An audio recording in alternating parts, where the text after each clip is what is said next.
just saying that we have started. I have no clue what is going on at this point, but welcome everybody. Okay, it seems like this is working. Yay! Sound seems to be okay, guys.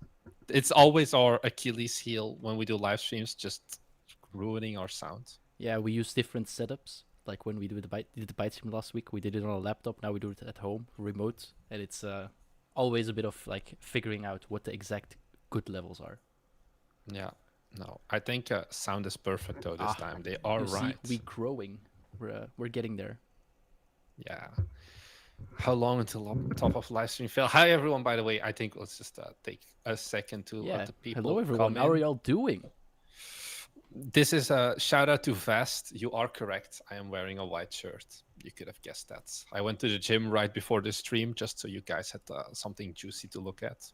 You wanted to have the pump in your veins. So I wanted to have the pump, yeah, to get the donos. I know at this point how this works. Isn't it just you wearing a black shirt that is the reason they don't know? I don't think it's for your muscles. I don't know. Our viewers are weird sometimes, but yeah. We take How's it ever going, everyone? Who's going to be excited? I think this is going to be a long stream if we stay too long on the engine tier list. Yeah, the engine tier list is by far the longest one. Contested topic. How many hundreds of comments does that video have, honestly, at this point? I'm quickly going to check. I also think all the Godot people who can like in real time be like, you're wrong because of this. Yeah, but that's also something I think, especially for the engine tier list, we should get the feedback from the people at home because they know a lot more. So we are going to start with the engine tier list today. We will probably ask you guys' opinion, and we will definitely be spending hours on it. Yeah, also ignore them, but yeah, like the one guy last week who was like, I work in what was it? Like a Bevy. Yeah, so there was one thing where I was like considering as well, like, should we expand this? Because we also get a lot of comments often for the engine tier list of like, where is Coco's 2D? Where is Love 2D, I think? Where is Bevy? Where is like Love 2D? Source? Yeah. That sounds like an adult thing. Yeah, no. Yeah, like where is Bevy? Things like that. Currently, our engine tier list video is sitting at 214,000 views with 674 comments and a 90% like ratio. Yeah, and the thing is, we probably read them all because we read a lot of comments. I read every comment. Yeah, I think it's also one of our like most controversial, likewise. Normally our videos are like 98% liked. This one is 90. But, yeah, because a lot of people are like, I made the wrong choice. What you say is wrong. It's like, okay. You just want to get started, or what's the plan? Yeah, I mean, we can just get started, and the people who aren't here, they can't complain about us putting Unity and on S tier. So wait, maybe just like last time, you want to do it in the same order, or? What was the order? Oh, the same order as the video. I think, yeah, sure. It's okay, fine in that by me. case, talk to the people. I will open. Okay, I'll talk to the people a bit more. Volcanic, is this the reveal of the white Bite Me shirt merchandise? This is a shower thought I had of like, what if I sell like a white shirt with like a little white embroidered bee, and that's it. And even that, yeah. I was just going to think you would like dropship white shirts from dropship white shirts to someone's door. Yeah, Lex Bearta in Twitch chat. Hold on, a very short second. Still, Thomas is getting everything set up. We're not sharing the screen yet, but we will be showing it soon. Yeah, he's just getting things worse set up. Engines. So, I think the order is spicy. Yeah, I think the order we did it on purpose for like retention as well. All right, so this is what we did last time. A brief summary: Unreal in S tier, Unity in A, together with Godot, and all the this was before the Unity pricing changed, basically. Yeah, that's like, how long is it ago? Is it a year? 2 years? It's more than a year. April 14, 2023. So a year and 4 months. A lot of things have changed. Yeah. Yeah. I mean, you just want to go? The first one is Unity. Oh, okay. That's why I say the order is very juicy. So I think this is with Unity, we have that problem of we've talked about this before in videos where Unity, the engine, is S tier. Unity, the company behind the engine, is F tier. Or it's not F tier, but it's like, it's not that. Okay, some people are like, it's F tier. Can you put the thing on again, the tier list, maybe? Oh yeah, Or sure. The thing just is, you.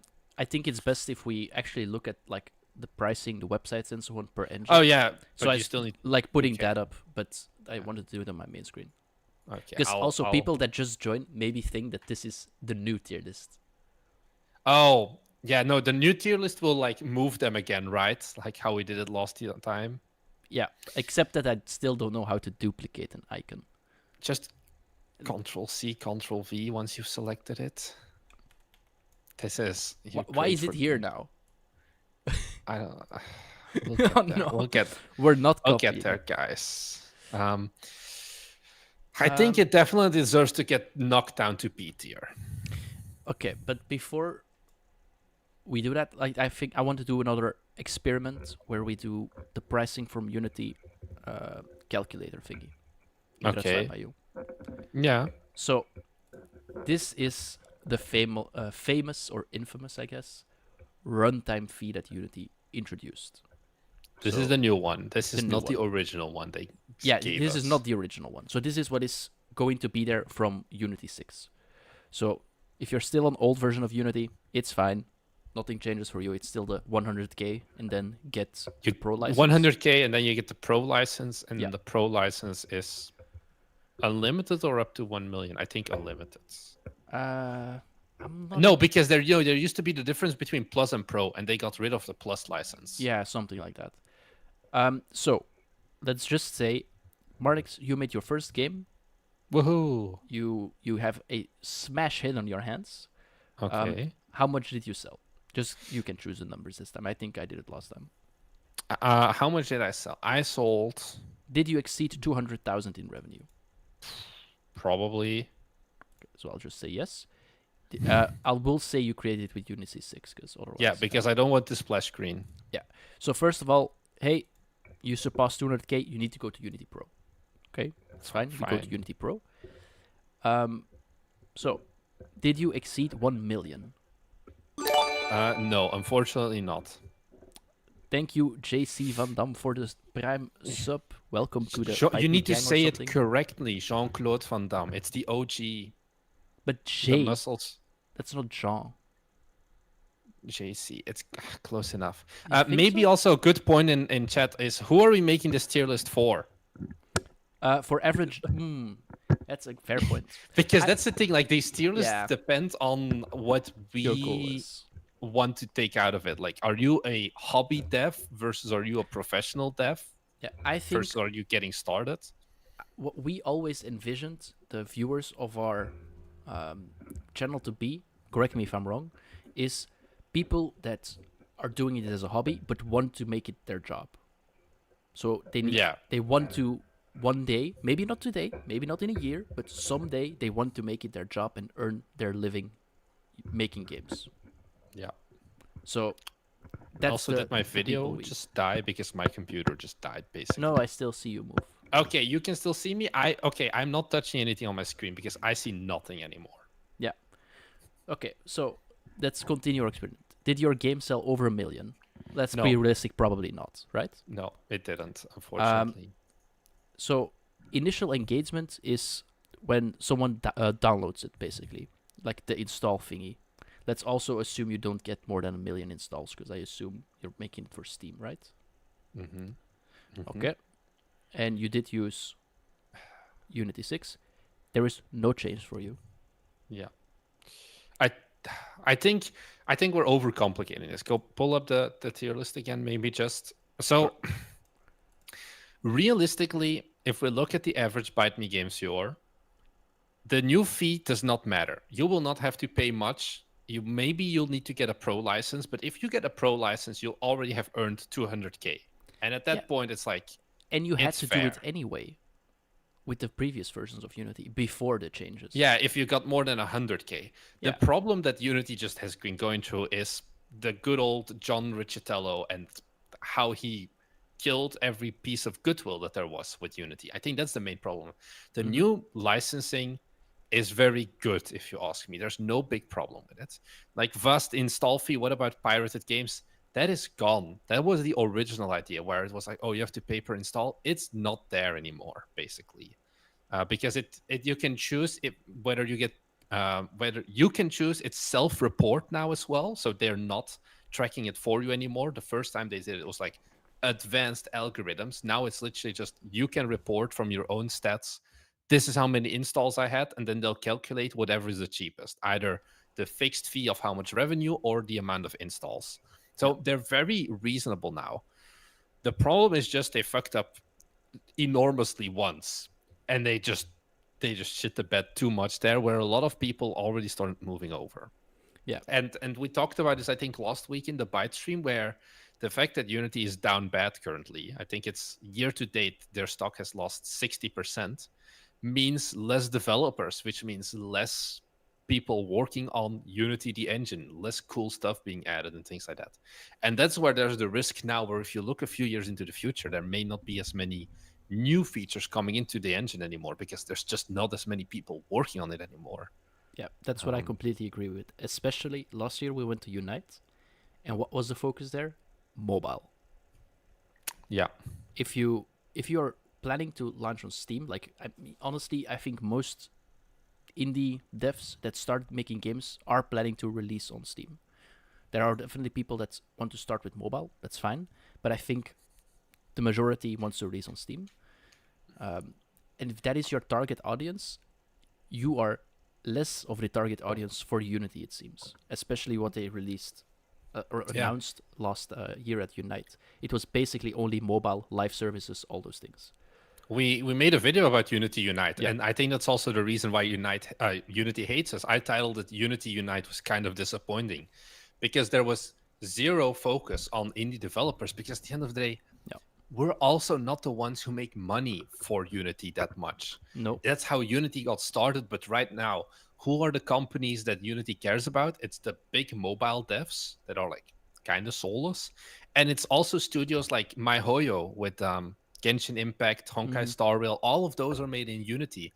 And they're massive companies to the point where there is a custom branch of Unity just for the China market with like ray tracing on mobile. I think there was an article that came about out from it like half a year ago where they uncovered it.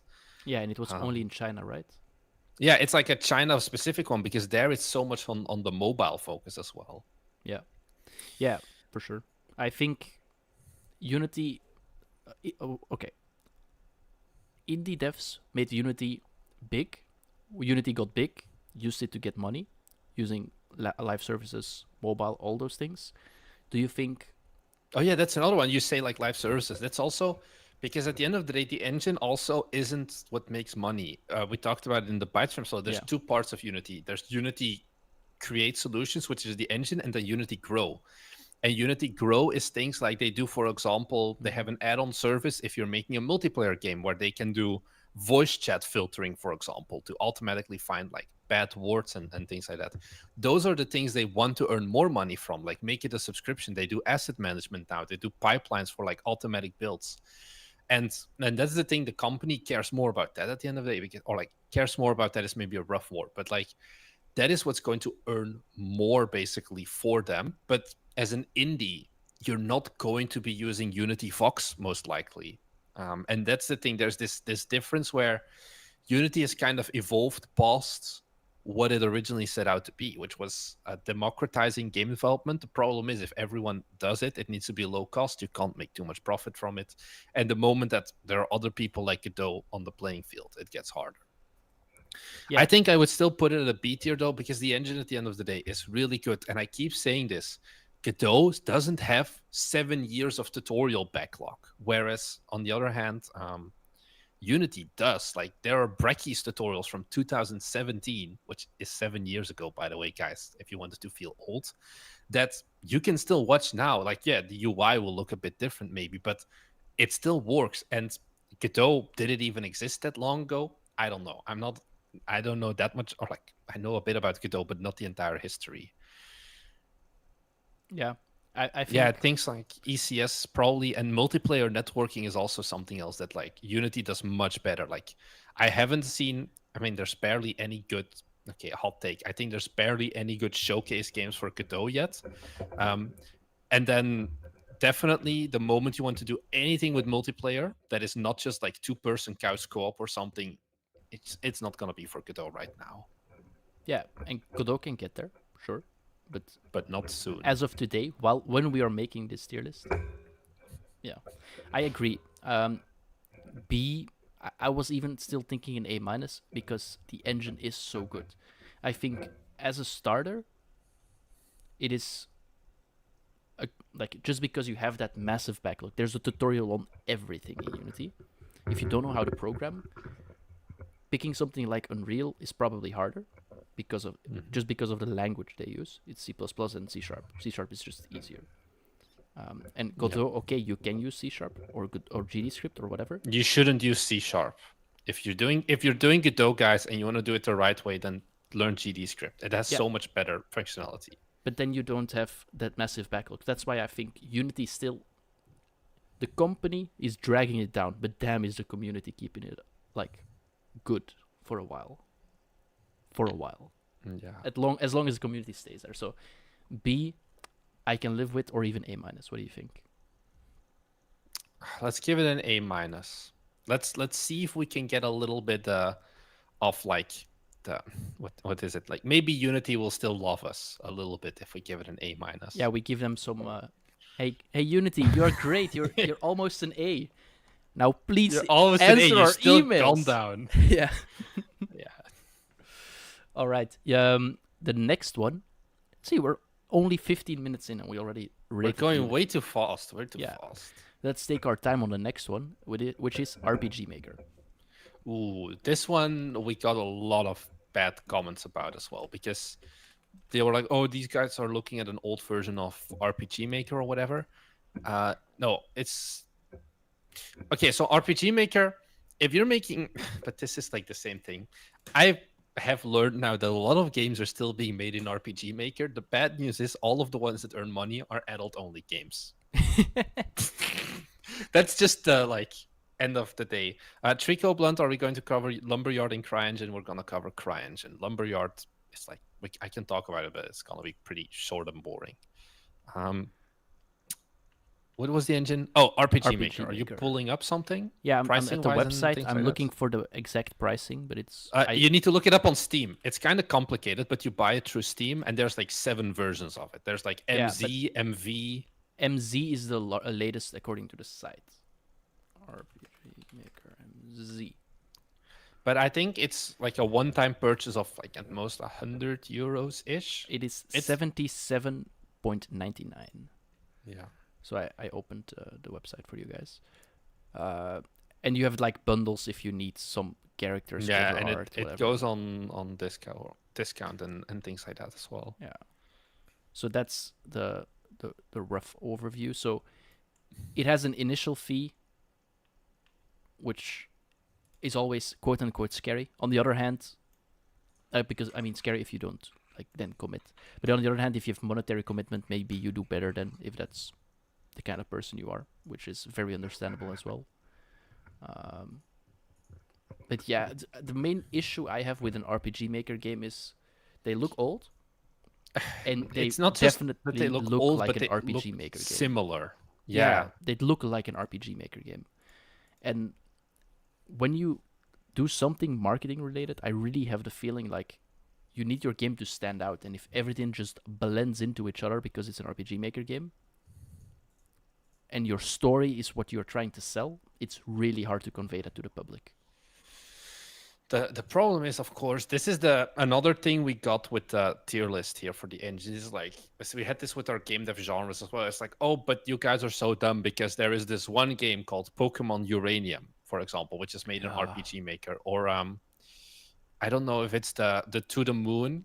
Yeah, To the Moon is RPG Maker, and it's like, yeah, these are great games, but those are 2 games, and Yeah. there's like can you pull? You remember the link that I sent you for how many games on Steam are made with the RPG Maker, like with the engines? I can get it to you Yeah, otherwise. just send it to me on Discord. Uh, But yeah, like it's the same argument people make fun. Oh, you can make perfectly fine 2D games in Unity using things like whatever. Like look at Undertale. It's so good, and it's like yeah, but GameMaker Studio. it's like just because some have it is not the reason. Like un- the ex what is the saying like the it's, the exception is not a rule or something like that. Anyway, I'm going to share my screen again. Yeah. Engine. So RPG Maker, 3,180. Yeah, which is This all is it. right. It's It's what you said. still it's the fourth largest, and like Unity and Unreal are just dominating. Mm-hmm. But that's the thing. There's a lot of games out there, and not that many are like massive successes. It's also the thing is it's a very easy engine to get started with. But if you're that's the thing. If we go from the idea of hey, we talked about this before, like who is this tier list for? Developers who do wanna not just make a game but also make a little bit of money at least on the side. Then this is not a great engine generally because you won't be earning much Yeah. from it. That's the main issue because I remember back in the day I already also made an RPG Maker game, like 10 years ago with like an old version, and it was fun to make. It worked great for what it did. It just you are limited, not only technically, but also just with when you try to sell this, because you're not going to make Call of Duty in RPG Maker, so you are already limited to that 2D pixel art style, and then also mechanic wise you are pretty limited because you can code in it, but they provide like built-in features like stats and so on, if I remember Yeah. correctly. Benjamin from YouTube chat also has a good point where it's like it's a great engine for what it does. The problem is you can spend like years learning it. But expanding to if you want to expand your game dev skills, you're going to have to learn a new engine because if you're not making an RPG, you're doomed. If you want to make something 3D or if you want to make anything basically that's not an RPG, then you have issues. We put this one at a B tier. Wow. Yeah, I'm also surprised. I would put it lower. Yeah.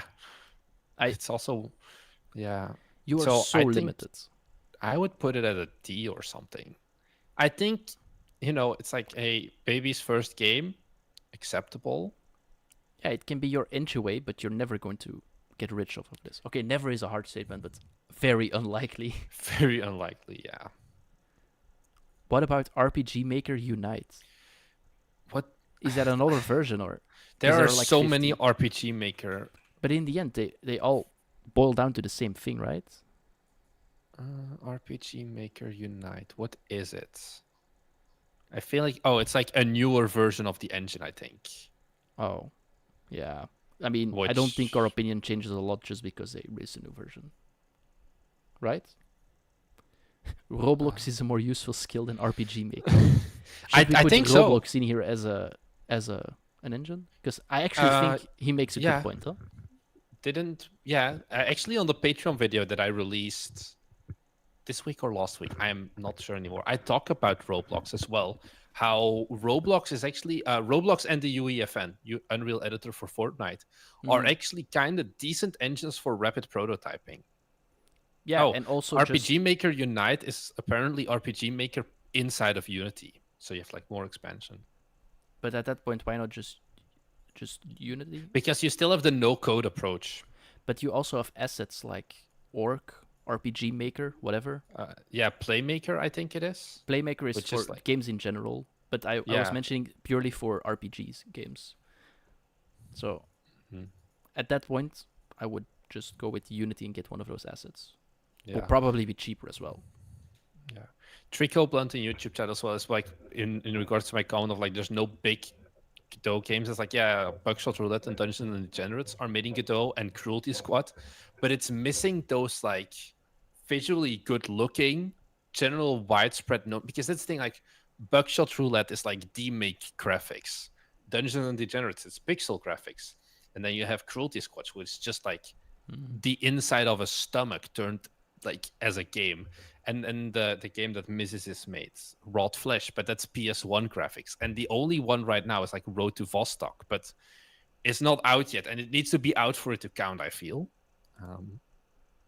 So yeah, we have to do. Godot is not A tier above Unity, Nee. guys. If you're tuning in right now, basically everything on the right of the tier list is the ones we've gone through. Everything on the left is the original ones. Are you I'm just just gonna going put to them move down? everything down because Yeah, it's so very confusing. yeah, maybe. You can remember what the starting point was if you want. You have I have. the PSD files as well. Oh, I need to open them then. My God, you're I giving mean, me a you lot can of do work. it for later, huh? Yeah, Doesn't I'll have to pull be them now. up.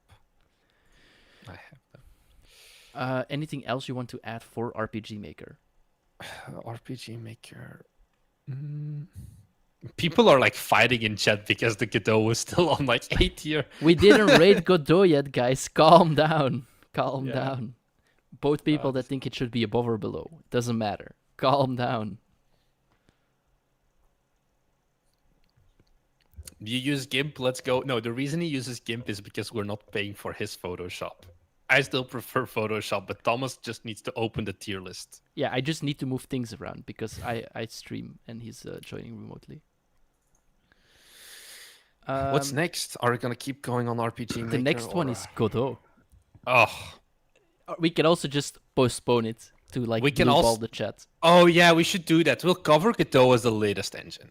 No, not as the latest. At any time, so they have to stay. Oh, as like a surprise. Yeah, we won't tell you when we cover Godot, but we will cover it. Just keep Yeah. watching. Yeah. Okay. This is big brain time.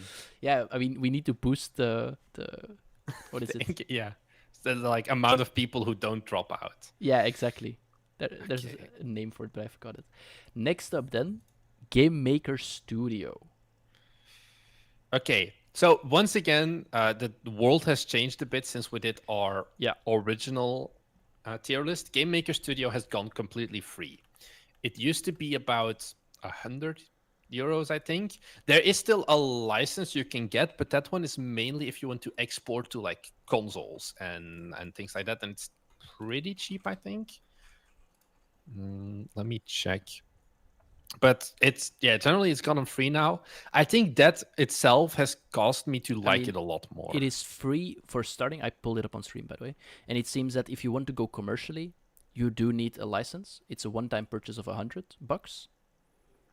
And if you're an enterprise, you just play. But pay you can yearly. basically get started for free, Yeah, and then the you can moment you want to get started export, for you buy free. the one-time thing, which is Yeah. much better than having to commit before you basically have it on anything. Yeah, because if I remember correctly, when we rated it, it was like a monthly fee you had to pay up ahead, like you had to start paying, or Yeah, it was. No, it wasn't monthly. It was one time. Okay. It's Construct that's monthly. Oh, okay. We'll That's- shit on that one in a bit, but Yeah. Okay.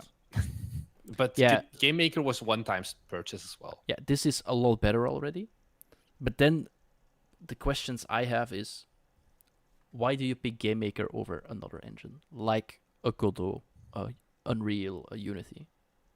Because I think GameMaker still is easier to get into than the other engines. Okay. But it depends on the genre you're making. But if you're making a 2D game, you're probably in the beginning especially better off by just going for GameMaker Studio. You will make your life a bit easier. The problem is the moment you're wanting to do more complicated stuff, then you'll quickly end up with some struggles. How does it handle 3D? Is it possible? You can kind of hack it, but it's not meant Kinda. for 3D. Yeah, I So you think are there's more like limited. proof of concept games or like 2.5D ish. But then, when I come back to the same question, I guess. But then why would I not just pick an engine that can do 2D and 3D? Because maybe this Because game I want to make a You 2D game. are a programmer. Not everyone is a programmer. GameMaker Studio is a great engine if you're not a programmer. That's the thing. But you need to program in it, or how do I see it? Is it like visual programming? Let's pull up a game, open Steam, and pull up the game Cats Organized Neatly, which is a Cats. game that is like 10, 20... I know it. Yeah. Yeah, I know it. it's much more successful than anything we have made, and we're pro coders, it's a game that is like 90% art, Yeah. even more probably. This is a game, honestly, that I think if you're trying to make this in Unity, you would be making a mistake because you'll have so much more overhead in learning the engine when all you need to do is drag puzzle pieces around and have the pretty art for it and just make it work. 3,600 reviews, guys. This is a GameMaker Studio game.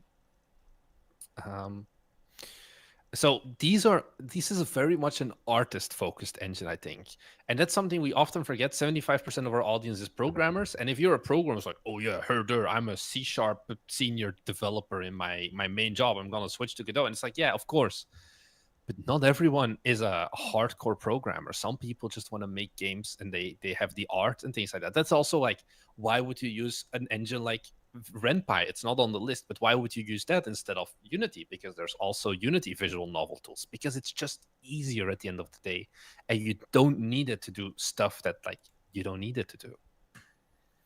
Mm-hmm. I agree. But we are rating this as someone who wants to go into a monetary, like who they want to make their main job, their main income. Yeah, you're telling me this game could not be a monetary income. It has 3,670 positive reviews. Yeah, but now you're using the Undertale argument. This is an exception. No, this is not an exception. There are a lot of GameMaker Studio games.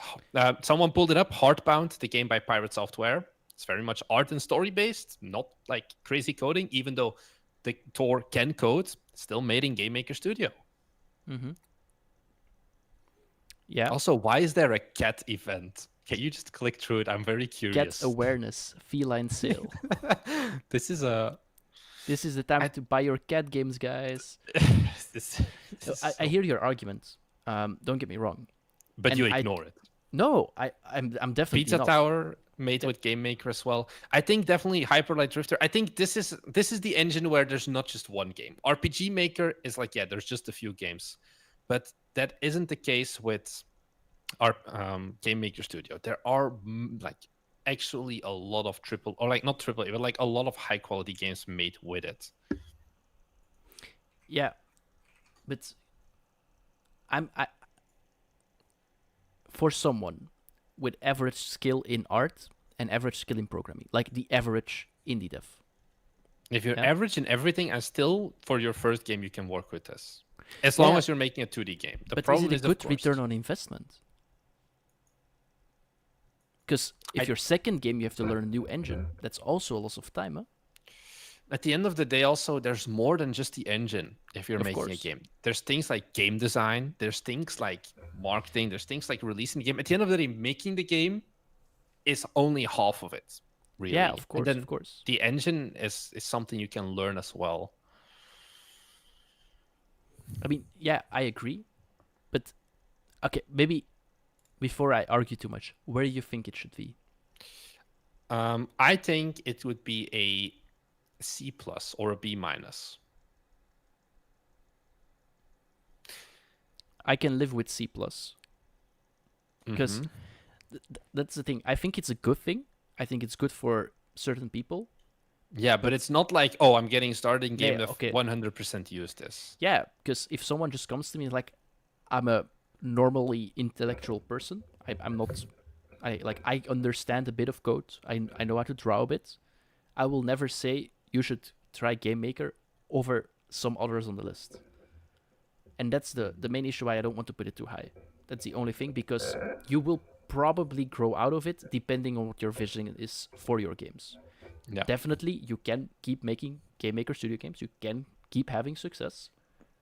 But if you ever have like the ambition or the dream to make, I don't know, a Guild Architect even, that will struggle in GameMaker Studio, I feel like. I think you can make a 2D Guild Architect. Yeah, a 2D one, but if you ever want to go 3D. Yeah, but that's a dumb statement. Like, oh yeah, you can't use this for 3D. Yeah, I think that's what I mean. It's not a flexible engine. That's like saying like, oh, CryEngine is bad because you can't make 2D games in it. Or even Unreal has that to a degree where people don't think of it as a 2D engine, even though you can do it. Yeah. It's just, it depends on the game you're making. Yeah, I get your point. Yeah, it's fine. C+. You're doing great. Where did I put the image for GameMaker? It's the one between the eye and the Is it engine. this? Whoops. Wow. So C plus basically. Yeah. All right. I mean I can live with that. I think it's fair because it definitely has some good things. Yeah. Yeah, there are guys, I know there are people who make 2D games on Unreal, but it's not as common. Yeah, A it's lot of not what people the when they engine is think known 2D, for. they think of like Godot, GameMaker Studio, and Unity. And when they think like awesome AAA level graphics, they think Unreal, even though it can also do 2D. Yeah. Yeah, I completely agree. Um we have a pretty weird order, I think, in the list. So next up, Just throw something our way, as long as it's CryEngine. not Godot.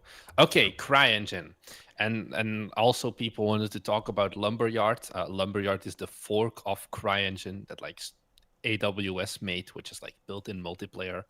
Don't make Oh, is it multiplayer what they games. use for things like New World and Star, so on, or? Star Citizen uses it. That's Oh, the okay. main one that I know. Don't make Star Citizen, guys. If you're trying to make Star Citizen, I will get very sad.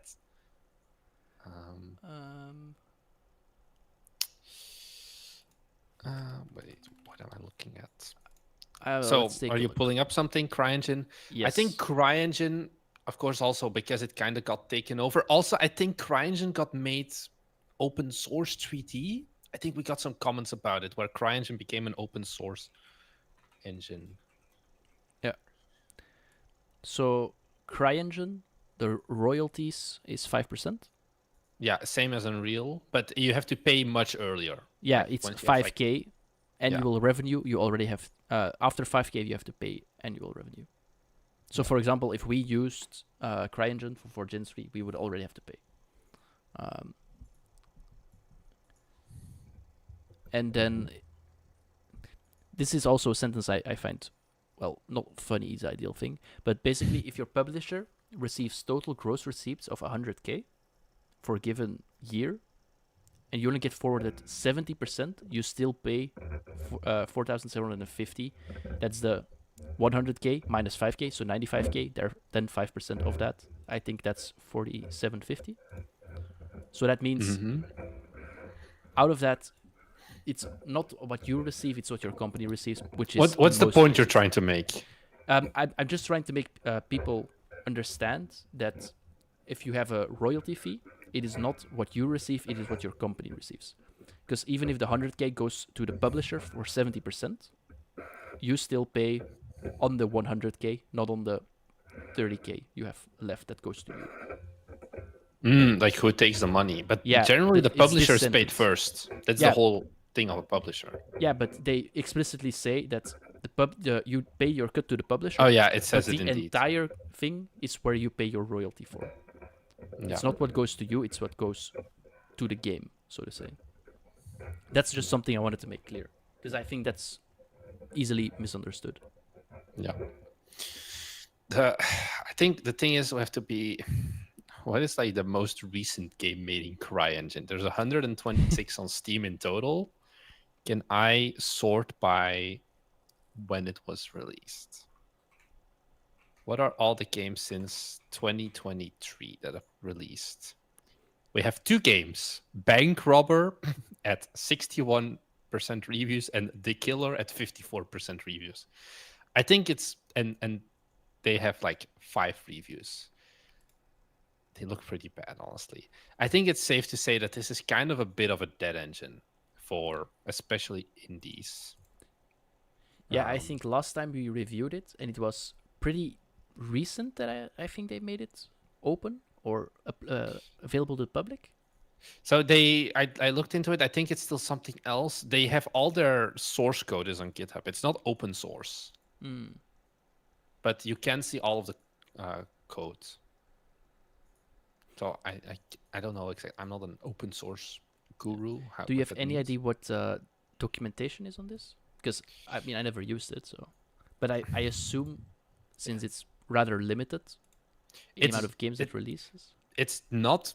The thing with the documentation is it's not focused at indies, but there is a lot of documentation because CryEngine was the go-to engine for a lot of like the more like double A games, like the high Mm-hmm. res ones.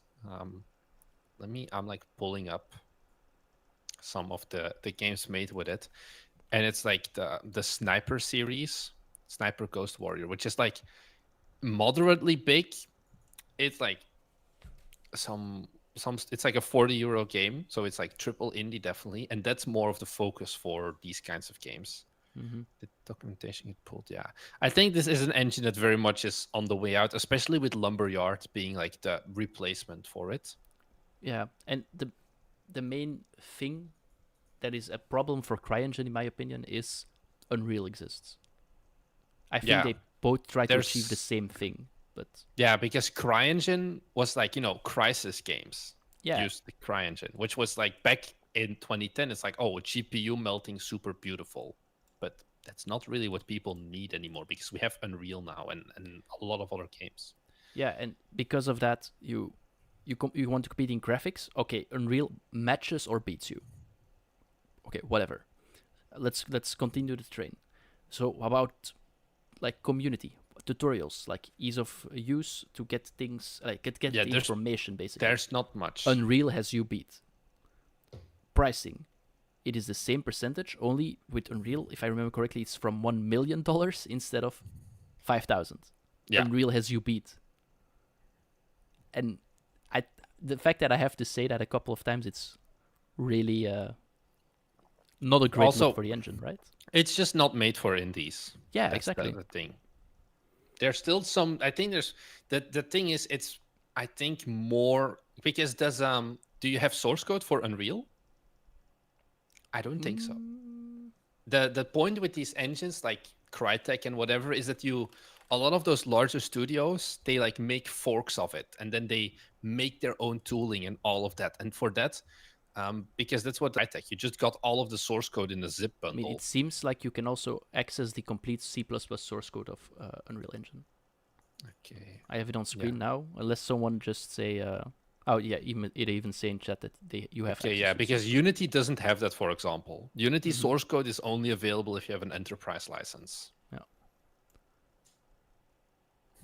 I mean, I think Oh, this should not be too high yeah.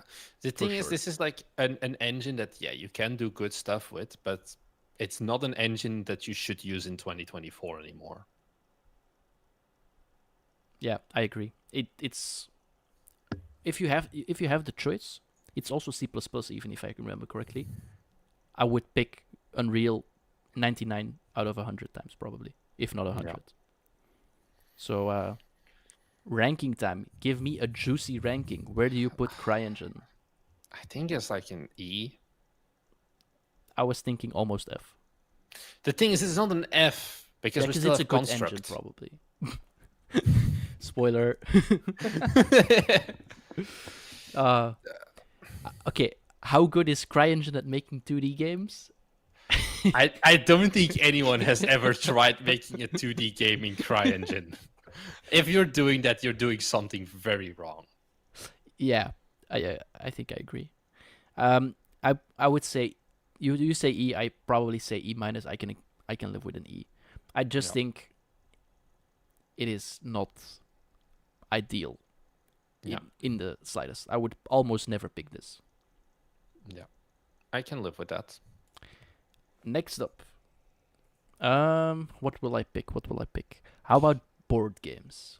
I think this is an easy one. We put it a B minus or like a C plus. I think it should go a bit lower. Board games, if you want to make money, don't do it. If you just Yeah, want to learn game design, it's good, but yeah. not for anything else. Just like print out some papers, change the rules while you're playing with friends, rapidly prototype. Great. If you want to make money, horrible, because you also need money to even create the physical pieces in the first place, which Yeah, most indies do not have. it's like board games are like a good gateway to improving at game design. That's Mm-hmm. one thing because also you don't need to code for it. You can really just focus purely on do I make something fun and how do I do it. But I don't know why we put it. I feel like B plus or B minus was too high. I would put it as a D tier. You Think it's better than CryEngine? Yeah, because you can actually still learn something from this engine or engine. Yeah. I think this is actually a really short one just because it is great for It's also one that everything we kind of except threw making in. money. Yeah. Yeah. Like if you want to learn game design, this is great. Like there's footage you once showed on a thing like Osmium, I think it was called. Marty's made like Yeah. a board game. He was rapidly prototyping. We played it with all of us together. It was like, this mechanic is dumb. From now on, this is the mechanic. Manix wrote zero code to change the mechanics. It just told us, and we could Yeah. really, really, It's really rapidly super prototype. fast, super easy. Yeah. So in like an hour session, we tried like 5 different mechanics because it was like round based. Like, okay, this round we do it like this. This round we do it like this. That is Yeah. such a great strength. No engine can match that. But it's also not an engine. Yeah, it's So, we yeah. kind of it's a different approach. Also, Thomas, are we going to be adding more engines after we finish this tier list? Are we You know going what? to How about we do a poll and we add like 5 engines and the top 2 or something we rate? No, we should do like a streaming goal. A streaming. Okay, so if people donate 20 For bucks, for every like X dollars, we'll add an extra engine to rate. I mean, it's fine by me. Okay. We'll see. If What- you what send me a num- link for the donation goal, I'll add it because on there stream. are a lot of things like GZDoom, especially for example for boomer shooters, has gotten a lot of hype recently. Okay, That people add in a Bevy. send me a link and I'll add it to the stream. But I don't know if there's like a goal. I think we just how do we Yeah, but do if this? you make it on Ko-fi, you give me a Uh-huh. link, I can put it on stream and then people can see the goal. But it's like per engine. Oh yeah. How much money to rate Godot? Well, we're going to rate that one No, regardless. no. Shh, Marnix, shush. 20 bucks. Then oh, and then we'll do it instantly. Then we won't blue ball anyone. Volcanic is but yeah. Marnix, I have all these fees to pay for my license. I can't donate. Use Godot then. Easy. No. Don't say that. Wait, or use Unreal, because then you have to yeah. make $1 million first. And if you have $1 million, you can spare 20. 20 bucks to not put Godot on the list. We make it an auction, like Like the person who donates the most, like yes Godot or no Godot. yeah. 10 monsters for Thomas. And it's like People are trying to bribe you. someone is like 20 bucks, then someone donates 21 to say no, then someone 22, and in we always rake in it, so we're at like 60. We win at the end of the day. Yeah. How Bite Me didn't go bankrupt in 2024. How much to change a rating? $20 that will bump up whatever engine of choice. The most honest reviewers on YouTube. Let's go. Yeah, let's keep going. Yeah, I think board games is just we explained the what is good about it. You should at least give it a shot if you want to learn game design. I think it's a very cool because it also doesn't take much time. You can do it in one day. Yeah. And that's it. Then let's maybe go to the entire opposite of what we just did. Wait, what does no mean? Clap. Is that a no to Godot? Or what are we doing here, guys? What? I'm confused. We got 2 supers. One is Oh, no, it's on Super. and the other one is Godot is not E tier. Godot is not E tier, sure, but don't do Godot. Okay. Wait, but there is one from 1999 and one from 20, so the 20 has the final but say, it's right? the one is Canadian, so then you have to do the yeah. we need to do conversions. Oh, yeah, no. so it.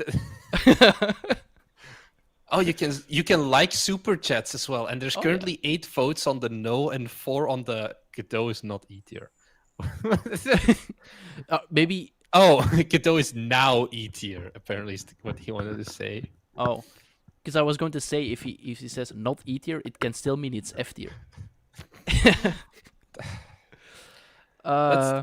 Let's wait a bit with Godot. Yeah, we're in a bit of a pickle now. So yeah, we ignore thank it. you guys to begin. We ignore it. People throw money at us, and like true streamers, we just ignore it. No. We say clap. Thank you for the dono and Trico Blunt. No. Thank you for the dono. Also very weird because I didn't hear a stream sound.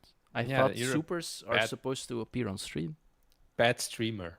You can also do it through using Kofi, and you can do text to speech, and then the text to speech will say the message you put in, and you see a GIF that Mark's made for me being very energetic or something like that. Yeah, Thomas when he has 7 Oh, monster energies. oh no, it's, now there's a the delay. Streamlabs. Yeah, Streamlabs only just now noticed. Ah, you hear the sound. There it is. Okay. You still got your screen time. Thank you very much. Yeah. Where Where were we? $30 to put construct in S tier.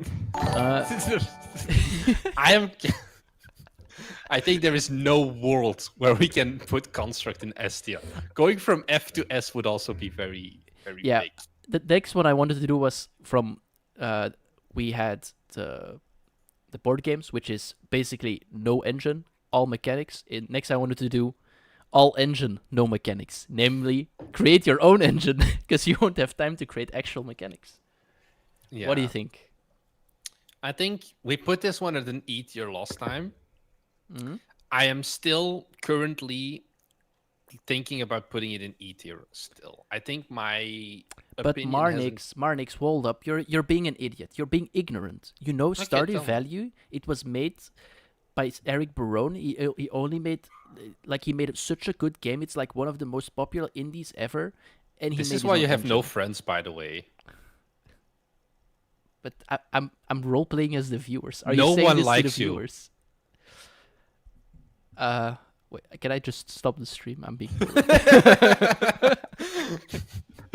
Okay, no. In all seriousness, so custom engines. Yeah, but someone is already typing the argument I just mentioned, by the way. So okay, that's why I already give you a head start. You should be thankful instead of bullying me. The games, since like the emoji with like the meh face, I feel like I just offended him.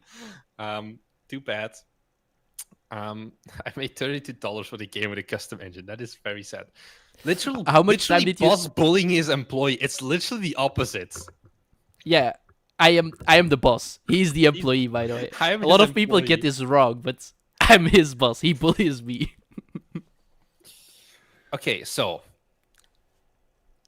step number 1 is determine, does your game need a custom engine?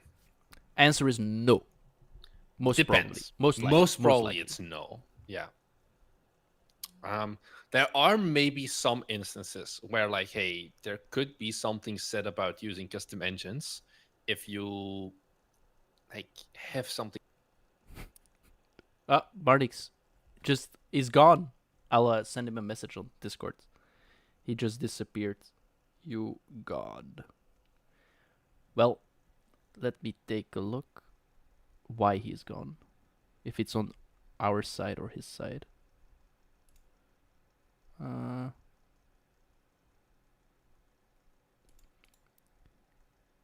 Just a sec. Oh, Martix. Yeah, you are back. You're back. Am I back? Yeah, you are back. Did you press Did you close it or something? No, you suddenly just disappeared. No, you just suddenly disappeared. I have like 120 people that just saw you disappear. The construct and custom engine snipers just killed me. Yeah, that's the whole thing. Yeah. So where were we? Custom engines, games like Fugl, Fugl. Pull it up on the Steam page. What the? Okay, how do I write Fugl? Fugl. Fugl group. I need to add Steam. I feel like we'll get there. Those are games where it's like, okay, I can see why you want a custom engine. Wait, you really? Fugl. Yeah, I have it open, but okay. Why do you need a custom engine for this? Because of the way the world is generated. This is something that I think if you wanted to do this in Unity, I don't think you would save a lot of time. Because this is like procedurally generated voxel graphics stuff. The thing is... Did you read what someone put in chat? Making a custom engine is like walking, and Unity is like a wheelchair. Yes, Unity can do anything, and a wheelchair can go anywhere. And some people need them, but I'm not one of them. Horaidol, what's the name of your game? I want to watch it right now. I want to see what you've done with walking. I'm very curious. Yeah, but the main issue basically is you spend so much time writing the engine that you probably don't have a lot of time to make a The game. game. Yeah. Let's pull up a good example. I've spoken to the guy before. I think he loves us. Thomas, can you pull up Randy on YouTube? Oh, yeah. I can. Thanks. So I have spoken to Randy before. He's a Are you chill going to guy. roast him? Are you going to make even more? Oh, wait, this is not the Randy I wanted. Oops. How many Randys do you have? There's that are one in game developers? capitals. I'll Oh, show you. Marnix wants to see this Randy, which the Randy? randy.gg/work, Yeah. the dev. There's also Please. this Randy, by the way. This. It's a different Randy. I'm still looking at. Oh yeah, no, that's not the one. Yeah. Please sort by oldest. When was the time he started developing 7 on years ago. Arcane? Oh my God, Randy. Arcane devlog number 1. That's okay. Okay, so 7 years and 17 rewrites later, there's still no game. It's gonna come out at some point, but Randy right now has gone on a side quest and is making a new custom engine, which we'll see how it goes. I think it won't be going great.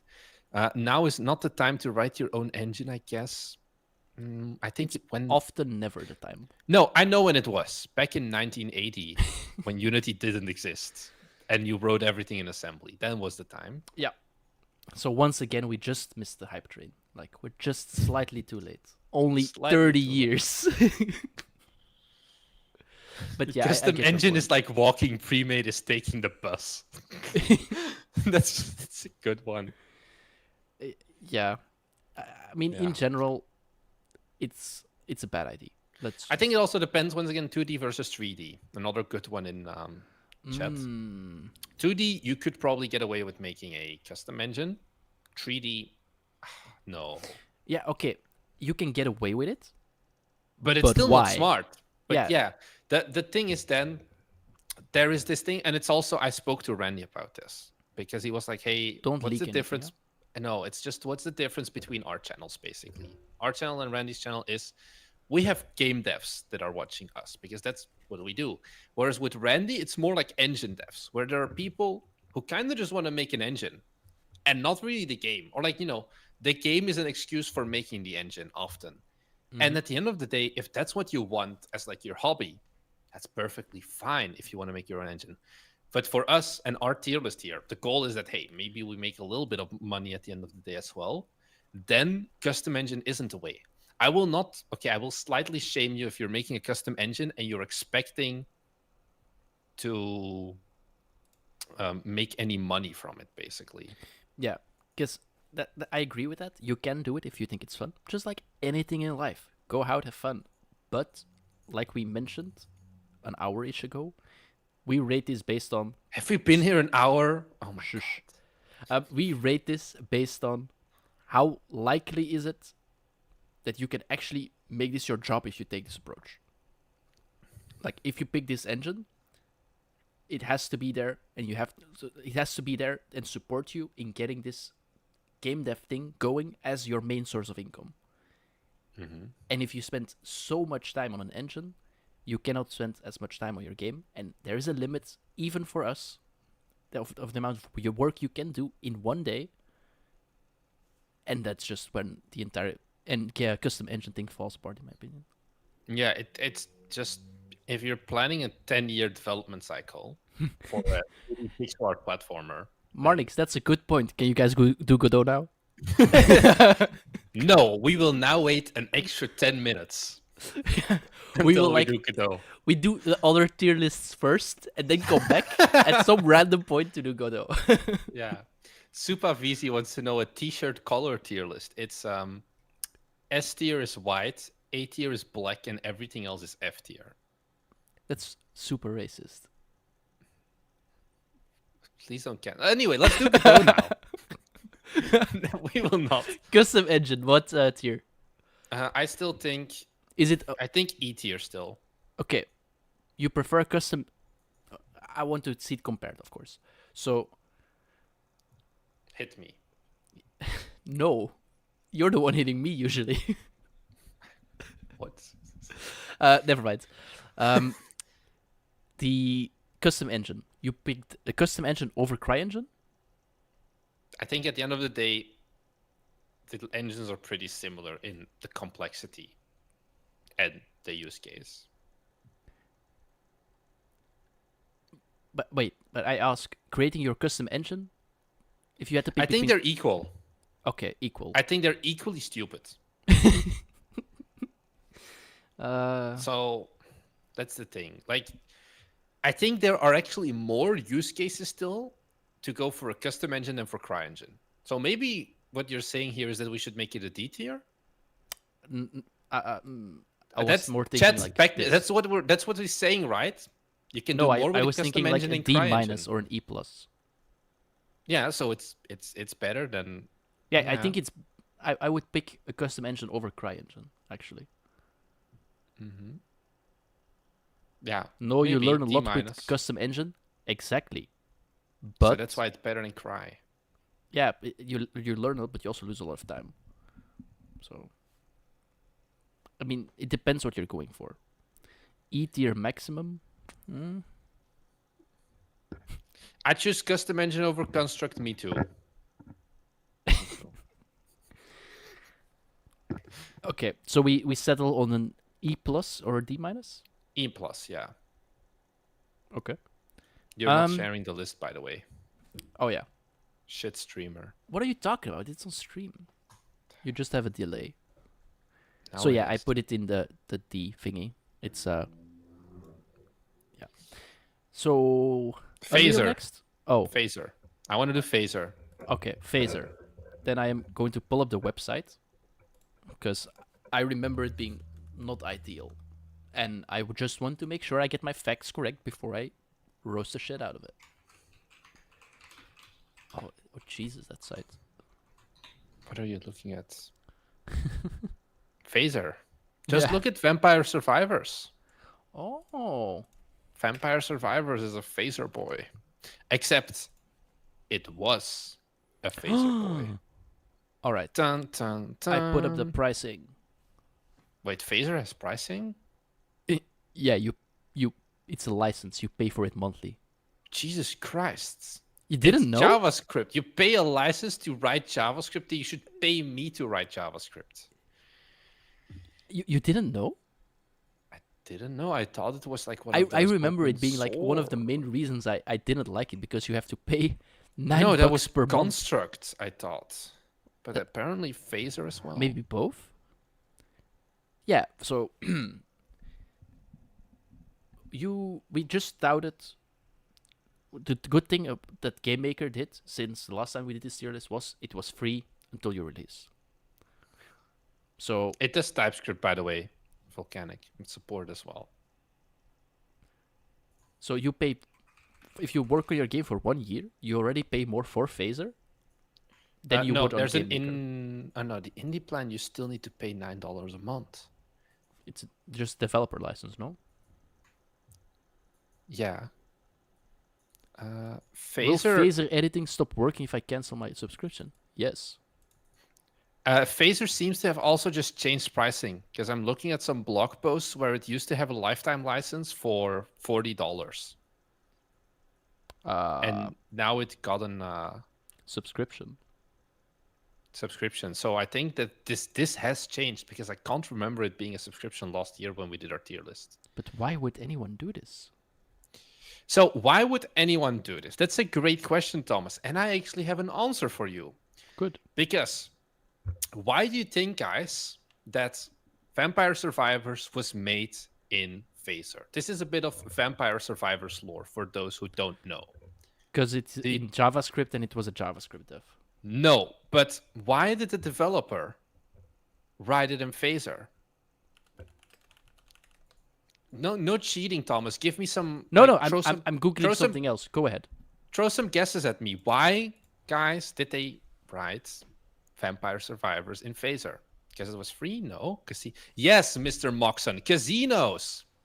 Online gambling games are written in Phaser. You told me this. And that's why he was a casino dev. He was a dev who wrote gambling games. And he was like, I want to make Another game. That's why Vampire Survivors is so addictive. It's not his first game. It's his first indie game, but he's worked on a lot of other games before. And yeah, runs on anything. Yeah, sure, that's fine, but that's not a real reason. Um, so that is when, hey, if you're making these gambling games, paying a license is just normal. Um,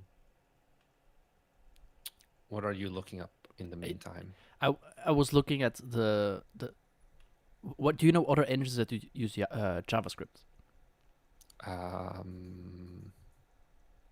mean, 3JS kinda, but it's half engine, half framework. But 3JS is more just visualization, no?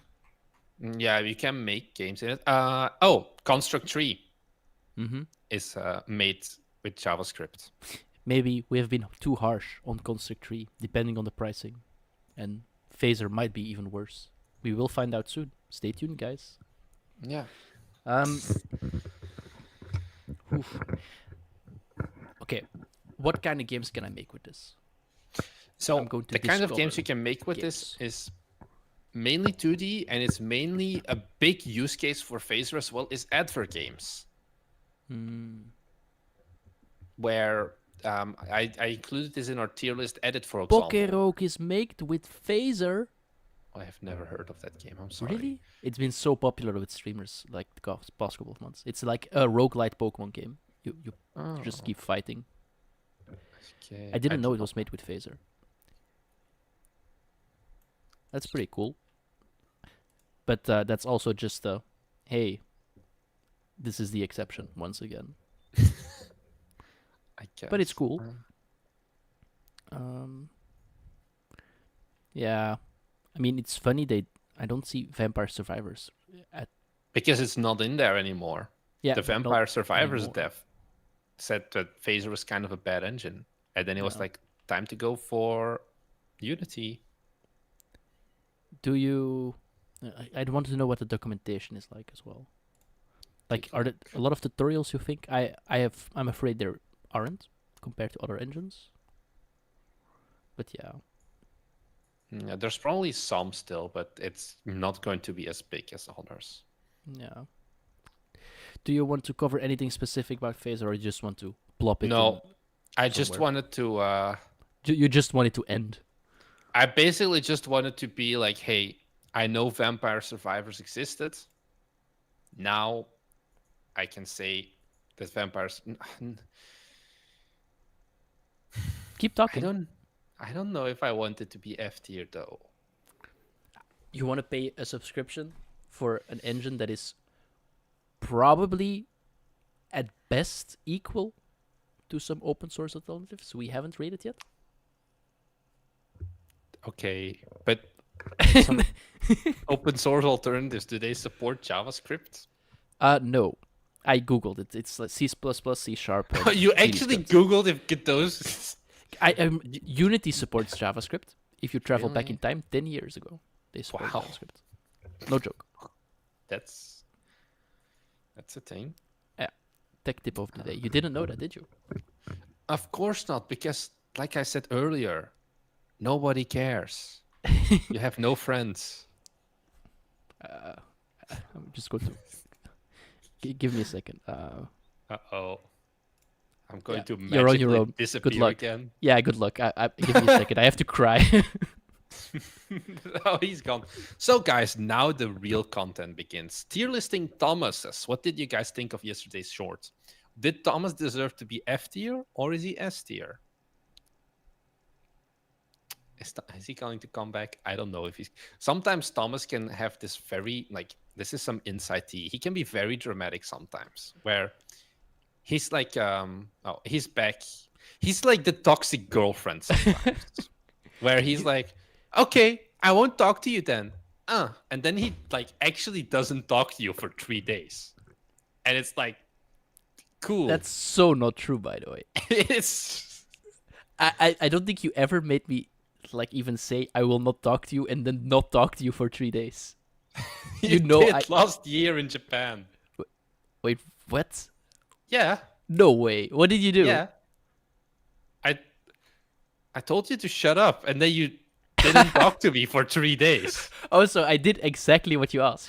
This is This is what I mean I with the don't toxic. remember at all. Ah, Uh, yeah. But do you want to do the Thomas tier list later as well? no, because I made it. I think the tier list is perfect. There's there's nothing else to say about it. I You're mean, F tier. yeah. Yeah, exactly. Nefes Boskurt, sorry if I butchered her name, he's completely right. The toxic girlfriend would be like, I don't talk to you anymore, and 5 minutes later, why are you ignoring me? I don't do that. I stick to my word.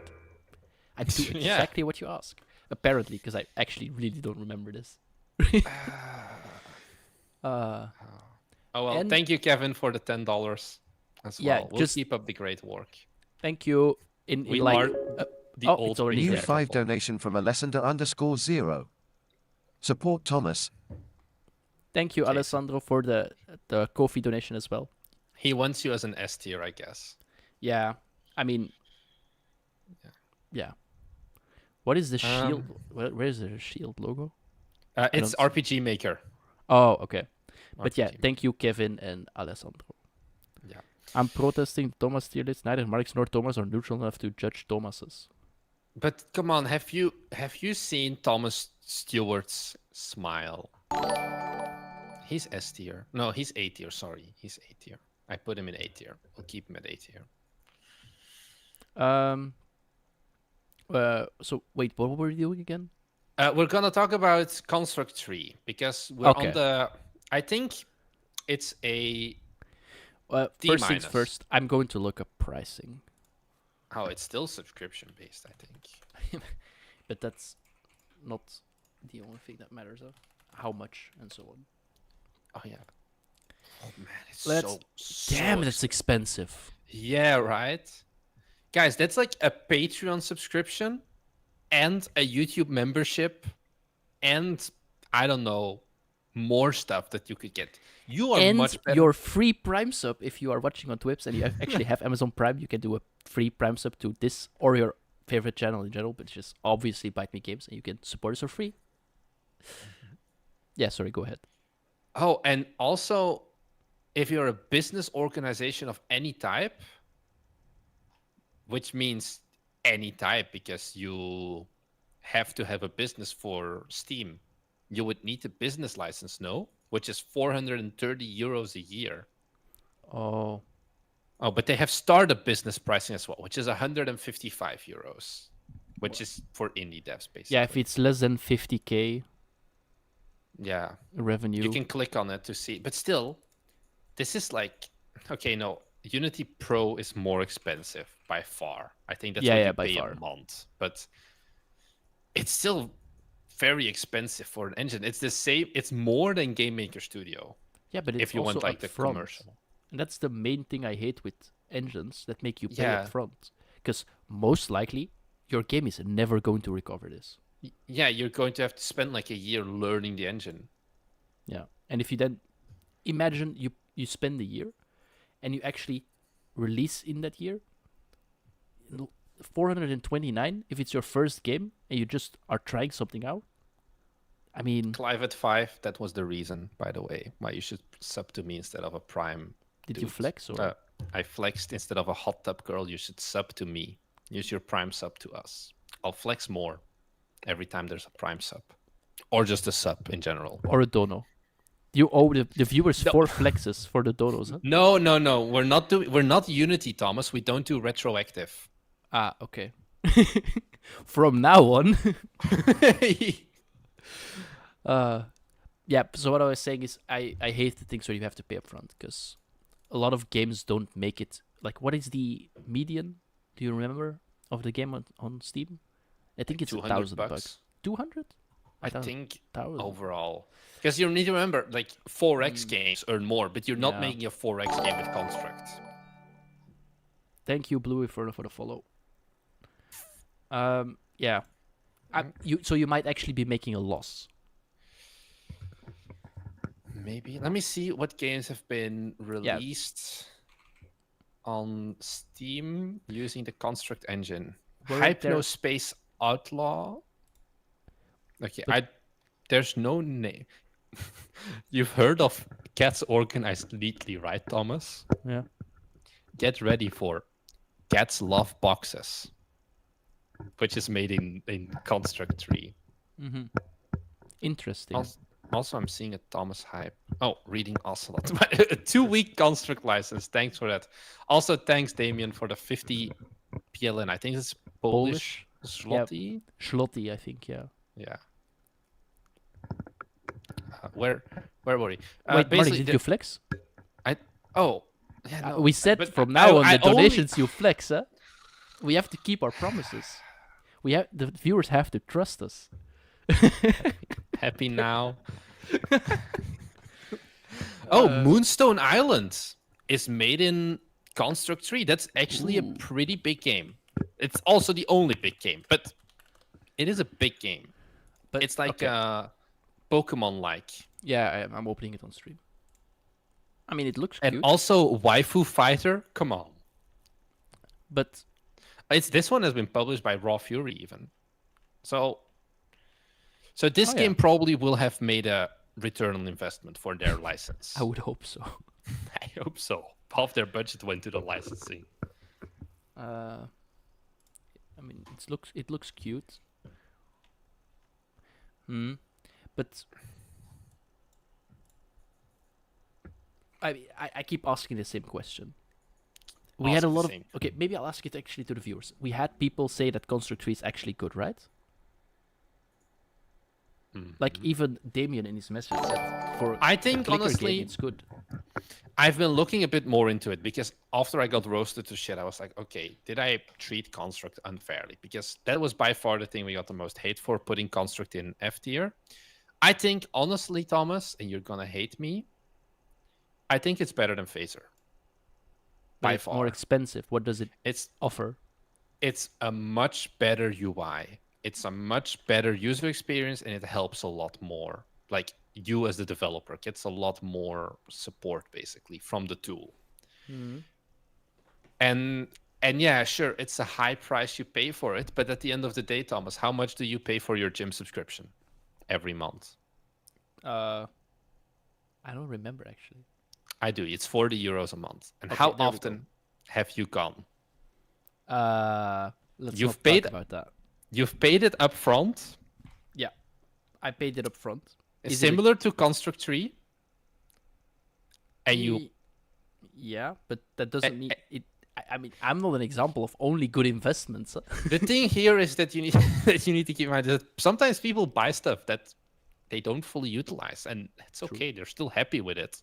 Mm-hmm. If they get like a few views out of it. So I think definitely you shouldn't just shun people for, oh my God, how dare you spend money on Construct 3? Yeah, it's expensive. Mm-hmm. But I think definitely it does have some beginner-friendly features that make it that helps you. Is it the best engine? By far, no. But it's also not an F tier, is what I want to say here. Mm-hmm. But, okay. What I was going with earlier is a lot of people gave us flack, I think, for Construct. Like, we put it too low. Are there any viewers in chat right now that think Construct is actually good? If yes, can you give me some arguments? Says it. Yeah, for example, the clicker. He was saying, you aren't paying for the engine, you're paying to learn the logic of coding, so in the future you can try coding. So it's baby's first engine, like someone said. This stream is brought to you by, what is it? Brilliant.org. This is not a sponsor, but that's like kind of the same thing, I guess. Mm-hmm. Where you learn. We need Thomas to commit to a gym session before the next stream, Alessandro, in Twitch chat. If we weren't horrible influencers and too scared of going outside, I want to do a gym stream at some point, but I don't think it's happening anytime soon. Is it legal? I know it's not in Japan. I think in Belgium, I technically could, but we're not going to, Thomas, we're not going to a gym in Germany. No way. Construct your muscles, Thomas. So yeah, QAS22W in YouTube says, like, I don't know. I think I can learn the logic of game coding for free with YouTube and a free engine. You can, but that's some people. You can do a lot of stuff on your own as well, but some people prefer to pay $1,000 for Thomas Brush's course, which, by the way, fun fact, he took offline, actually. I noticed that yesterday. Yeah, you can't buy it anymore because I was actually going to roast him for it in the short And then I wanted to look it up, and I was like, You actually, really no, love being hated, huh? it's gone. So I think it's good. Maybe he's planning something new, but yeah, JavaScript is it's not Java, by the way. yeah, that's true. Pro tip. Yeah, it's like, yeah, you can learn for free from Godot and Brackeys. That is a thing, but that's for you. Some people don't have as much time. Some people want an even more basic approach. It depends. Construct Tree is not a giant engine. I think Construct Tree also doesn't pretend to be a giant engine. Um, but I think it has that little niche, and I think it's decent at that. It's not great, but it's all right. Is it below GameMaker Studio? Yes, Okay, good. definitely. I was for Definitely. a second I was scared because you were starting with I think it's same level as custom engine for different reasons.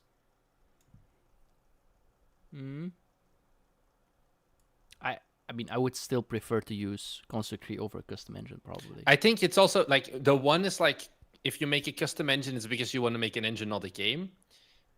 And then if you're doing Construct Tree, it's like, hey, you want to make a game and don't care about the engine. It's different approaches, but I think they both have some issues. I mean they definitely do. So So we D or D minus? I would do D minus, same as engine. Okay. Then let's just leave it at that. Yeah, people like Construct Tree. We're getting some good feedback of like, hey, I can test things quickly and rapidly iterate on the gaming Construct Tree. That is a thing as well. Yeah, pricing D minus is fine. So Okay.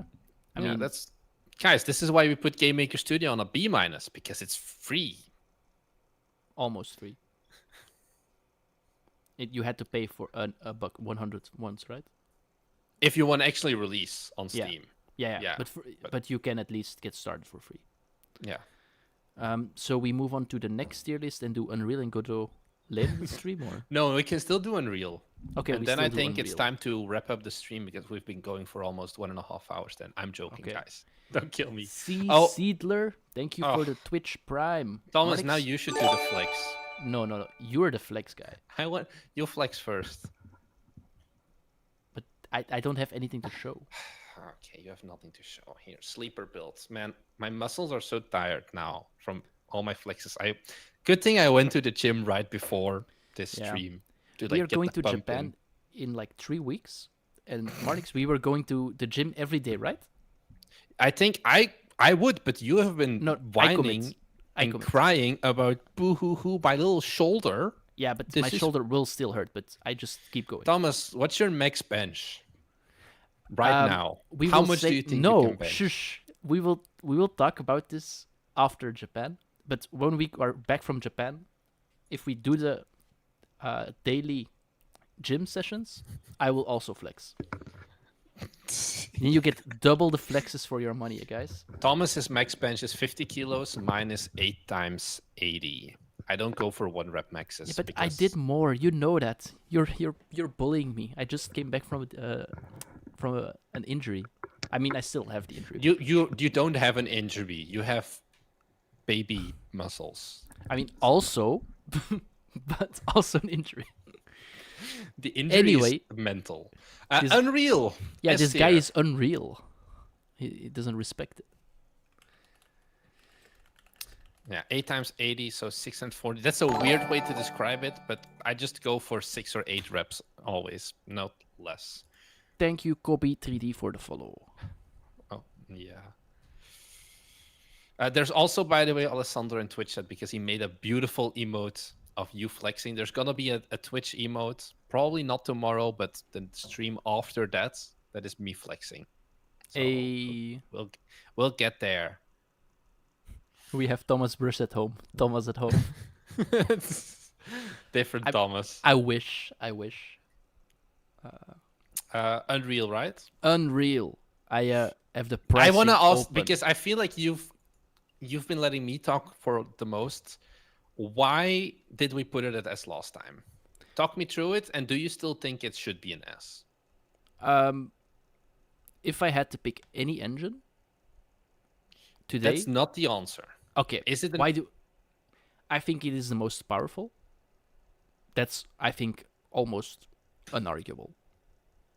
I think you can get the highest fidelity graphics in Unreal by far. There's a reason why most AAA games nowadays are made with Unreal Engine. Are It they? is, yes. Do you have a source for that, Senator? I'll Google it for you. But no, for real. You want a source? Yeah, because I feel like a lot of AAA games are not made with Unreal still. Really? AA, sure, but I don't think it's like crazy much more than Unity, honestly. So pricing isn't bad. That's a good point, though. Yeah, the pricing is it's more than not bad. I think it's a great pricing almost. Cyberpunk, no Is way. Cyberpunk? No way. No They're using way. a custom engine. Yeah, I think this site is lying. Are you looking at SteamDB or? Oh no, I that's probably the smartest thing to do. Okay, so Hi-Fi Rush is made in Unreal. Satisfactory is made in Unreal. Dishonored series is made in Unreal.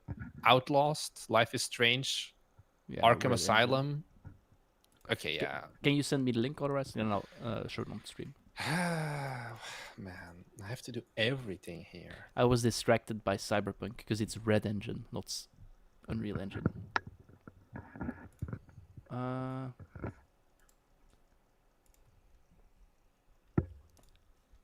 We'll get the Goat Sim 3. But are those AAA? No, they're triple indie. I think a lot of more maybe AA. You're right. Yeah. Also Borderlands 2 and games like that, but they're a bit older. Dishonored. But yeah, I Hi-Fi literally Rush. said that. Yeah, Oh, did you know, Thomas? It Takes Unreal Two? Tournament is made on Unreal. Oh. The Okay, no, Batman I think in games, Little general. Nightmares. Okay, maybe it's AA, maybe not AAA. No, also AAA. BioShock Infinite. Yeah, but those are older games already. Okay, yeah, let's maybe filter on some newers. But I think still newer Borderlands. games are actually. BioShock, yeah. Deus Ex. Spyro, Reignited. SpongeBob SquarePants, Battle for Bikini Bottom. Mass Effect. I mean, yeah. Okay, a lot of people use it. Yeah, I think. I think. Okay, you maybe caught me with my pants down, saying it's probably that's what the I always most. do. Don't.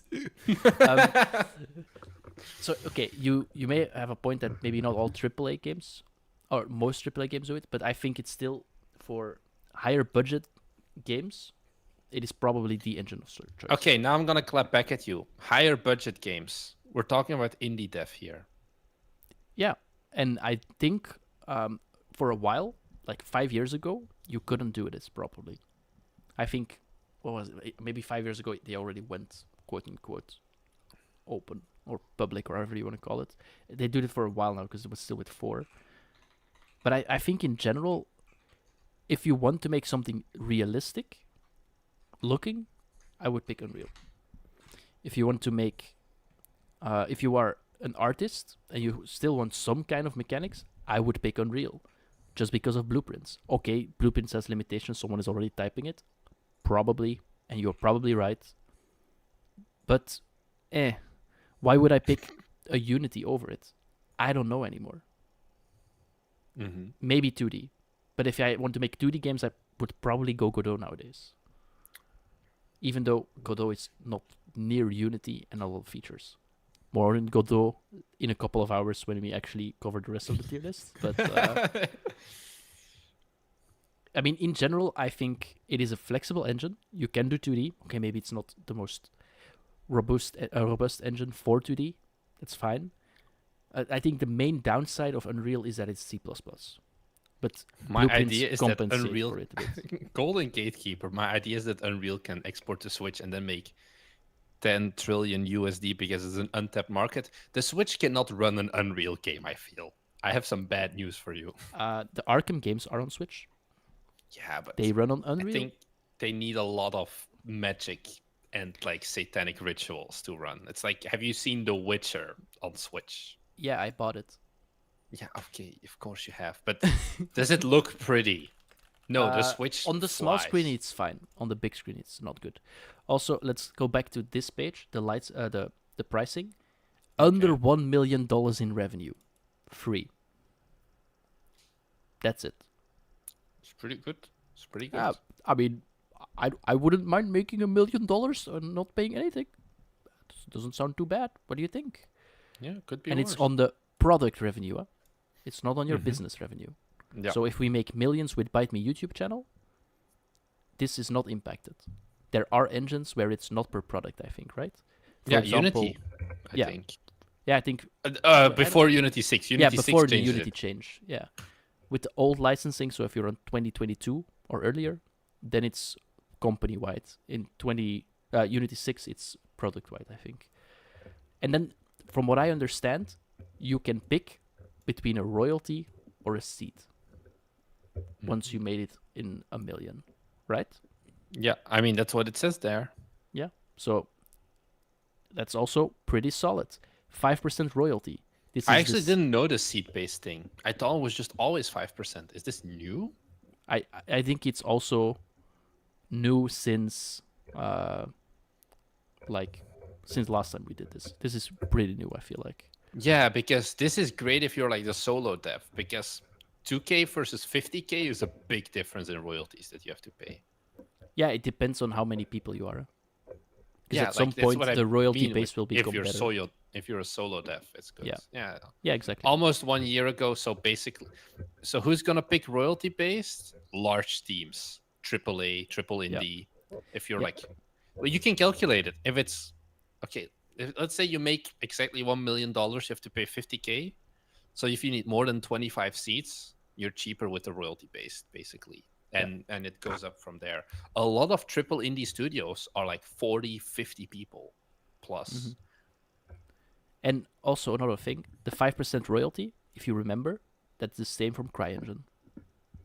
Yeah. But CryEngine was being kind of a dick, like the way they worded it, right? It was on your total with the, like, thingy. publisher stuff. Yeah, the publisher thingy. I don't think that's applicable for Unreal, but don't quote me on that. I won't. Also, revenue generated from the Epic Game Stores are royalty free, by the way, guys. Go for it, Marcus. I gave you the assist. You can just you'll make $10 at most from Epic Game Store. So yeah. So that also means you can make $1,010,000 without before you have to pay royalties. Yeah. But yeah, I think pricing wise it's solid. I think feature wise it's really good. What would you say about the statement that it's a bloated engine and it takes up too much resources and your PC bursts into flames when you open it? Probably right. Hard to say. I cannot go to I haven't used it that much. I dwindled a bit in it like a couple of years ago, but like Unreal 5 I haven't even touched yet. But Unity is also horrible, I feel like, resources wise. It's also slow. Now a lot of people say that Unity is better on that front, like it's more speedy. The compilation in Unreal it takes even longer. Mm-hmm. I don't know, to be honest, but I assume there are a lot of things that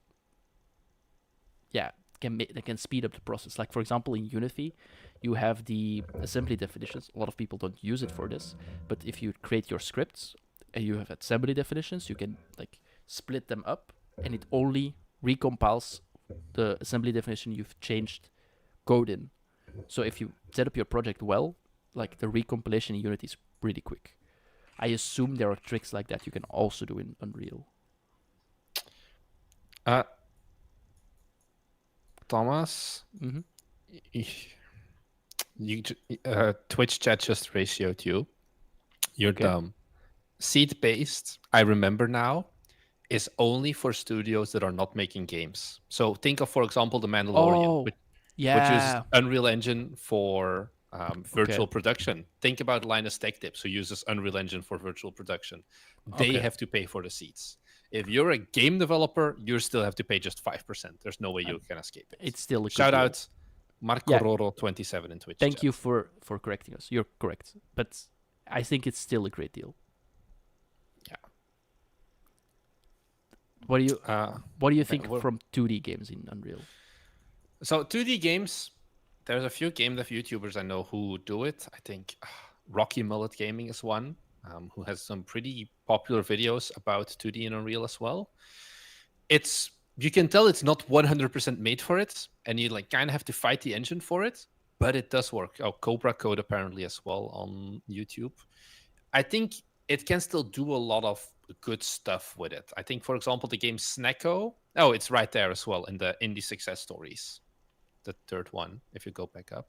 Oh man, you're horrible. Yeah, but you have a delay. You say it yeah. like 10 seconds after I did it. Just Snacko. That's the 2D game in like 3D. It's like 2.5 kind of D. I think that is a good example of the kind of games that do make it. You can make some pretty stuff with it. Octopath Traveler is, as far as I remember, also made in it looks so Unreal, good. which is probably indeed like the prettiest thing you can do. Also, Is it perfect for it? No, but it No. can definitely be done. I forgot to mention. What do you think about mega grants? Unreal having mega grants. But aren't we going to talk about that in the funding tier list? Fair, I guess. We're going to be here for 17 hours. Yeah. If you want, I can answer the mega grant thing now. Basically, mega grants are really good. The problem is, from talking to people in the industry, the mega grants have pretty much stopped being given currently. Okay. So Unreal has been putting all of, or like Epic Games has been putting all their money at suing Apple, and they've actually like you can still apply, but they don't really approve any grants anymore. Is the general vibe I'm getting from the industry. Okay. And also, I do think Ori and the Will of the Wisp and the sequel is indeed in Unity. But Marix mentioned another game. I already forgot the name, but it's fine. Octopath Traveler. That was it. Yeah. You literally said it was a beautiful game. Yeah, I know. And then that's why I remembered it. I was like, what game do I find beautiful? Okay. Moment of truth, Marix. Give me a letter. A plus. Yeah. I don't think it's S. I think we have been. What would be an S tier engine? Give me your dream engine. What would make an engine S? Okay. This engine sounds so biased, probably. But Unity, if the company didn't suck. Okay. This is why we're not sponsored by Unity, by the way. But no, but for real, the only thing you can hold against Unreal is that 2D games are supported, but I think in Unity there's a lot more support for it. And if Unreal did only that better, like if it truly was that flexible to do it, I would probably put it in S tier. Because I think pricing-wise, it's very fair. I think feature-wise, it's really, really good. But I think the best engine is Unity without Unity. The best engine is the engine you make yourself. No, that's the opposite. It's a D minus. What are you talking about? I'm sorry. What do you think would be the ideal engine? I think I'm not in a position to say that because I don't have enough hands-on time with engines. I mean, my hands-on time is also limited. At the end of the day, half my job is looking pretty on camera, Thomas. I don't. How is that going for you? It's going pretty good if you've seen how many people have subbed since I flex for them. So yeah. You guys should take 2 weeks and make a small game in a different engine. I think we would barely get past the tutorial after 2 weeks, guys. Yeah. I don't think that's going to happen. Yeah, the best engine is the one that you just press the button, make game, and there's a game. That's true. Also, Motion Run, thank you for the follow. Yes. Yeah. Have you guys seen the /r/gamedev thread where the guy quit his job with 3K in savings to make a custom game engine for the next big RTS game? How did that end? Probably it's a recent one. The thing is, there's like one of those every week. I think that's also why we never like say that you should do it. Game GPT. Yeah. So Okay. should be a movie of that motion run. I think the thing is, what makes an S tier engine, Thomas? To get back on it, I think Faux Ryan in Twitch chat says really well. It depends on what you want as well as a developer and what style of game you're making. So there's no perfect answer. Yeah, there probably, but to give some things like give some perspective on what I find important in an engine is if you look at Songs of Everjade and Beautiful game. Guild Architect, Wishlist, by the way, guys. Songs of Forge Everjade. Industry, those are all made in Unity, and they are all very different. Okay. I think an S tier engine has to be flexible, because the Marnix of today wants to make Guild Architect. The Marnix of tomorrow wants to make a 2D multiplayer MMO. And a truly great or S tier engine is flexible enough to handle that. Okay. That's why I don't rate a lot of the lower tier engines here as high. Because RPG Maker is not that flexible. You cannot make a big open world MMORPG in it. But the thing is, Thomas, if you say, "Oh, I need something that's flexible," you know what's the most flexible? Your own engine. A raw assembly. No, there's also a time issue. Yeah. Yeah, but in general, yeah. An engine that does not force the logo nor have an ugly logo. You mean Unity 6? Because Unity 6 does not have a logo on boot up anymore. Yeah, you just have to deal with the new pricing. Yeah. Thomas, before we head on over to Godot, are we actually doing Godot though? How about we add some more engines to this list first? Okay, which one do you want? Let's start with Ren'Py. Can you find an image to like copy paste? You have to entertain the people for like 15 minutes while I figure out how to get an image. You take a screenshot of like an anime waifu, and you just paste it in the thing. Okay. I got this. You believe in me, right? Bam. Oh wait, it actually worked. Did you do it already? Wow. How do I resize it? Because I have like a massive curve. Press Control and T. I think Control should and do T. It. Nothing happened. Just can you cut out only the head? We'll deal with it. Don't ask me such hard things. So how do I resize something in GIMP? Oh no. Go to image in your menu and then no, that's wrong. Image. And then rescale should be a thing, but that's not a good one. Scale image? Bruh. Why can I not drag this shit? Wow, this is an experience. How about I send you a square image? But it has to be a small one. That's the issue. I don't know how to make it smaller. That's true. I have a crop tool. Boom. Yeah, just crop it and enter. Wait, what happened? Where is the tier list? Control Z. Oh god.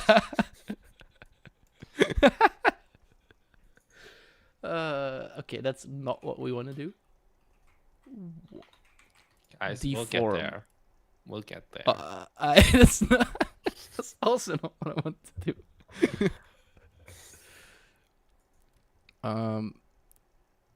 Okay. Zoom tool. No. Based into painting. Why did I have Thomas do this? Because Thomas has the streaming setup and like all of the screen share magic. But how? Thomas, we're rapidly losing viewers. You need to get this done quick. You're lying. Shift S. Try that one. Shift. I'm not lying. We every Hey! every second there's like 2 viewers dropping. Enter. There we go. Easy. Shout out C Seedler 1 in YouTube chat. You've just saved us. Yeah, and the viewer count went up again. Okay, we yeah. This is no joke, by the way. Yeah. Ren'Py. So, if you don't know what Ren'Py is, it's the visual novel engine. This is the opposite of what we were talking about. I'm actually curious because you're like, hey, I want an engine that is very flexible. I think Ren'Py is a good example of an engine that is not flexible, similar to RPG Maker, I guess, in a certain way. And because of that, it makes it very easy to be used. Is it free? Yeah. Oh wow, there. Who is it sponsored by? And then I cannot I don't think I can show this on stream. I think you should be fine. Okay, maybe I should just not open it. So this is the Ren'Py website. Great games are made with it, like Heroes Guild. It's possible thanks to Ren'Py.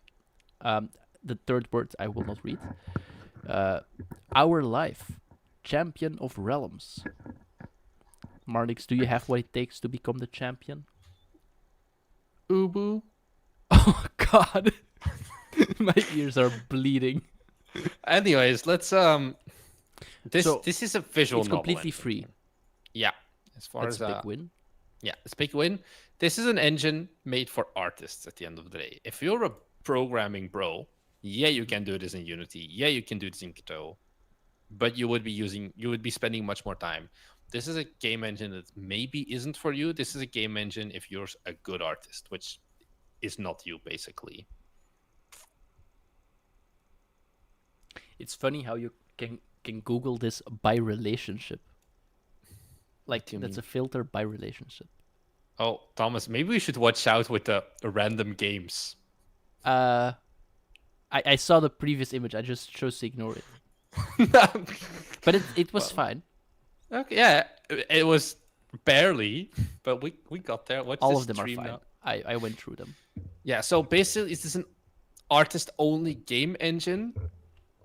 Kinda. You can do some basic code here for things like match 3 games is I think something you can do, and there's some tutorials for it, but this is very much based on I have a long ass story and I want to tell that long ass story.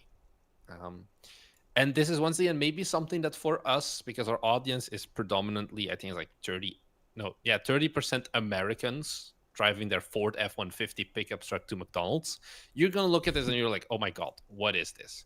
But especially in things like China, Asia, or like Asia in general, this is a huge engine because visual novels are way more common there as well. So don't just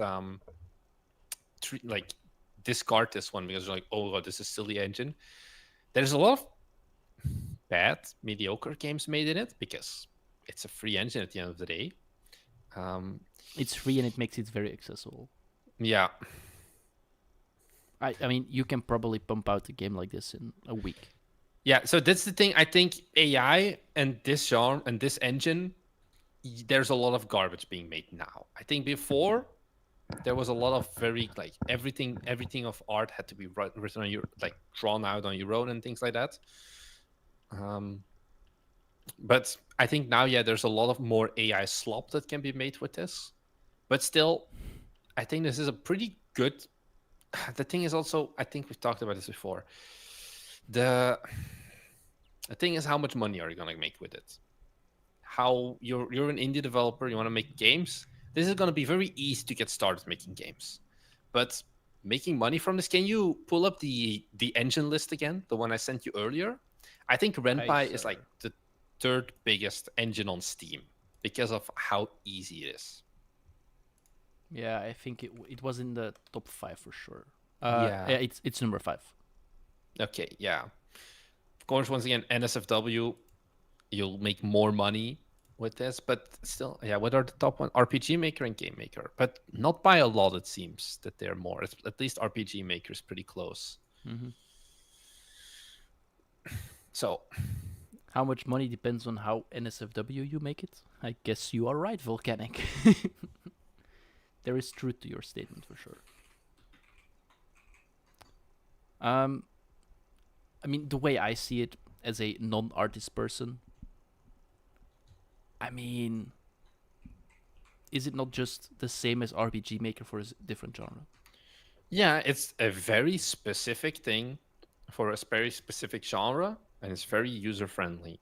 And I think because of that, it should be like a C, this one. Because I think there's more long-term potential with this still. Or like a C minus, actually. I think it's better than RPG Maker. I think there is more potential for it. Yeah. Hmm. Yeah, I guess not you are much, right. but a little bit. Yeah. Marnix, ever considered trying one of these engines? Ren'Py, I have. I He want to made make his fanfic, his Bite Me Games fanfic. what? No, I want to try out and like make an actual visual novel at some point. The thing is, yeah, it's not gonna be a thing right now. All right. Okay, So, Ren'Py C plus. So, what C plus? Who C taught you minus. how Sorry, to C read? minus. Yeah, sorry, Okay, C minus. okay, we'll get there. We'll get there.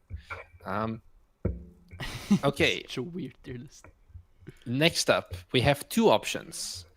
We have GZDoom by Proxy Duck, but I think GZDoom I would maybe instead focus more on the Doom and build engines together, like the old school shooter engines that are still being used now, kind of. And then the other one is Bevy. I think we should cover those before Godot. Let's do. Wait, what was GT Doom? GZ Oh yeah, Doom. yeah. So Sulaco was made in this game, and Oh, it's so just a Discord, a GitHub. yeah, it's free. It looks free. It's the Doom engine basically, but like open source ported to be more modern. Yeah. Okay, so it's your dream engine. What do you mean it's my dream engine? I would Boomer never want to. shooters? I would not make a boomer shooter in GZ Doom. Can you pull up Steam and let's take a look at some games? I want to combine this, Steam guys. itself. By the way, I'm going to combine it GZ Doom, and I'm gonna put the build engine in the same category. So if you're watching this and you're actually listening to what I'm saying, I'm not going to cover the build engine separately because there are some modern games being made in build still as well. The whole concept is basically we take old ass engines and we crank the shit out of it in like the modern day with current things. What do you want on Steam? Selaco, Selaco.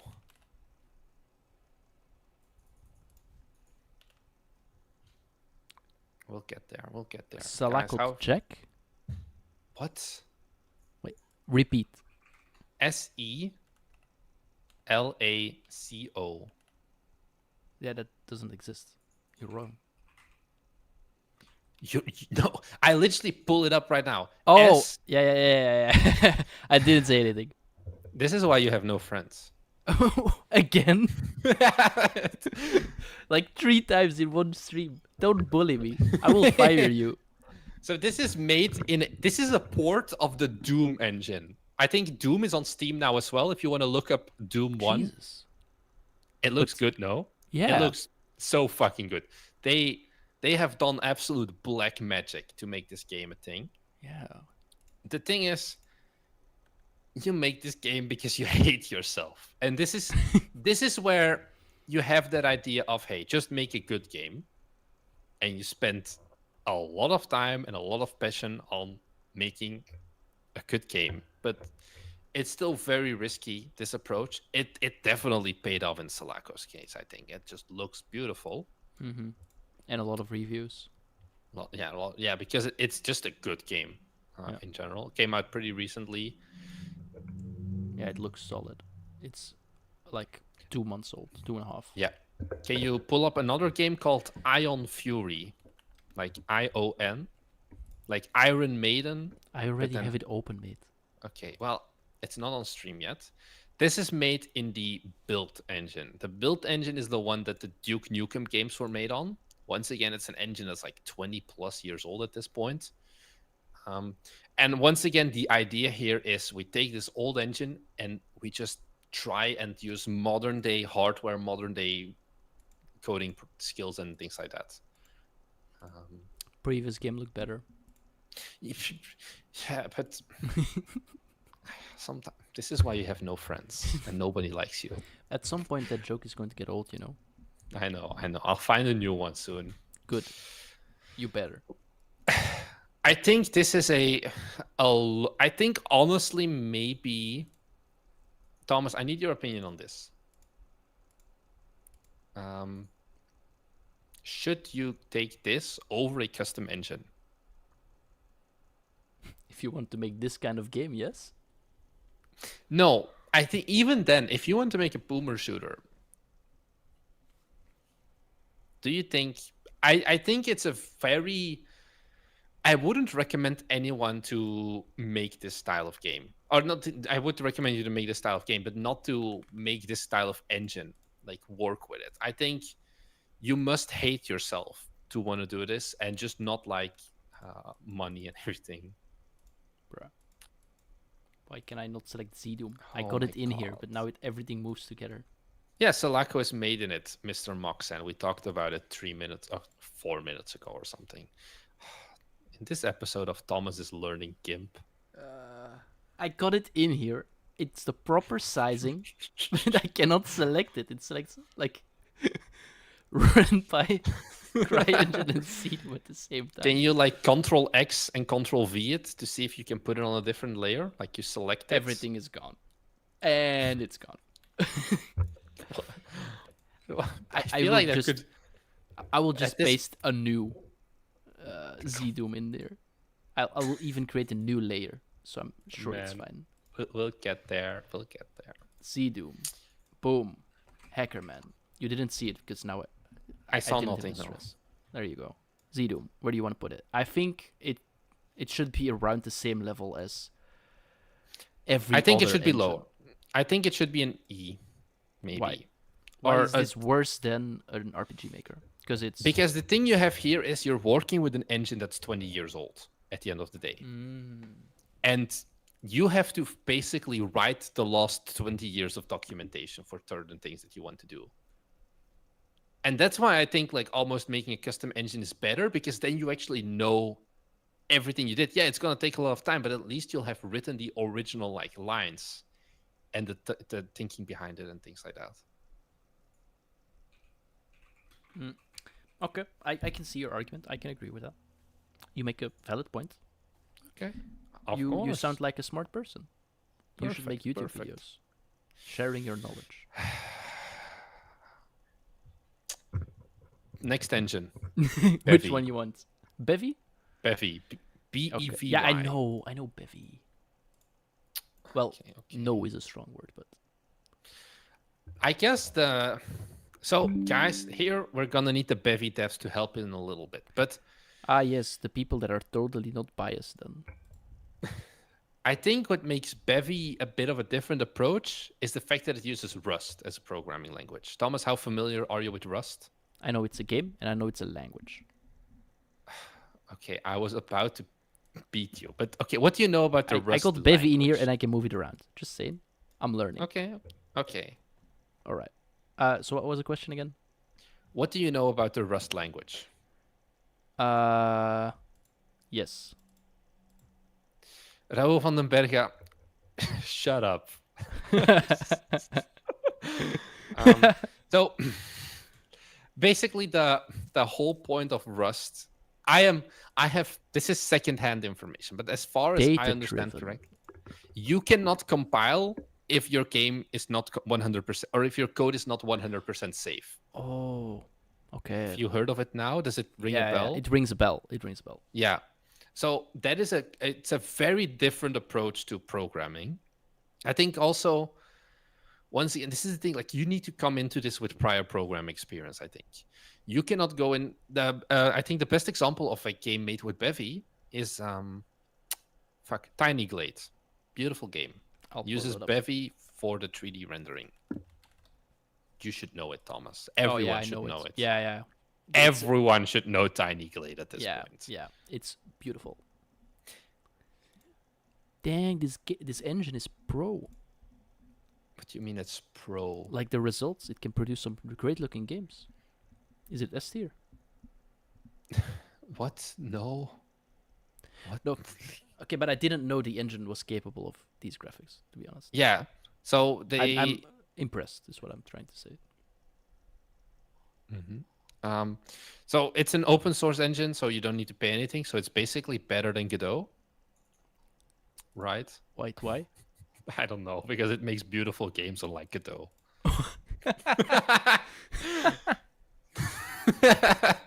I think I just offended like 40 people. We'll see the live viewers drop from 110 to 70. I think it will actually increase because they will be like, you know what this guy just said, and they will like just like The swarm engagement. you. They will swarm you. Like the wows are already coming.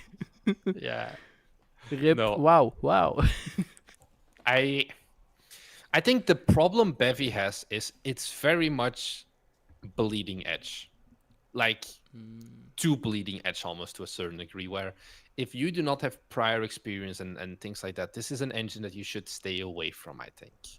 You can make stuff in it, of course, but you can make stuff in any engine, and I think, yeah, you can do better stuff with different engines than this.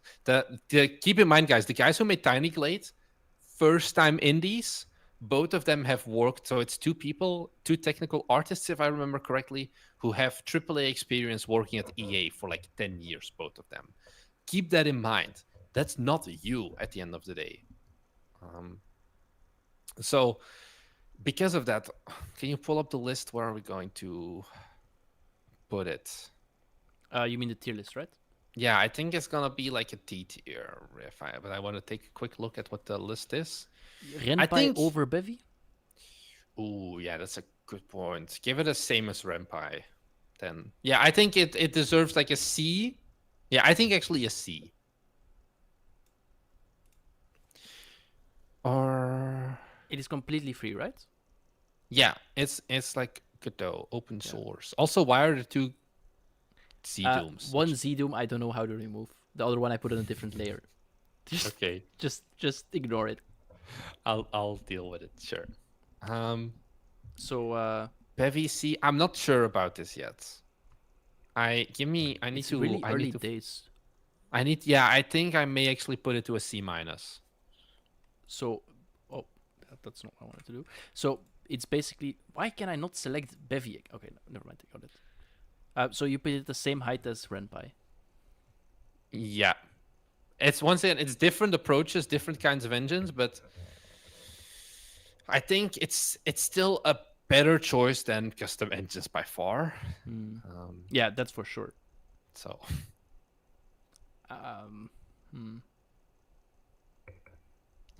okay, do we have other engines? You just don't want to rate Godot. Apparently, the Bevy doc also just states that they recommend for your next big project to use Godot. Really? I've seen that comment a few times. Let me see. That's really cool. Yeah, Probably it's still because very it's much still early. evolving a lot. Yeah. Yeah. So you get into this once again just to figure out Right, so how. Bevy's fourth this- birthday was 4 days ago. Happy birthday, Bevy. Yeah, happy birthday. Not legal yet, guys. Yeah. So is it basically child labor then? I don't know. Reading also, I think, Thomas, are we going to do other tier lists after the engine tier list? We've been going at this one for 2 hours. I don't know if I'm how much capable energy of. you have. Not that much, I feel. Maybe we can. I think we can go through the funding tier list at least. That one. Okay. I think we should stop fucking around and do Godot finally, and then move on. Can you please not swear? This is a family friendly channel. This is not a family friendly channel.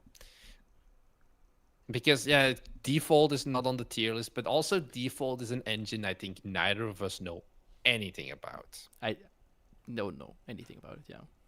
Yeah. This is the first out of the 3 tier list reveals that we're doing indeed, Abigail. Wait, but are we were doing all planning three, 3. There's no way on hell we're doing all 3. Okay. So, long story short, is it time for Godot. oh Godot. is it Godot? Godot? How do you Godot. pronounce it? Can you guys type in chat how we need to pronounce it? It's Godot. You Godot. like don't say the first O. Godot. You do Godot, like good day. Godot. Godot. We'll get there. We will ask the people on Gamescom. They have a booth. They had a booth last year. I assume they have one this year. We will go by them in our live stream and ask them how to say Godot. How do you actually say this name, guys? Yeah. Godot. Yeah. Easy. Oh yeah, thank you, Alessander. God-O. Okay. Everyone has like a different thing. Joe dots. It's like given GIF. Yeah. Okay, Godot. so a lot of people are like, okay, why is Godot great? I think we should twist it around and be like, okay, what is not good about Godot yet? What are the points that it's very much lacking in? We're gonna offend a lot of people with this. I'm sorry, but too bad. That's how we roll here. My okay, I have a few main issues. No, don't put it at S tier. No, I'm putting in S tier. Every negative, I'll put it one down. No, don't do that because now people will join and they will think that it's already in S tier. Okay, okay. Okay, yeah. So the first thing I wanted to say was asset store. There is somewhat of a tutorial. There's somewhat of a marketplace that's being built, but most of the assets right now are Unity assets, and there's like a tool to port Unity 2D and 3D assets into Godot assets. There's not that much of an asset store yet. There's some community extensions that are being made, but it's still very early in development. And most of the assets there are like 2D, 3D, and not code assets. I think that's something that the Unity and Unreal also has this does really well. Is the fact that why is it F tier? Is the fact that you not just have art, but entire like FPS controller. You talked about what is it, Orc? I don't know what it does exactly, but those things are really good as well if you're starting developers. And in Godot, you have to do everything yourself. Multiplayer support is another big one. We have things like what we use, Fishnet, we have Photon, we have so many things for multiplayer. Even netcode for game objects by Unity itself. Yeah, once again, I've not seen anything further than like a local co-op game basically in Godot. There's no big like assets for that, for example, that take all of the heavy lifting for you. And I think also Cinti officially does not support Godot. They don't see it as a word currently. But can you not just import the FBXs and so on? Yeah, you can, but it's still not officially supported, and sometimes things do still go wrong because you need to like extract it, and you have converters for it. But that's definitely a thing. Mm-hmm. I think Godot. People hate it. Godot, whatever. People hate it. I think when this is said, but Godot has great potential. It just, I don't know if it's there yet. I think I mentioned it even last Byte stream. The thing Godot needs is a visually appealing and very successful game, just to be released with it. And I think the floodgates open. It is not, I feel like, mature enough yet for Raid Shadow Legends 2 to be built in it, for example. Console porting in general is very limited right now. You need to go through W4 games, basically. You can't self-port if you wanted to. That's something that Unity is like extremely good in. It's like, okay, it's not exactly, but it's like almost one button click, basically, and you can build for other platforms once you have the SDK installed. Mm-hmm. The open source nature of Godot means that there is no way where you can easily do it, because that would mean that, hey, parts would have to become open source in general. Can you still hear me, by the way, Thomas? Yes. Because my PC just died again. No, we hear you. Okay, great. Yeah.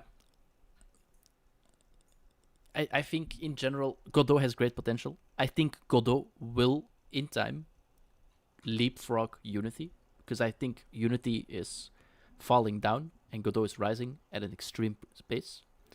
In these, like, the thing Unity did last year is like the best thing that could ever happen for Godot.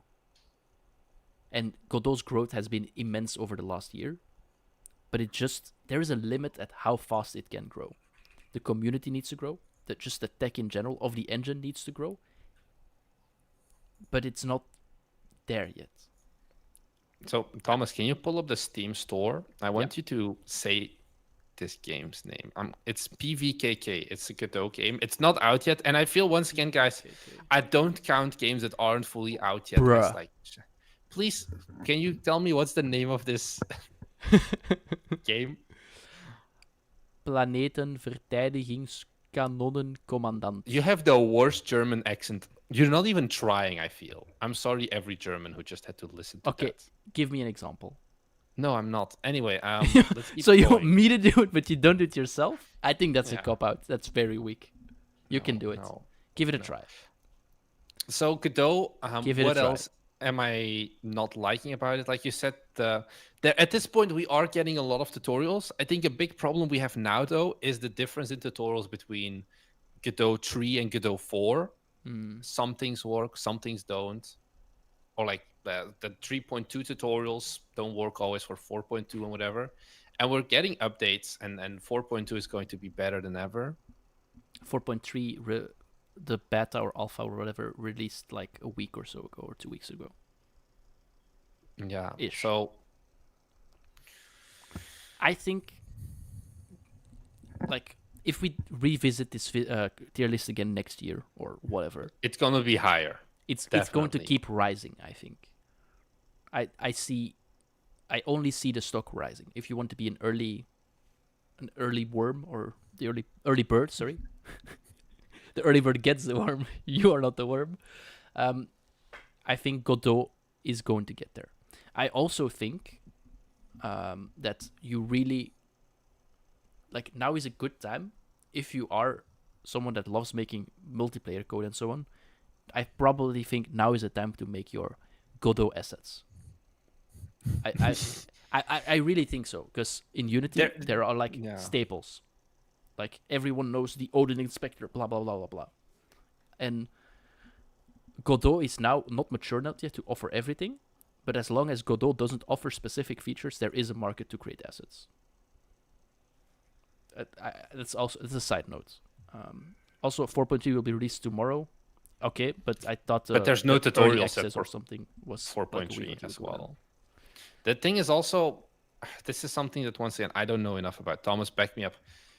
If 4.3 releases tomorrow, does that mean you should immediately port like your entire project to 4.3? Probably not, right? Things will break.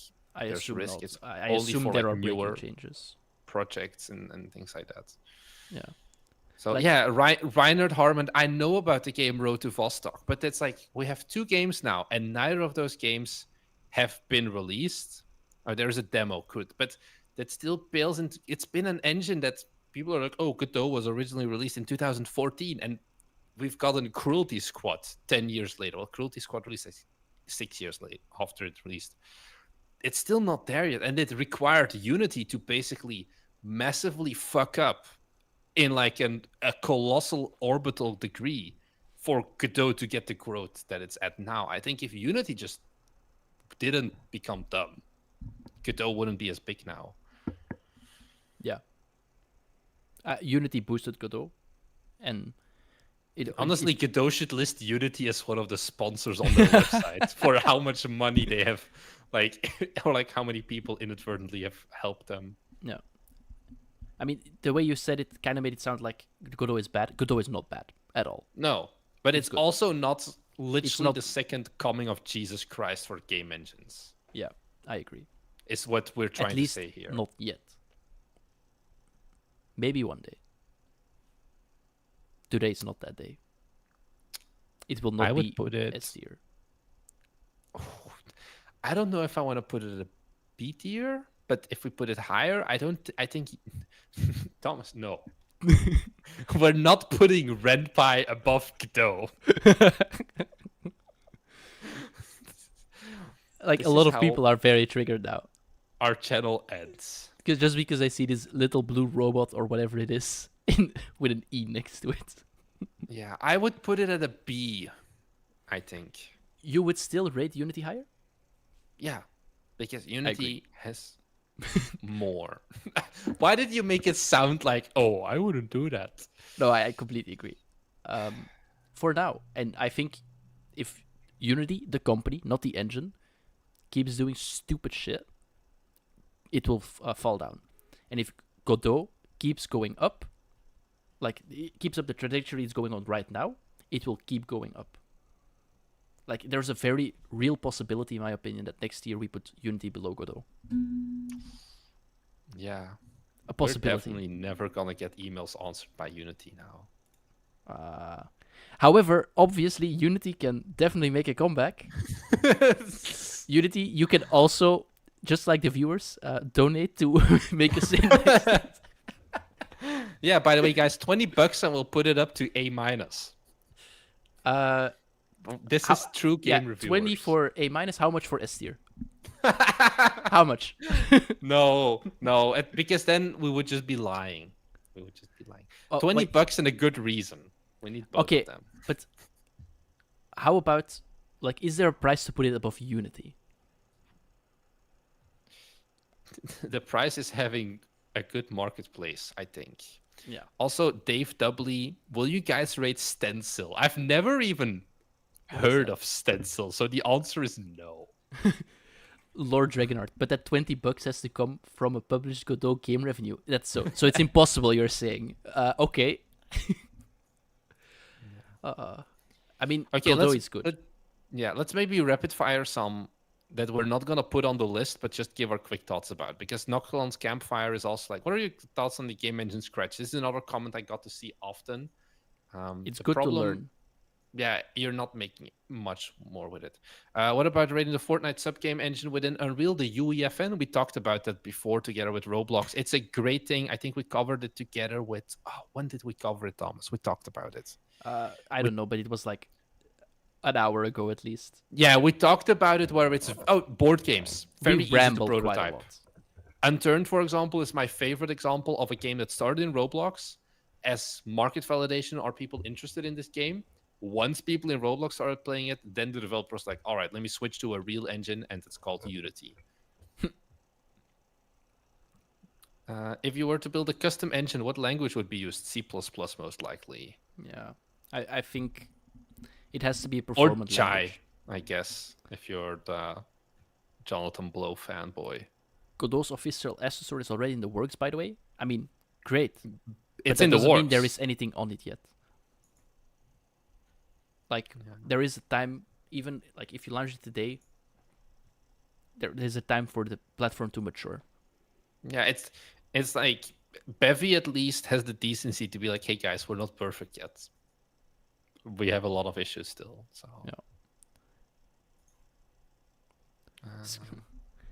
do you want to cover anything else about an engine, or any people in chat that want to say something?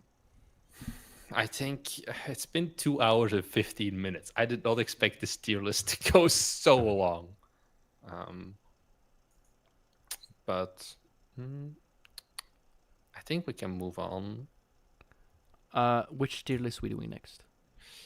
Let's do funding. I think we're going to drop art for this stream because art is going to... This is features.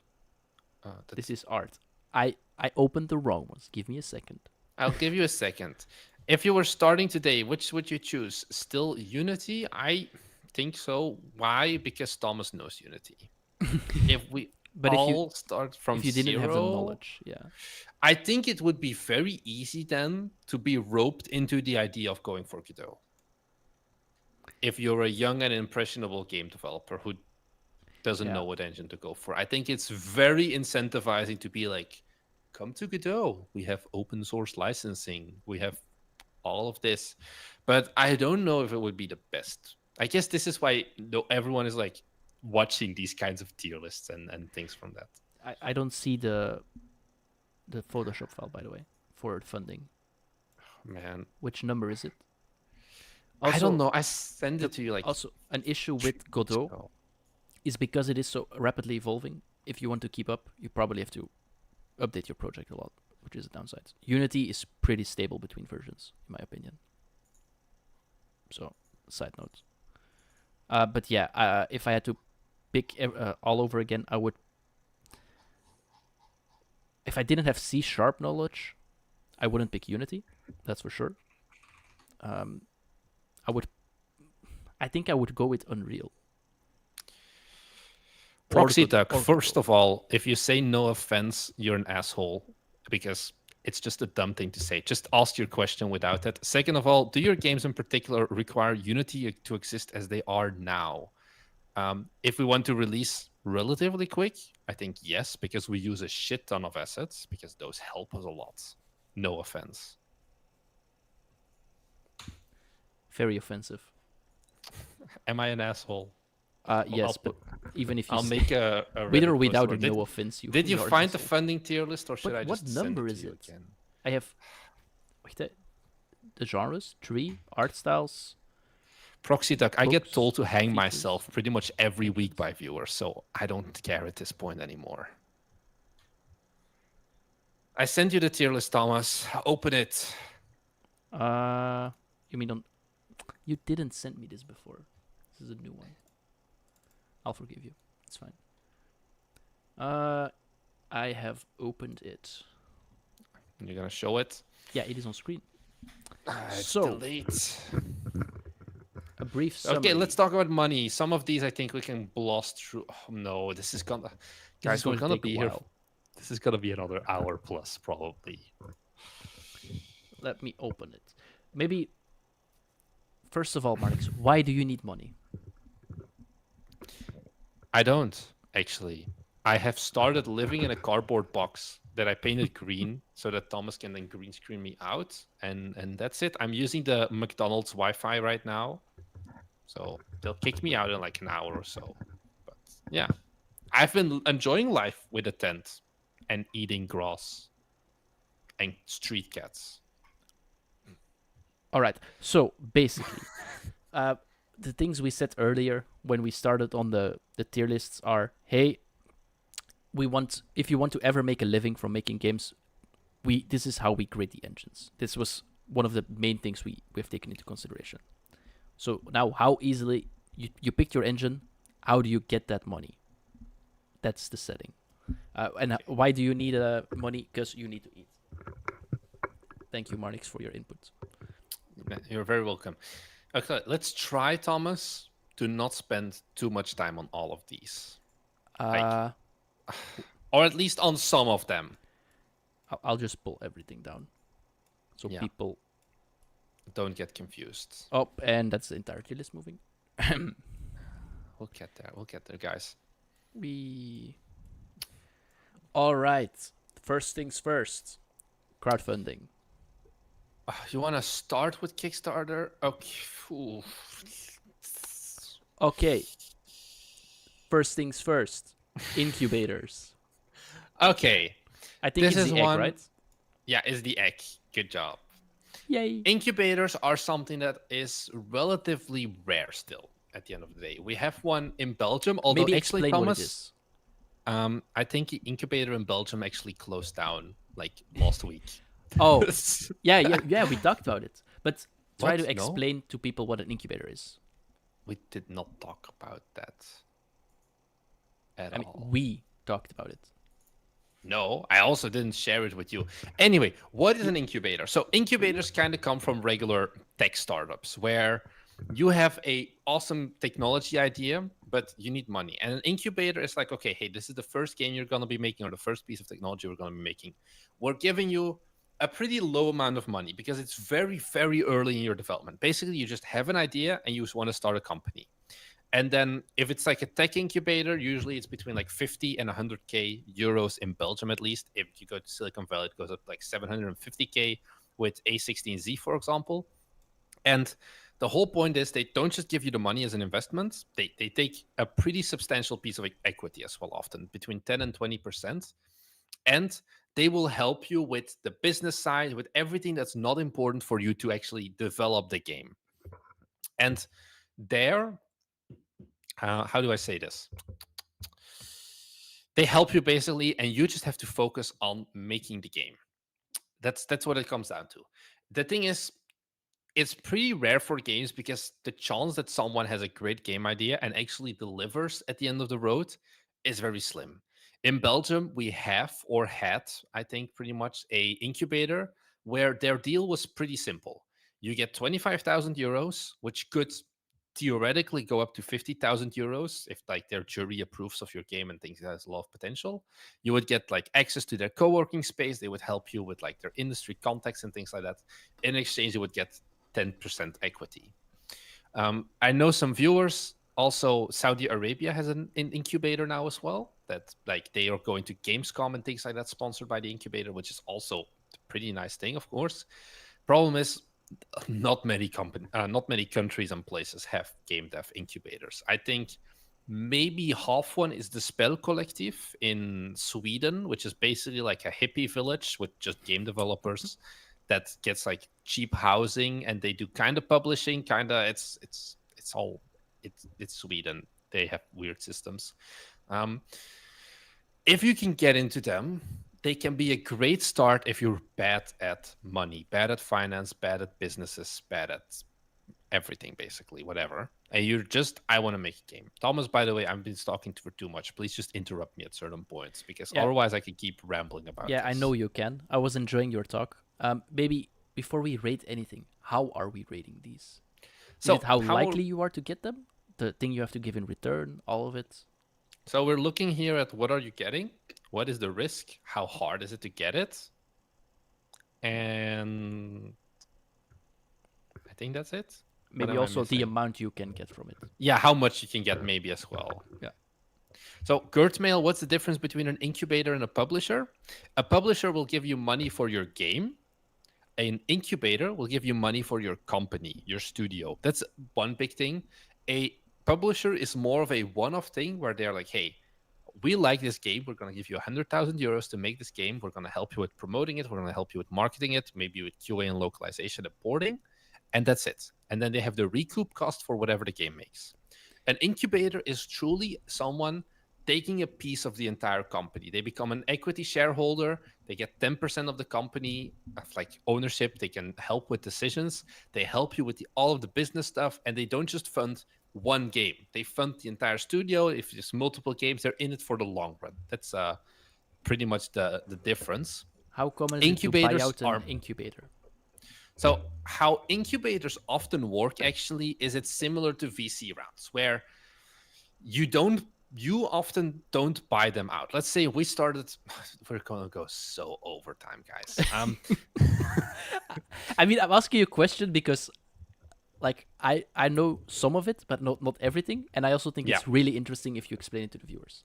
Yeah, so 'Cause, I learned a like, lot about this recently 90% of this I because know because we talk, but there's a gap in my knowledge missing, and I think there's also a gap in the viewers' knowledge. yeah, so Bite Me Games actually also, we'll talk about VCs in a second, but VC funding is kind of similar. We start an incubator. This is how it works in general tech and also kind of in game Is dev. this an announcement? Because you say we What? bite me James, and then we start an incubator. That's What not. did I say that? Yeah, you said something similar. No, we are no, not starting an We incubator. join an incubator was what I meant. Okay. Hypothetically. So we get an initial investment of 25,000 euros to make, I'm going to say mobile games because that is much more interesting for incubators. We're going to be making mobile in-app purchases like gacha games with waifus in it. That's going to be what we make. And we make our first few games and we have moderate success. But we've run out of money. We want to make bigger games, grander games, and we need more. In which case, you would probably go and do a funding round where you're going to look for either angel investors, venture capitalists, or maybe publishers and things like that, where you're like, hey, we have all of these cool ideas. We've already had some previous experience. Now we want more money. Generally, it's like a few 100,000 euros to a few million that you're looking at in that case. What happens then is that the original incubator can be like, okay, actually, this is going to be the point where the next funding round will buy us out and they will take a step back and they have gotten a, let's say, 5x return on their investment. That is generally how they work. Or, of course, you as the developer of the studio could also be like, hey, guys, it's been a good ride. We've released 3 games now. We've made a shit ton of money. We're going to buy you guys out and we're going to keep going on our own. That is just not as realistic, though, because often they are looking for a 5x, 10x, whatever, like a high increase of their original investment because incubators are much more risky as well than publishers, which is why the amounts of money you'll get are much lower as well, because there's a much bigger chance that people will just be throwing money into the void because if I you're also starting, think it's a lot you easier have to limited get an potential. incubator than a publisher. Yeah, because incubators is very much the idea of I can fix him. I don't know if you know that meme, Yeah. basically. I where can fix her. It's most often, right? Yeah, I can fix her, I can fix him, where they're looking more at the team and less at the game. They look at the team and they're like, hey, does this team have a good balance? Do they have the good skill sets to make all of these games and things like that? The Alessandro in Twitch said this, perhaps good idea to give a scale for the money. That is the big problem I have with at least the Belgian incubators, which is 25K. A lot of people underestimate how little money that is at the end of the day, because the incubator, what they do is they kind of prey. I don't think they're evil. I wanted to make a video with them. Actually, I think they are evil. Okay, No, I will never make no. I will never make a video with them anymore.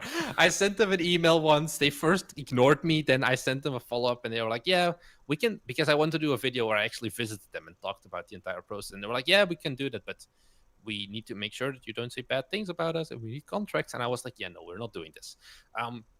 25K is about 4 to 6 months of runway if you're like not a solo dev. If you're thinking of, hey, I want to pay myself a livable wage, we need to spend money on art, we need to spend money on whatever, you're not lasting long enough. How it works in Belgium basically is you join the incubator and then you speed run a different kind of funding. Either it's a Kickstarter or most realistically in Belgium, it's a government grant and you just milk the shit out of the government and the taxpayers.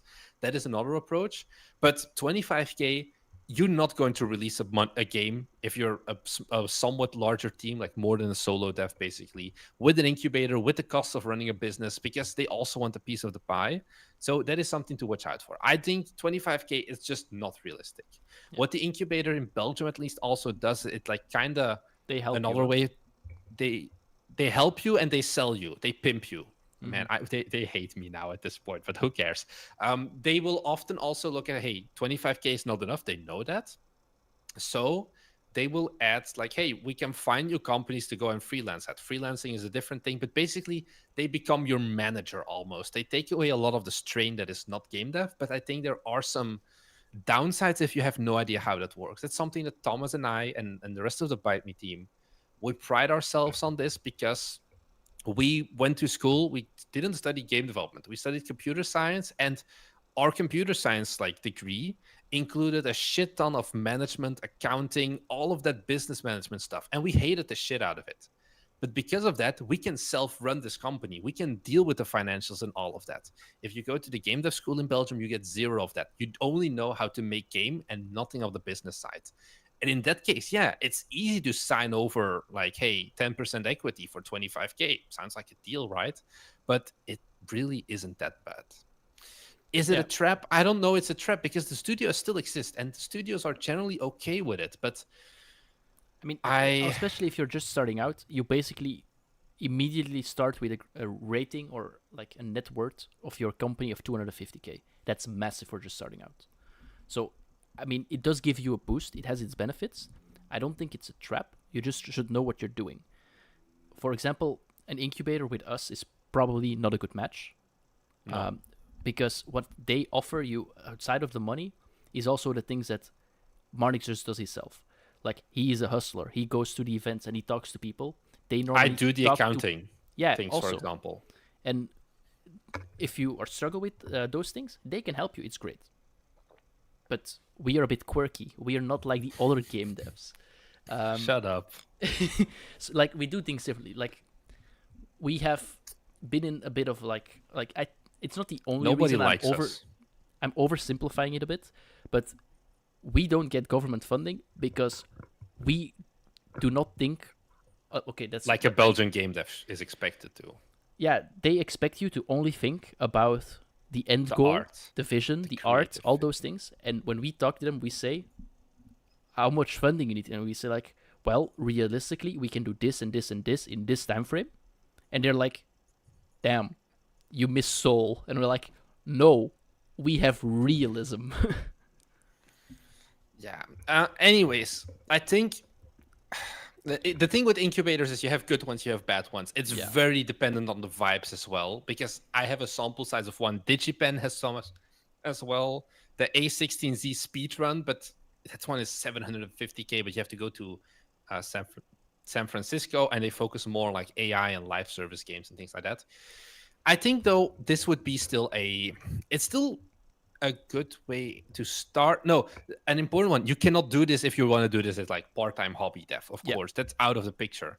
You would put it a B-. I was thinking like a B, maybe something. So I think I can live with that. Yeah. For example, someone earlier in chat said, "Hey, I want to work semi-part-time and dev at the same time." Yeah, if you mean part-time for your game and part-time for like someone else's game, then an incubator is great for you. They will try to give you that part-time other studio work so you have an income stream. So if that's what you want, it's a great fit for you. If Yeah. you just want to work like part time, your real job or in McDonald's or whatever, I don't think that's going to fly. Not happening. Mindtails in Twitch chat also asked, do you think incubators affect your studio's creative vision or like creative freedom? I don't think that. I think they do understand generally, at least the one in Belgium, from my experience, is pretty good there in allowing studios to do dumb ideas and not stopping them Yeah. for better or worse. Yeah. I mean, let's We're go to going the to next one. Gamescom next week and we're going to meet Belgian game devs and let's hope they don't watch this. And Unity, who will also be angry. Like half of Ah, Gamescom will want to beat us up completely, like punch us in the okay. face. Anyways, let's keep going. Next up, You choose. yeah, I'm I can thinking talk about anything. bank loans. Bank loans, F Don't tier. do it. I still think this is a very easy one. Loaning from a bank puts all the risk on you. And you have no shots usually at knowing what you're doing. Don't do this. It's a massive risk. You think Yeah. your game is $1 million ID? How are you going to market it? Yeah, Yeah, I think you have to give yeah, I collateral. think also bank loan. Yeah, either you have to give collateral, or you need to find a loan shark. In which case, the kneecaps are the collateral. Yeah, I think this is a bad idea. Yeah. Just our advice is don't do it. If you want to do it, go ahead. We think it's F tier. Okay. Okay. Next up, Let's pull up savings next one. That's another yeah, common I was one. thinking the same one. So Marnix, you have some put this- experience with this. We put this one relatively high last time. Let me actually take a quick. Don't give look. me the rating. I don't want to know it. What did you think we put it last time? C. No, B negative, C positive, plus whatever. The thing is, why did I rate it there? Because it is, you have no accountability to third parties, I guess is a way. Like, you have full creative freedom still. You control everything. You control your runway. You control your spending. You control all of that, which sounds good. That's how I did it as well. I had about $25,000 in savings, maybe a little bit more actually. And I'm still going off of that. If you can live frugally, if you don't have kids and all of that stuff, you can go Or a you have your long mortgage way. paid off or something. Yeah, like I have, that was like I had the runway excluding my mortgage basically. I included that as well. The thing is, I got some comments from viewers who had like MBAs and whatnot. The big problem with using your savings is that at the end of the day, it's still your money. Whereas something like a VC or an incubator, you're playing with someone else's money and there's less risk for you at the end of the day. If your company goes belly up and you're VC funded, your personal savings aren't gone, or not as much really.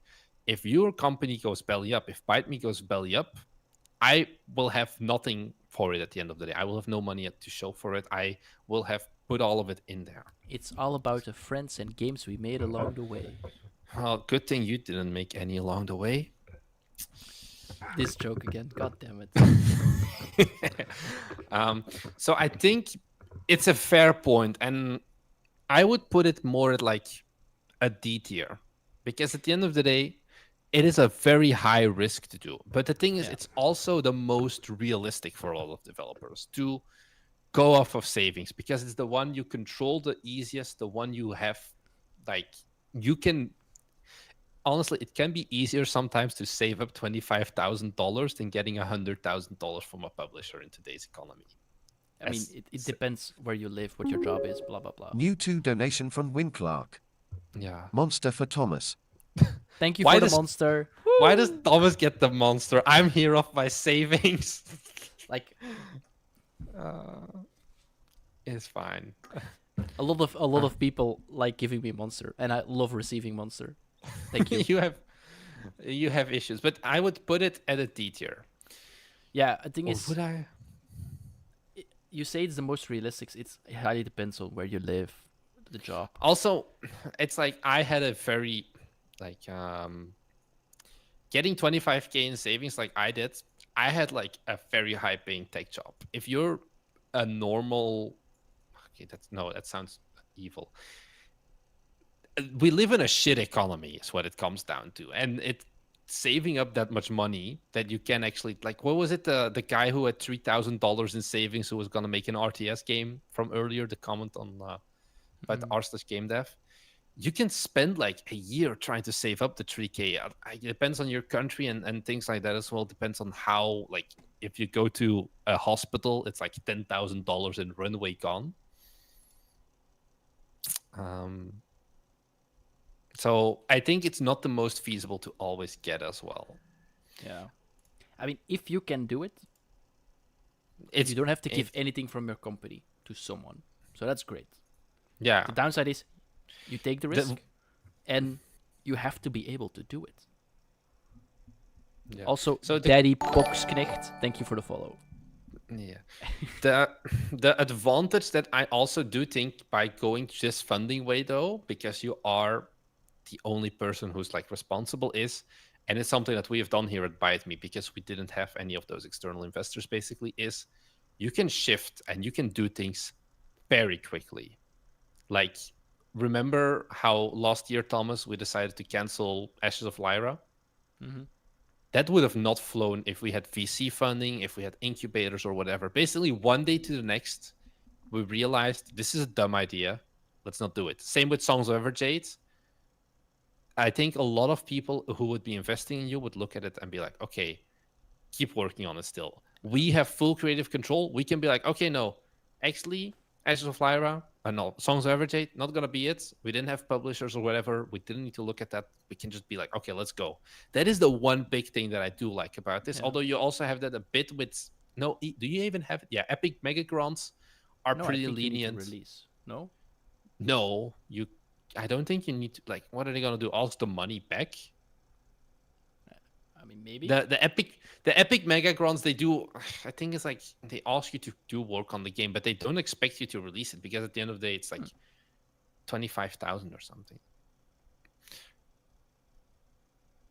So let's put it at, I think I would still want to put it at C tier actually. If you can do it, it's probably one of the best. But it's really hard to do. Just because you have the freedom. Yeah. The best is really going really, really straight to the point, but because there are a lot of nuances. Like, you take all the risk. Remember that, guys. If your game fails, everything that you spent, yeah, you're not getting back in. You're never getting it back. You're not having any security in that regard. Yeah.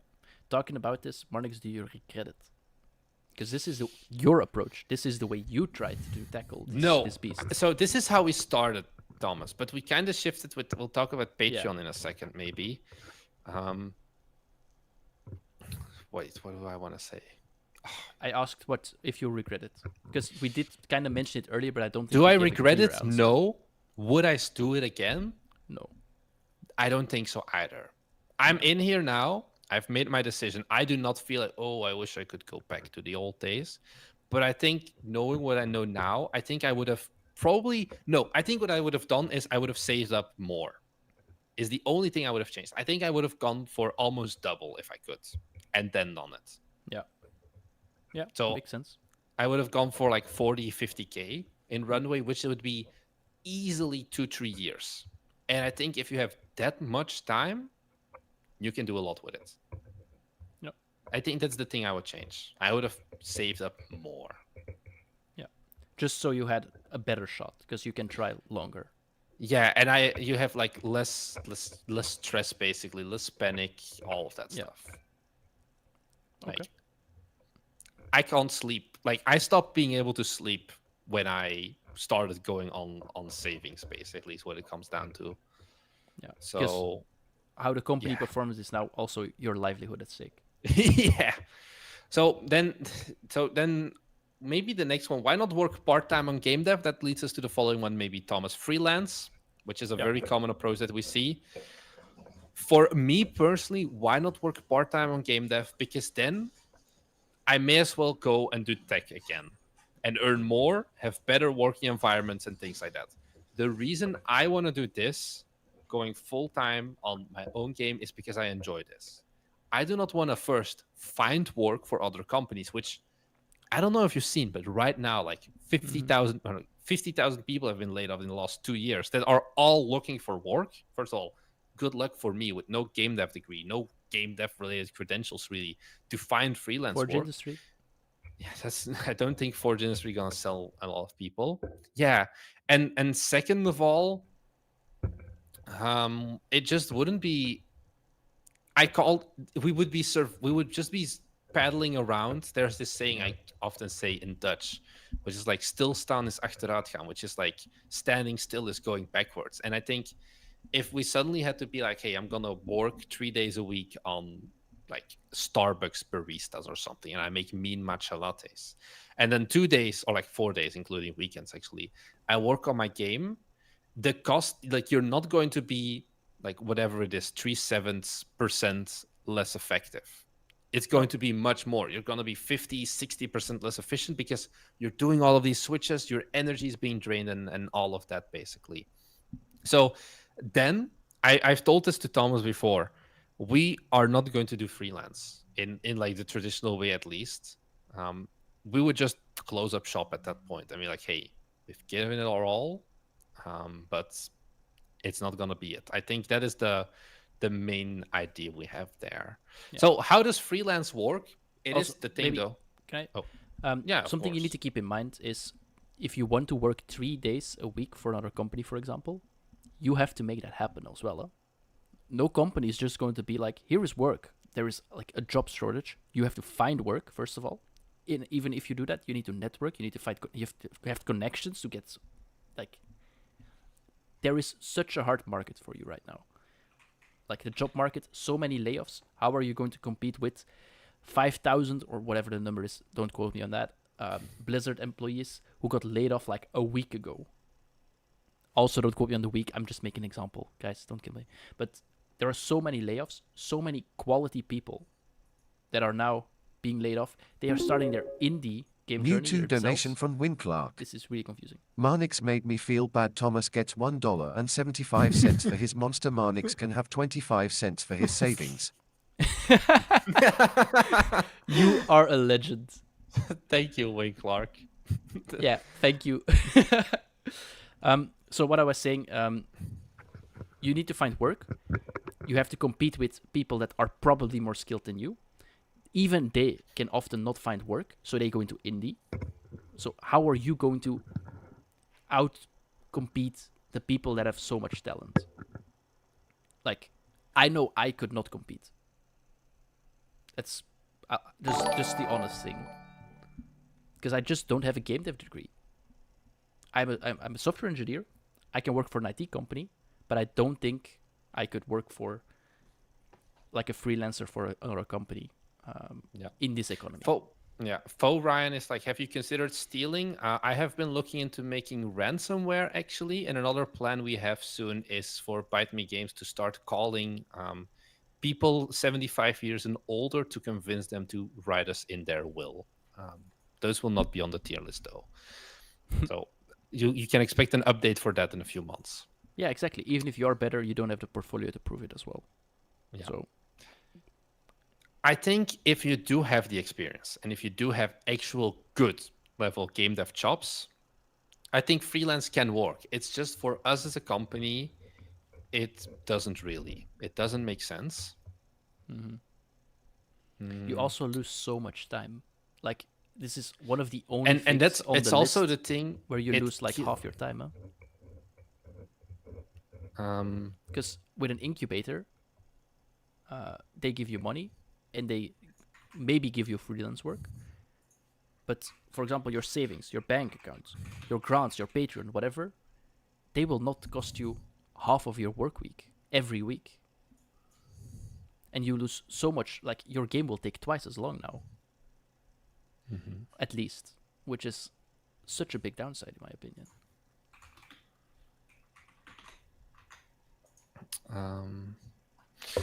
So freelance, we put it at D tier last time. I think actually,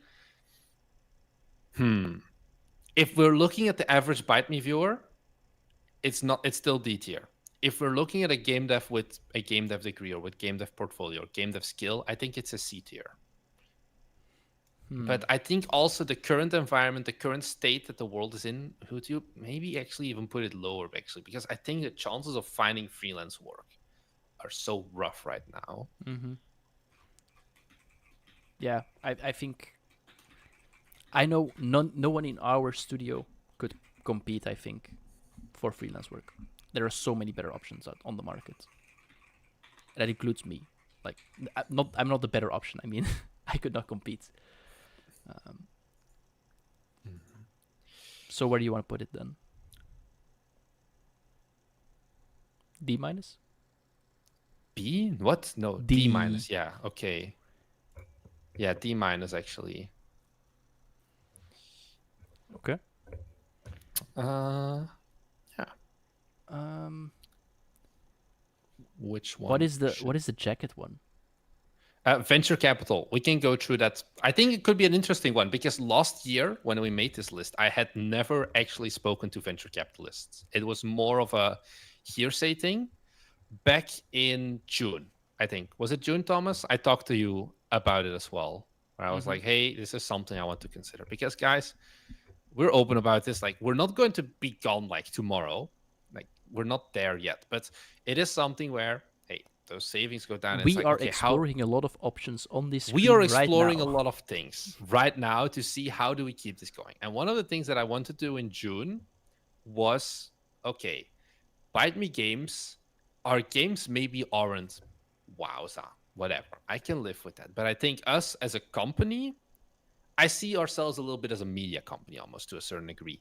I think that could have some like potential ideas for investors because there's a very much long-term game with this. We have growth month over month in terms of like how much subscribers we're getting, how much views we're getting. I thought like, hey, this could sound good. Hey, let's pitch it. Let's try it out at least. So I pitched to I think 3 venture capitalists that I found. It did not go well. In what way did it not go well? None of them vibed with me. I think I wrote an article about it on our Patreon as well at some point. The the big problem I have is think about venture capitalists, like they have this image of, oh, they're so sleazy and all of that. It's true.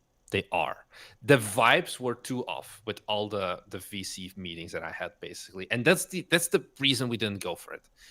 VCs are very much like the first thing they talk about, and I guess it's their job at the end of the day. Remember with incubators, I was talking about, hey, they want to exit at some point and like get their investment out of it.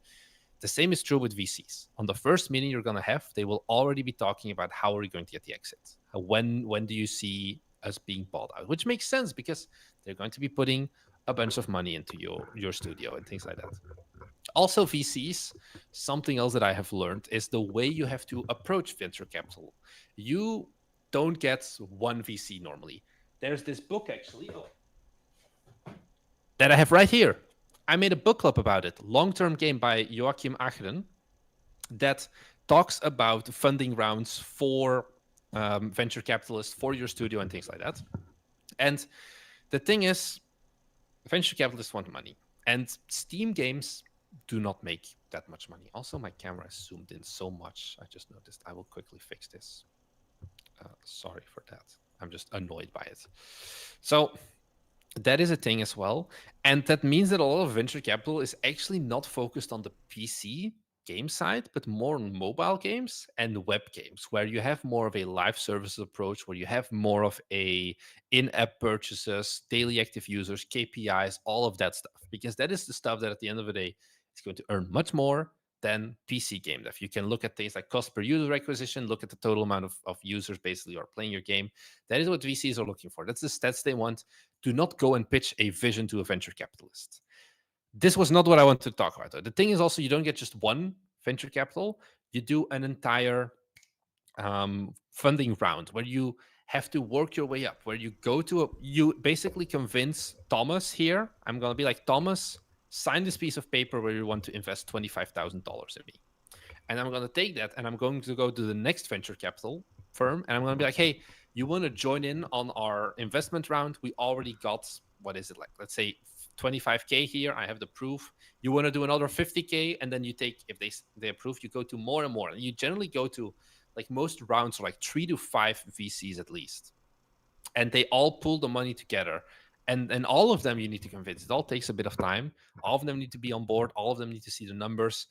There's a lot of like management as well. The guy who wrote this book, Joachim Acheren, let me see if I can You can look. Okay, it gets Beautiful. screened out. Yeah, whatever. Look at the book club. He has a blog post that dives very deep into how venture capital works and things like that as well. The the thing I want to say here is, if you're a PC games developer, this is an F tier.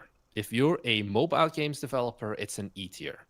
I think there is one thing that is not on the list actually, Thomas, that is also kind of hard, but it's kind of related to VCs, and we're in a bit of a lucky position with that because we have that reach is something called angel investors, where it's not a full VC.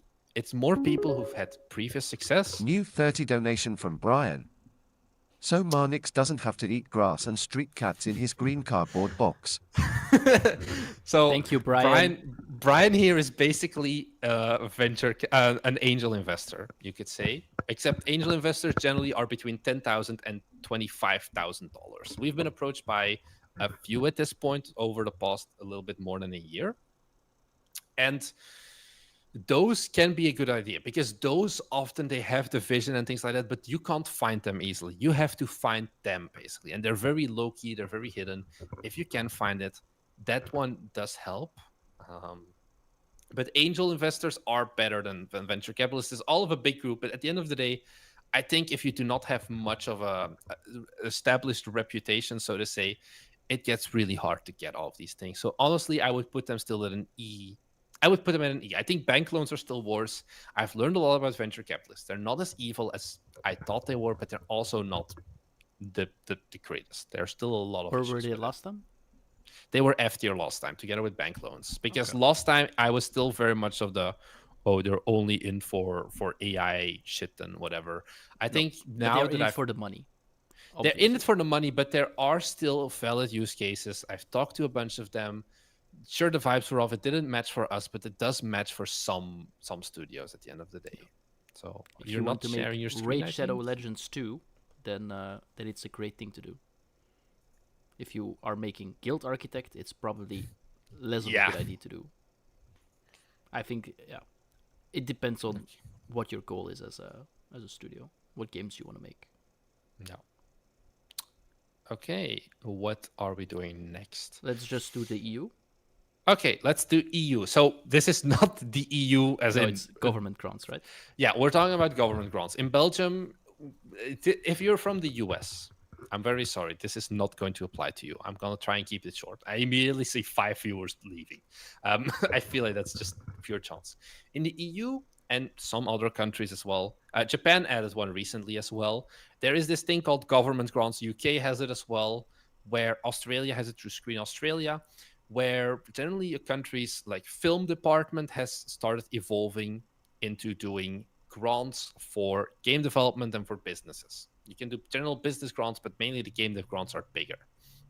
And how this works is you pitch your game, the government will look at it, and they will look at it from a perspective not of, hey, we need to get this money back. They're going to look at it from a perspective of the art and the things like that. Will this benefit? They just want it to look good, so it reflects well on them as well. It's like if you show something with their culture and so on.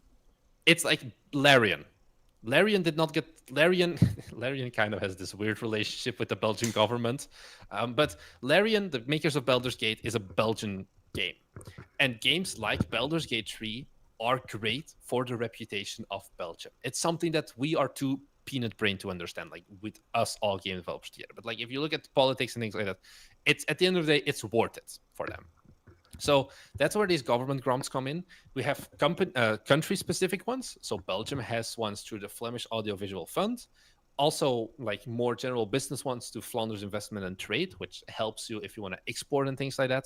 And then you have the EU, which has a Creative Europe is the name for it, where if it's a game that is like story-based and has been released in the past, your game needs to have been released already or something, or you have to have it released already one game. It's a little bit more strict and it's a bit of paperwork, but basically you can also get a lot of money there.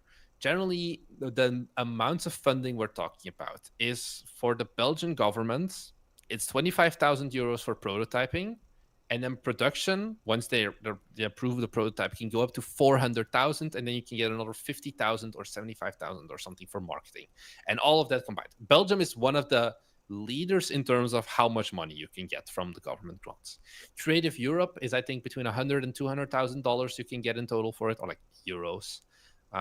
Yuki is the one from the UK. I think that one goes up to 100,000 pounds.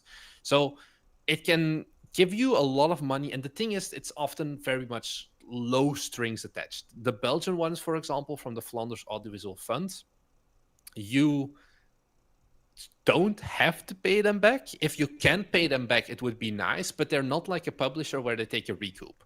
They will like be like, hey, you can pay yourself out, you can do all of that, and only if at the end of the row, like everyone else has been paid, the publisher, you, your employees, whatever, if you still have some money left and you want to pay it back, then that would be great. If not, no worries. That's the Belgian one. It's not technically free money. If you say that they get angry, but it is still an approach. If you can pay it back, you have to pay it back. Yeah, But basically. they are last in line to claim their money back, basically. Yeah. Damien is asking, do you need to be a company for these grants? Yeah, you need to be a company to apply for this. The thing with the Belgian one, though, is you can actually, this is just Belgian, you can kind of side skirt it, and you can apply without being a company, and then you'll get the approval message of like, hey, you have been approved of getting this grant, but you're not being paid out yet. And then they're like, okay, now you start the company, and it's going to take 2 months, and by then we'll pay you out once there is an actual company. Otherwise, you're just killing it on taxes and things like that. So the Belgian one, at least, you don't have to be a company when you apply, only when you receive the money. But like Reading Oslo says, the bigger problem here is it's a lot of paperwork. There's actually a video over on our Patreon where I walk you through the entire grant application that we did for our game Ashes of Lyra for the prototype. I think, Thomas, do you have... let's maybe... We can take a quick look at it. Can you look it up in the archive? Are you on it already? Or should I send... Yeah. I can look it up. It should be released somewhere in April or May. This year. Yeah, this year. Well, basically, it's a pretty long document. That video is just me talking about the entire process. So it talks government grants. Yes, that one. You can pull it up and we can just like click through it and get a vibe of everything that we're looking at here. You want audio? No audio. I just want to basically show what the grant, like how it looks, what you need to do, the amount of paperwork you need to do. Just click through in the middle. Should be a screen share recording of me. Yeah. Go further. So this is like it's all in Dutch because it's but the Patreon has a like translated version to English where you can see it's a half an hour long video, which is a good like idea already. You need to talk about what's the theme. Just click through and I'll like document some of the parts. You need to explain your entire game. You need to explain your milestones, all of that. And then you also, if you go further, there's like budgeting and things like that. You need to fill in like whole Excel sheets of I expect this many hours to work on 3D, this many hours to work on programming. I have an hourly wage of this much. And you get to this magical number at the end of the day, calculation. This document, can we see it's 52 pages, right, Thomas, in total? Yes. Yeah, it's a long boy that you need to write. It takes some time. They want it to be stylized and all of that. So yeah, here, what Thomas in on, this is like the number where you ask for, hey, we want 25,000 euros for prototyping funding. So it's a lot of paperwork, but at the end of the day, it's free money. So it's still very good in that regard. If you get it, it's one of the best ways to do it, I think. The problem is, once again, Thomas talked about this earlier, it doesn't fit with our company the greatest. So the problem here is if you're making the Belgian government, you submit it. When was this posted on Patreon? It should have been posted, Thomas. You can see the date. April and then something. So You Want a Government Grant is the name of the title or of the video. The thing is, between submitting and receiving the grant, you're generally waiting about 2 to 4 months. And then you also need to keep in mind you can only submit in 3 periods every year. And just writing the document also took me 2 weeks, basically. You're spending a lot of time on it. And okay, if you're earning 400,000 euros, you can be like, hey, this is worth it. But for a lot of companies, and maybe even for people like us, having to wait 4 months, if you're a starting company, starting studio, 4 months to maybe get money, maybe not, that can be devastating. That can literally bankrupt a company, if you're like hoping you can get it, the document is 52 pages, Lord Dragon art, and this is just for a prototype. It gets longer for production. You talk about the time it takes, but they expect you to go for a prototype. That's 25K max. Then you can apply for vertical slice, which is a bigger slice, but still not everything, and then for production, if I remember correctly. Yeah. So you're talking about wait 4 months for 25,000, maybe. That also means if you follow the entire track, assuming it's every 4 months, so that you can apply immediately for the next one, which, if I recall correctly, is not the case. You can't, because you basically you get the result one day before you have to apply again. Yeah, but basically it means you're looking at a turnover, or however you want to call it. Maybe it's not the best term, but at least a development cycle of 1.5 years. And that's, I think, when you do everything perfectly and get everything, you at least have to work on your game for 1.5 years. Right? Mm-hmm. Yeah. And that's maybe when you get the money. So the biggest downside to this is the paperwork and the time it takes, I think. Like the time it takes to get a reply and get approved or whatever. Yeah, it took more than 80 hours to make that 50-page doc. Like I told you, I was pretty much full-time 2 weeks working on that project, Patty. But if it's so great, why didn't we do it? Because it doesn't fit with our idea of we want to release games in less than 3 years. Is what it comes down to. And the thing is also, that's one side of the funding. We've applied to other grants as well. For example, we applied to the Flanders Investment and Trade Grant, where they have a €9,000, which is not as much, but it's like to help you export to other countries. And we wanted to use it to maybe go to like Japan, Tokyo Game Show, things like that. It would have helped us with localization for our games and things like that. What was the idea? We applied for it. And then once again, government grant, 4 months of waiting. Originally, it was going to be 2 months. And after 2 months, I called them and they were like, oh no, now we've only started looking at the documents after 2 months. I was like, what the fuck? We didn't get it because they didn't see the value of games and why they need to be exported. And that is like, it breaks the faith that I have in, hey, the people reviewing these grants actually know what goes on with games. So that's especially the thing if you're not, like, if you're applying to non-game specific grants, it can be rougher. Sometimes your local country or like your local province or state or whatever can have some business grants as well that can help, but those are hard to get sometimes if you're a game developer as well. Let's round. I think it's still an A. Yeah, I think it's a solid one. I think it's still an A. Get it, and it fits. If it would fit with our vision, for example, a game that takes 3 years to develop it, I think this is one of the best ways. Yeah. So, Vaf, if you're watching this, we like you. Like us back, please. Let's make a short of this and send it to them. Just tag them. Send it to them. I don't think they have a YouTube account to tag. I don't know. I see we dropped a lot of viewers because probably all the US people didn't like us talking about government grants because that's too socialistic or whatever, socialism. So maybe let's talk about Patreon. Okay. Let's quickly do Mega Grants first because we talked about it a little bit. Fine. It's Mega Grants is a little bit of a weird offset. We put it at A last time. However, like I said before in the stream, talking to people from the industry, Mega Grants, they have stopped giving them out for the most part. So how do Epic Mega Grants work? 1, you make a game in Unreal. 2, you write a 2-page document about why your game is so awesome. And then 3, hopefully they give you $25,000. It's always $25K. It's not going to be enough for like selling your game, basically like releasing it. But it's one of those things that, it just helps at the end of the day. Yeah. But it sounds like a very low barrier to entry. It's very low barrier to entry. They were giving them out like crazy a while back, but they've stopped doing them for the most part. So because of that, the idea and the concept, this is the closest you're going to get to free money. You just need to be using Unreal, which is another reason why Unreal is oh no, it didn't put that S tier. A+. The problem is they've stopped giving it for the most part. So I think because of that, I would put it like a B now. Like you can still apply. It doesn't take much time, but I wouldn't expect to actually get What is the downside? Much. What is the downside? There is not much downside to it, except the fact that you realistically shouldn't plan for it because you probably won't get it. Isn't that the case with most things on this list? I guess if you wanna do it like that. A minus. A minus. I can live with that. I agree we should put it a bit lower because it just got harder, but I think it's still It's if you still can a get it, decent it's one. so good. Yeah.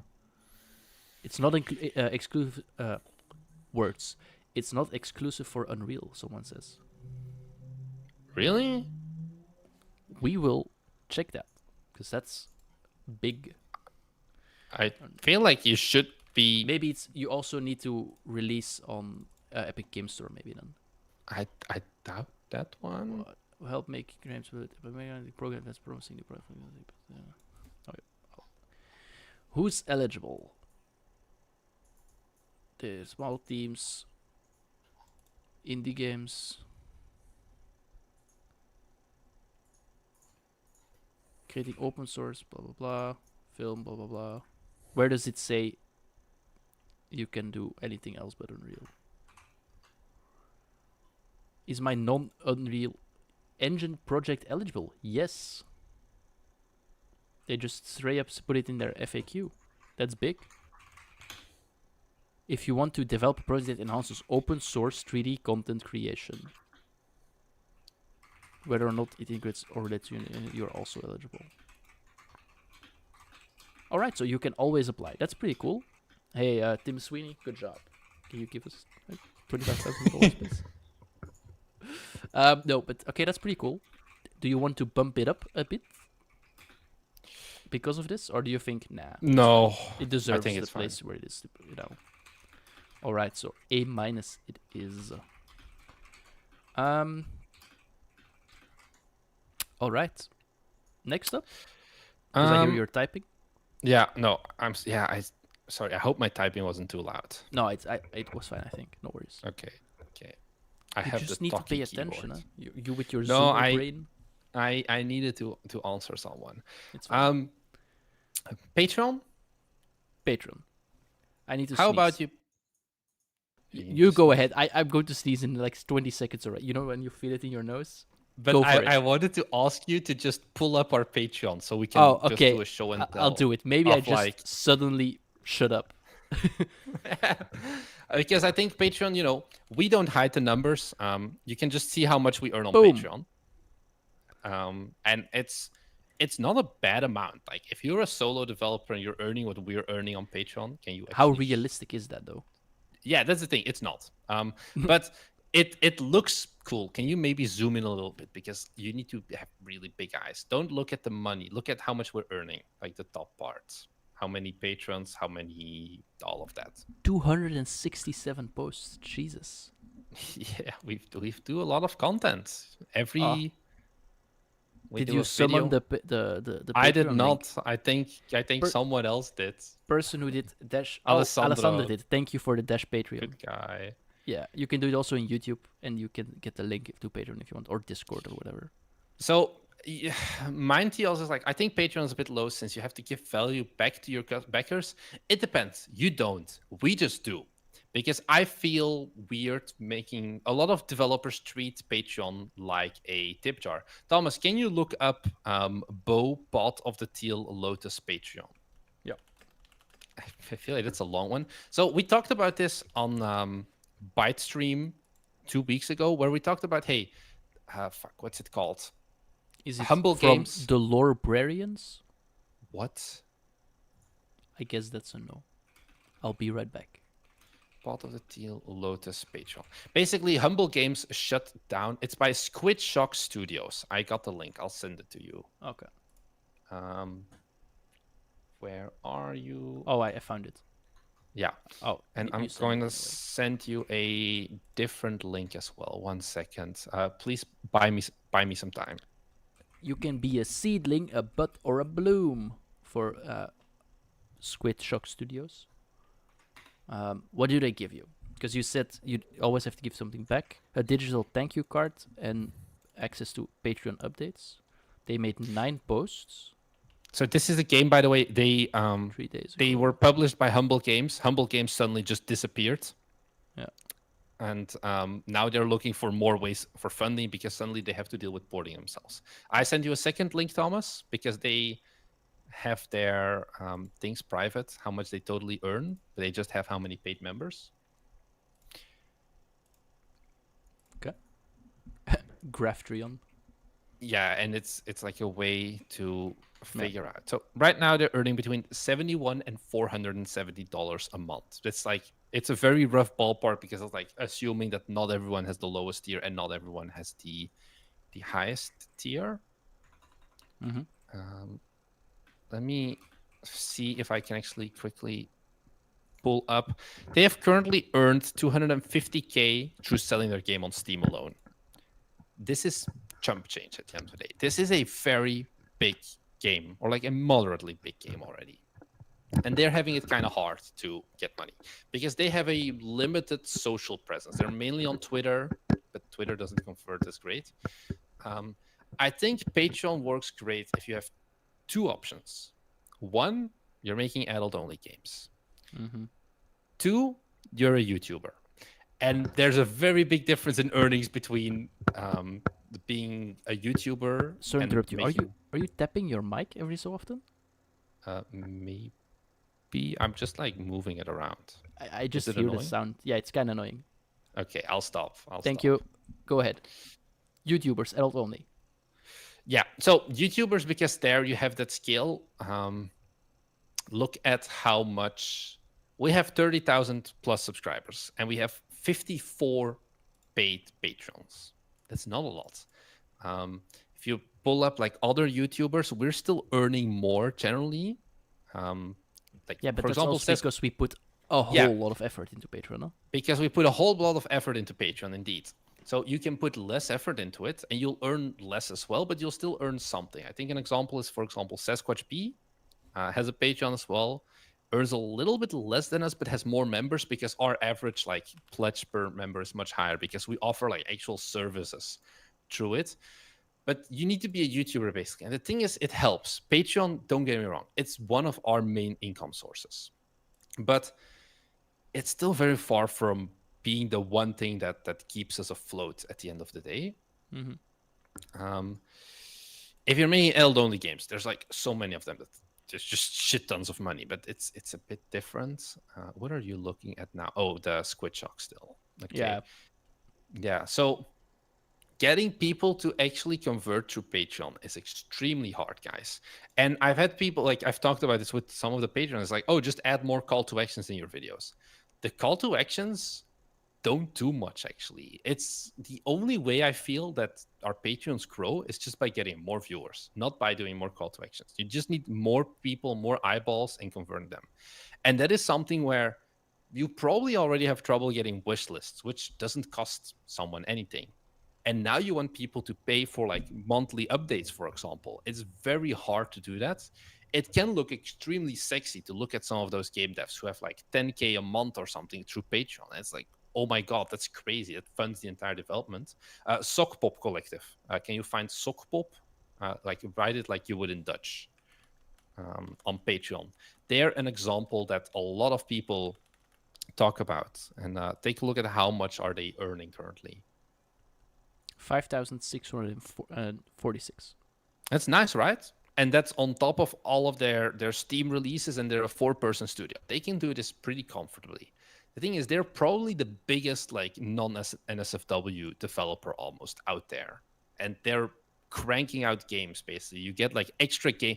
If you're like, oh, Patreon's not a lot of like, if you need to do a lot of extra work, they make extra games purely just for Patreon, which is a lot of work at the end of the day. They're small games, sure, but it's still a lot of work to write those. So we put it at a B tier last time. I think it's actually a bit overrated at B. And I just opened Sockpop on the site you gave earlier. They are number 76, apparently. So it's probably one of the biggest non-adult only, I would imagine.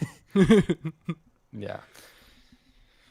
So I've been talking a lot, Thomas. Please give me some of your thoughts. Yeah, so basically, Patreon, I think if you don't have a following, you're doomed. Don't do it. F tier. Yeah, you need a following. That's the only time it works. If you have a following, and you want to put effort into it, it's probably also not a great return on investment. I think we really are an oddball because we give so much value. Oh, look at him. He's saying he's giving great value with his own product. Yeah, I really think we are. Like, you literally get one-on-one calls with Marnix and so on. Crazy. Lord Dragon Art is like, so is making a YouTube channel worth it if you're an indie studio or even just No. a solo dev? So no, the reason we can offer this is because we're not a solo studio. Yeah. That's the big Marnix thing. is so occupied with making Patreon videos, now making shorts, doing live streams, doing 2 YouTube videos every single week. We wouldn't have to do all of that, bear in mind. Like, we don't have to do these tier listings, but it's like we can do it because we have other people working at the same time. Yeah.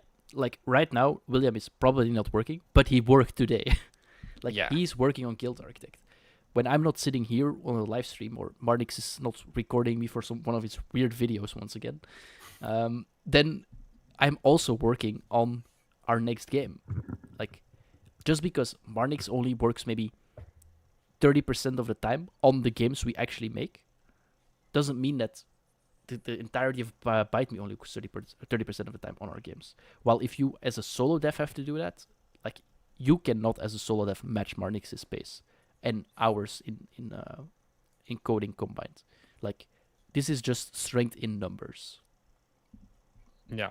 Minto is in Twitch. Do you think, question, do you think this Discord server subscriptions can be a good alternative of Patreon for game developers? So there's a lot of ways to do it.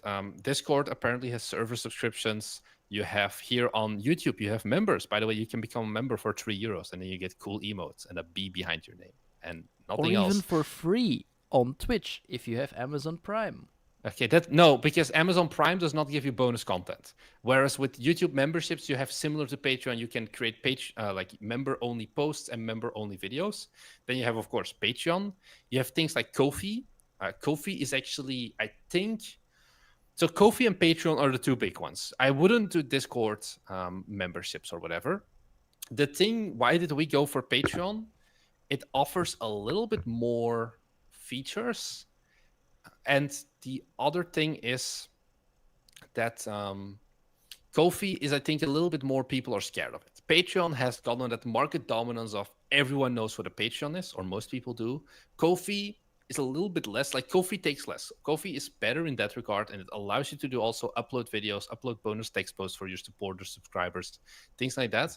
Takes less money, but it's harder to convert because people don't know Ko-fi as well as they know Patreon. So that is, I think, the thing here. I definitely wouldn't do Discord server subscriptions, though. I think only Ko-fi or Patreon are good solutions here. I know Tor from Private Software is like, oh, don't use Patreon. Patreon is like literally Satan. Ko-fi Why? is also good because they take more percentage and they got canceled at some point or something. I don't know. You would put them at C tier as well. I mean, I get, yeah, it is weird to put them. Yeah, okay, I can see that. Yeah. I think you can make an argument for lower. I think you can make an argument for higher, so it's fine. Yeah. I think, last time we put it at B, I think B was definitely a little bit more. Also, Patreon takes 8%, not 5%. Ko-fi takes 5% plus transaction fees. Patreon takes 8% plus transaction fees. So I feel like the 3% is like, I feel like I'm getting some value out of it, and the like brand recognition does help as well. Yeah, I also think it's wrong to compare the cut Steam takes to what Patreon, because Steam offers more. Side note. Okay. Yeah. Speaking Speaking of Steam, yeah, let's do that one. You remember what the icon means? Yeah, your residual games.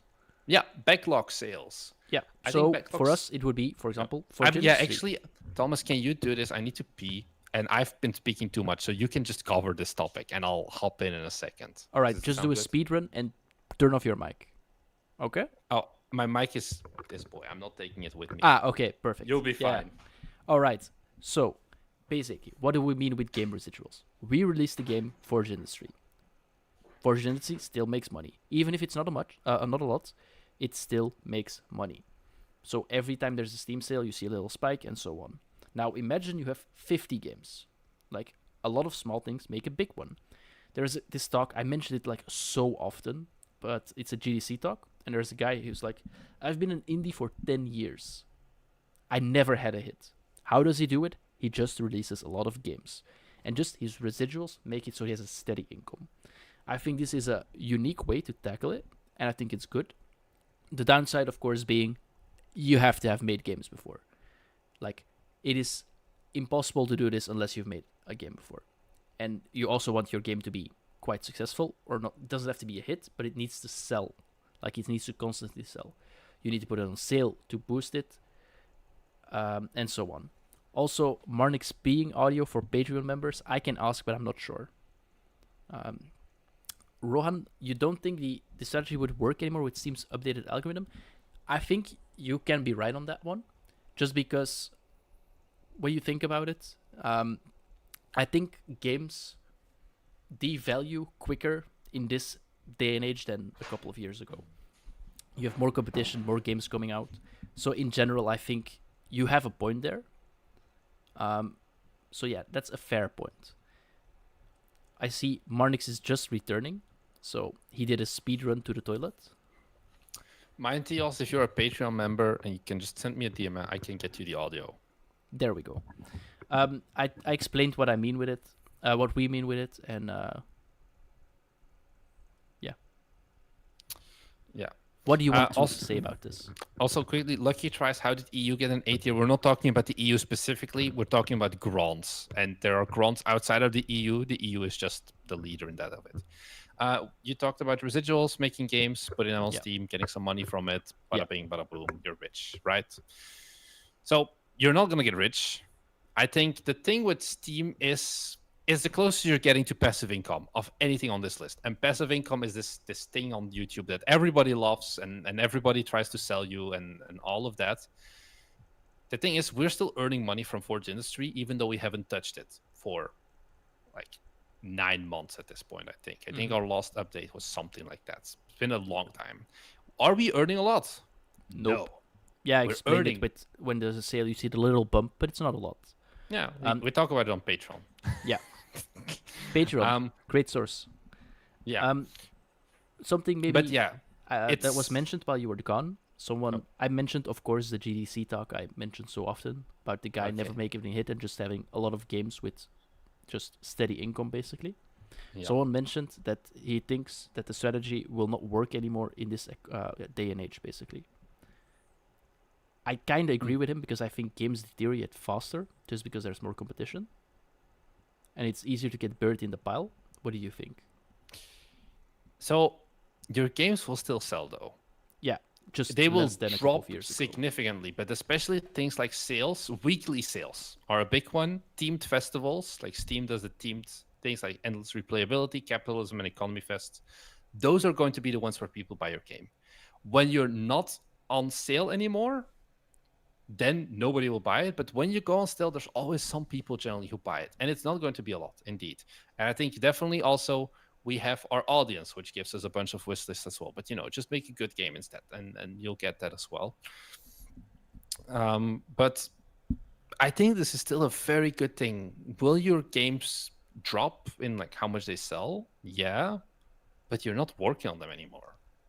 So you still get money for free. And the more games you pump out, it compounds. It's not just one game. That's the thing. If you make a bunch of smaller games, you also have more games. Like, either you can spend 5 years on making a $20 game, or you can make 5 1-year $10 games, so to say. Those 5 compounding will earn more than 5 years of not earning anything because you're working on that first game. And then only, you'll have double the sale price, but you'll just earn less because it probably won't sell as much. So because of that, I am more of a fan of your first games, making them a bit smaller, building up as residuals, getting more familiar with how does Steam work, how does all of that work, and then have that as an extra stream of income. It's like Patreon. It's not going to be the single only stream of income. I would put it at an A tier again, honestly, Thomas. Yeah. The thing that I don't quote unquote like about this is you cannot do this day one. I mean, a lot of things you cannot do day one, but you need to have put out games. This is not I'm going to become a game dev right now. I'm going to look for funding. You have to have another way of funding, or you just have to pay for it as a hobby, like while you are a hobby project, and make it your game. Like No, shit sentence, Jesus. you're getting there. What I meant is, if you do this as a hobby project and release it, fine. But if you want to go like full time as soon as possible, this is like a horrible way to do it, because you first need to release the game and then hope it like keeps selling. That's the only reason I don't want to give it an A, because I think you still have a better shot with a grant to actually go full time.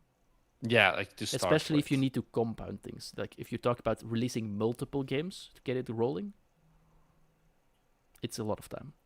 No. I think, yeah, I can live with that. Also, Rohan Anthony asked, how much did sales from Forge Industry drop once it got mixed ratings on Steam? So for those who don't know, we're mixed because we have 69%, which is like nice, but kind of not nice.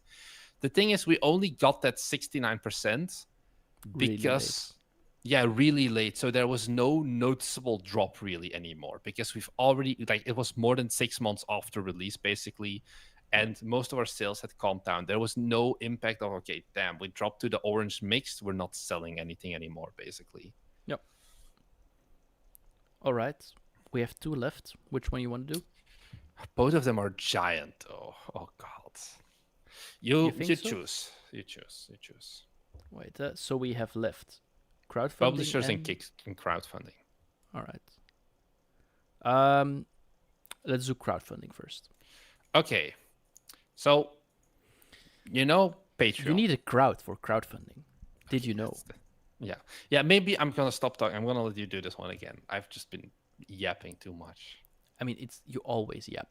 It's fine. The people are used to it. The people subscribe to the channel. They follow on Twitch. All those things. They press the like button. All because you yap. But yeah, for crowdfunding, you need a crowd. How are you? A little nobody sitting at home. Assuming you are us, because we're still little nobodies. Ever going to convince so many people to just lay down a bunch of money for your game that I swear I will give to you. Really? I'm serious.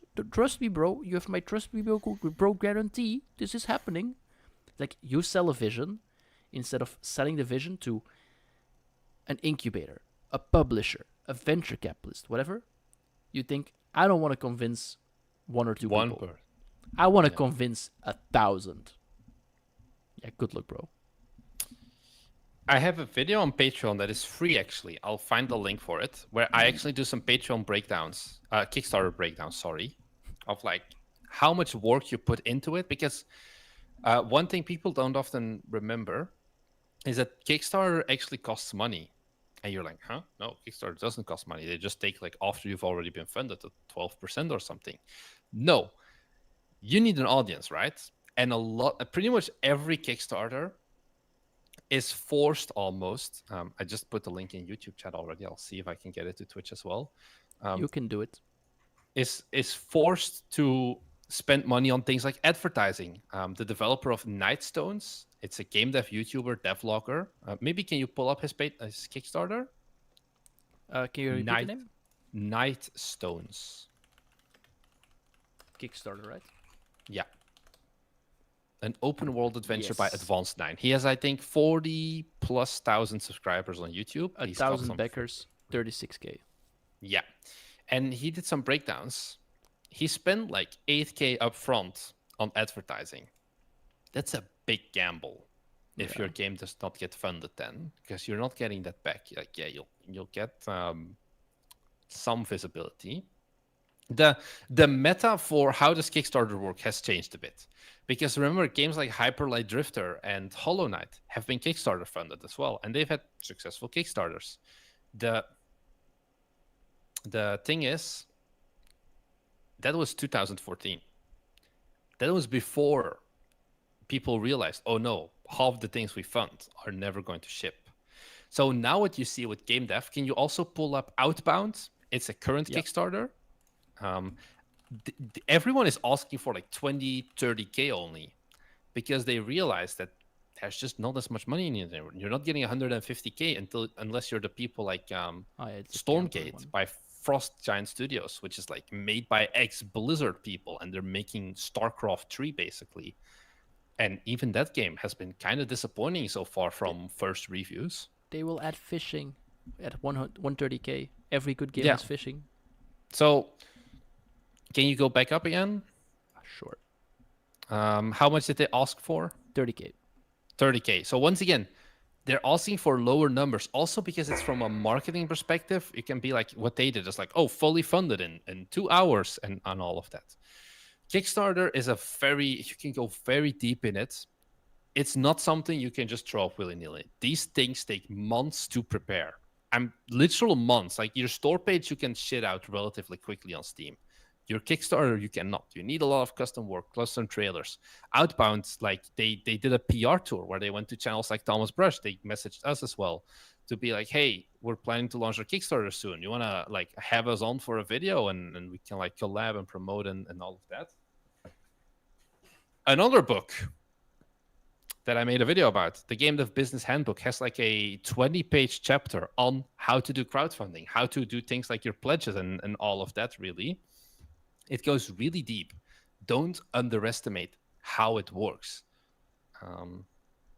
So yeah, passing the goal in the first 24 hours is a big KPI. Yeah, but you can just cheat it. You just put your goal at 10K. But realistically, 10K is not going to be enough for you to release your game. It's not going to make the difference.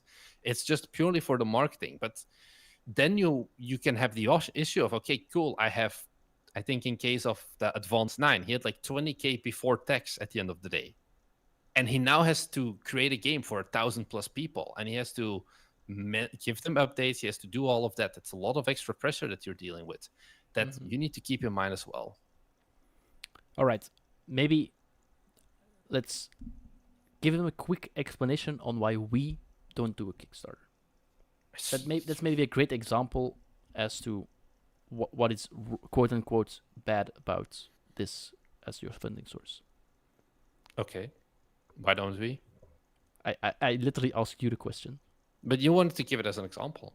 No. Kickstarter refunds everyone if they don't meet the full amount. It's Indiegogo that has flexible funding, Project Patty. The thing is, if you put your pledge or like your goal at 10K, which is an unrealistic goal, basically, then no one is getting refunded.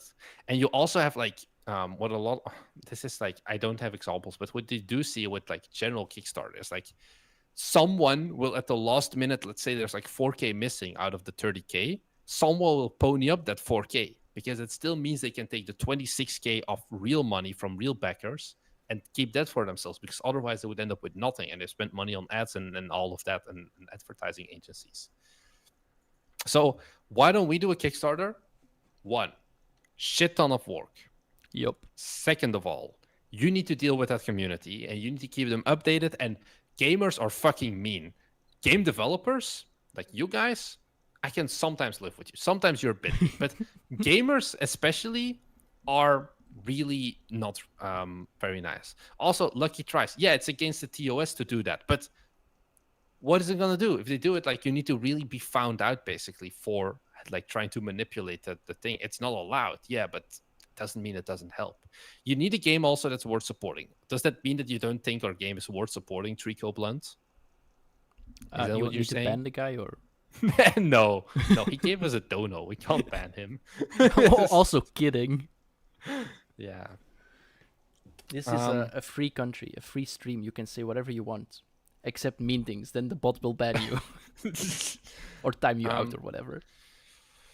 So for games like Outbound, I think Kickstarter is a good one because you're looking at that very long-term thing. Like they're probably, like they say, an early build, early 2025. But they've been going at this for a long time.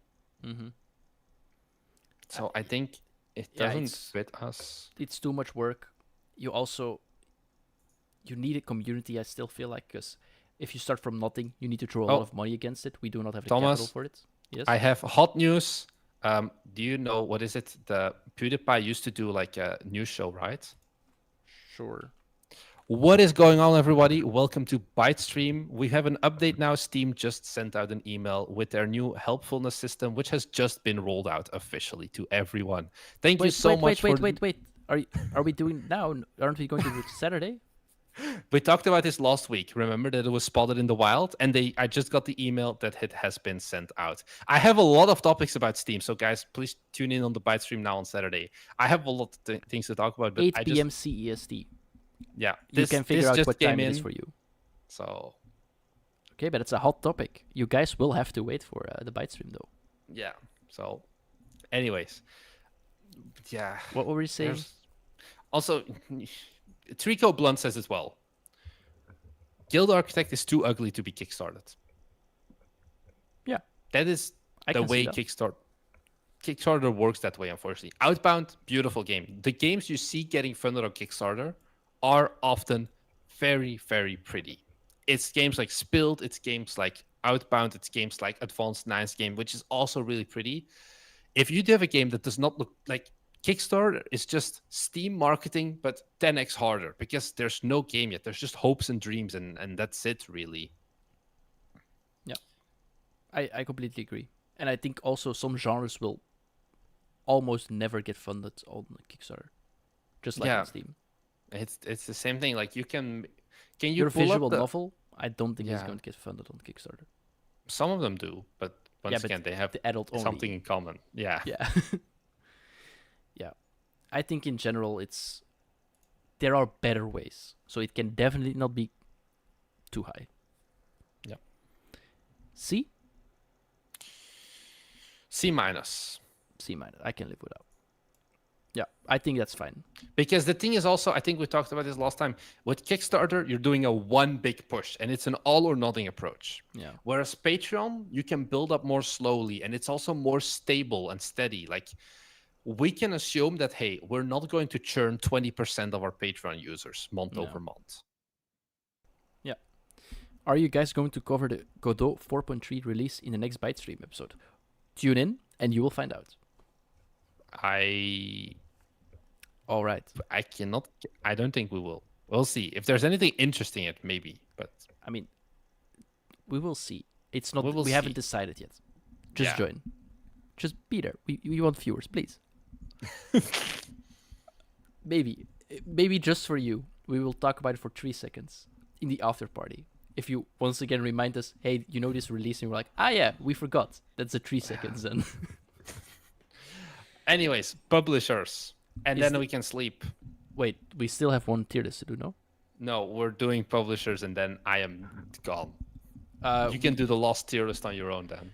But we are going to play a game after this, right? I don't think so. That's such. I'm a bit depressed. Now. Go ahead. You can do the publisher part. So, publishers. The most traditional approach, I think, for indie developers, when you think of, hey, I want funding for my game, first thing you think about publishers or prostitution. I don't know. Depends on who you are as a developer.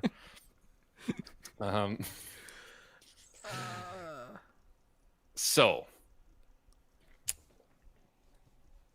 what do I want to say? How do you begin unpacking publishers? Because they are so giant. We could do a 1-hour stream just talking about publishers. I mean, we can do it now. Give Just me- a sigh. It's like, Okay, let's start with the basics. How do they work funding wise? I have to keep going through this. So, publishers, we talked about incubators. Incubators invest in your studio. Publishers invest in your game in a one game they will fund, and then maybe you could make a next game and they will not fund it because they don't feel it as a fit. So some publishers focus on specific genres, like for example, Serenity Forge focuses on more narrative-based games. Some publishers focus just on whatever they can publish, such as Raw Fury. Some, like Devolver Digital or like 3D Realms, focus more on like shooter games, for example. How do they work? They give you money up front. The amount of money we're talking about is generally at least $75,000 to $100,000 minimum. For smaller indies, it goes up to $500,000. Larger publishers can do, and larger publishers, we're talking about people like Paradox, for example, who did Stellaris and the one that just got infinitely delayed, Prison Architect 2. That goes up to like 5 million, 10 million tops, whatever.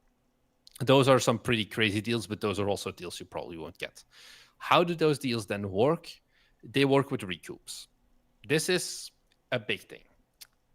For example, I am the publisher and I give Thomas $100,000 to make Guild Architect. Let's go. We are funded, Let's, boys. let's go. Okay. And it is enough for Thomas to make Guild Architect. At the end of the day, we spent a full $100,000 and Guild Architect releases. And the thing with recoups is this depends on the publisher you get. They can be good and they can be very shitty. What a shitty recoup it means is that I and Thomas, we agree on a 0-100 recoup split, which means that for every dollar that is sold, that is under the $100,000 that we invested in it or more, Thomas will get 0 for his game, and I, the publisher, will get everything. This is pretty draconian because what this would mean is that the moment the game releases, Thomas is not getting any money anymore. This is a real thing, though, that happens. In which case, Thomas would immediately need to have a next publisher lined up to work on the next game already and have that publisher fund the next months, basically, until the full game Guild Architect has been recouped, assuming it has been recouped. So let's say, okay, we're more of a 20-80 split, which means that for every copy of Guild Architect, let's say it's at $20 that's sold, the publisher will take $16, Thomas will get $4, which is not great, but you'll get something. You can keep eating probably. The ones, and this will keep counting up until we've reached the $100,000 mark and we've been paid back. And then the recoup rate switches. This often is a 50-50 split. 50-50 is a common one, or 70-30 or 80-20, which means that for every $20, or like for every copy that Thomas sells, 10 goes to the publisher, 10 goes to Thomas, until the heat death of the universe, eternally. 50% of your game. This sounds crazy, but this is an actual, because the deals that are being given are so sad, are being made. Like 50% till the end of time. If you sell for $5 million, even though the publisher only put in 100K, they will get 2.5 mil plus 100,000 recoup, basically, which may not feel the most fair, which is understandable. So that is generally how publishers work. The thing is, if your game... Give the scenario where the game fails. Oh. Yeah, so I wanted to say that. If the game fails and it sells only $20,000 in total, the publisher will eat that cost. You will not be sued by them. You will not be whatever by them. You've got the 100K back. You have been able to sleep well, but you know that once the game has been released, you're never getting any money from it, basically. Yeah, basically, the risk is with the publisher, not with the developer. And that is why publishing is so hard, because there's a lot of games being pitched, and currently it's about like 1% of all games that are being pitched. I think even less, like 0.5% currently, are getting funding, which is miserable if you're an indie developer who's pitching. Yeah. Do you think Guild Architect can be pitched to a publisher? I think it can. I mean, you can pitch anything to a publisher. Yeah, but does it have a good shot, you think? It doesn't have a 0% shot of being funded, but I don't think it's like super great. But sometimes, on the other hand, you look at games that did get published and you're like, why? So it's hard to see or like say what is like the tricks to getting your game funded, yes or no. That's really rough. Yeah, I agree. Like you also just have to have a good fit with the publisher and the person who you're talking to. Yeah, it also takes a while to get a publisher deal signed. It takes about 3 months on average at least to get your pitch signed, basically. Like between first talks to actually getting like, okay, let's put it on the contract. Once again, shout out Patreon. Similar to the video I did about Kickstarter, there's another video, So You Want to Publisher. We talk a lot about funding on our Patreon, by the way, guys. If you're interested in funding in general, Patreon is the way to go. Like, we kind of paywall it, but on the other hand, if you want to learn more about money, I think it's fair that we get a bit of money from it. In there is also like a contract. Not all publishers are great. Some are horrible. Some can basically take the full rights to your game, take everything they want from you, cancel your game unilaterally, not have to pay you anything anymore, and just that's it. They can be. You need to have lawyers when you want to do this.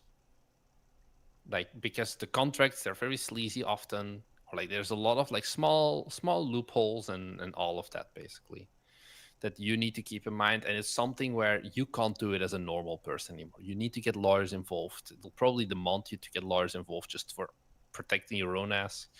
And also, you don't get 100K beforehand, actually. Vast wrote that a while back in YouTube chat. You get paid by milestones and delivery.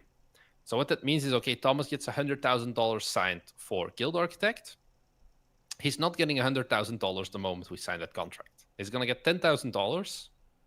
And then if he can submit certain features and have a build and all of that at a certain point that you get a producer assigned, then you get another $20,000. And it repeats. You'll get more and more milestones. And only then will you get more money. So you're being drip fed the money.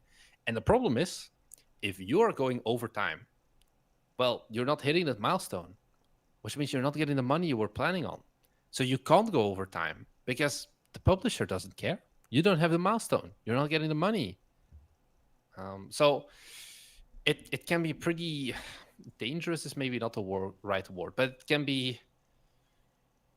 Yeah, Thomas, help me out here. You need to be able to deliver.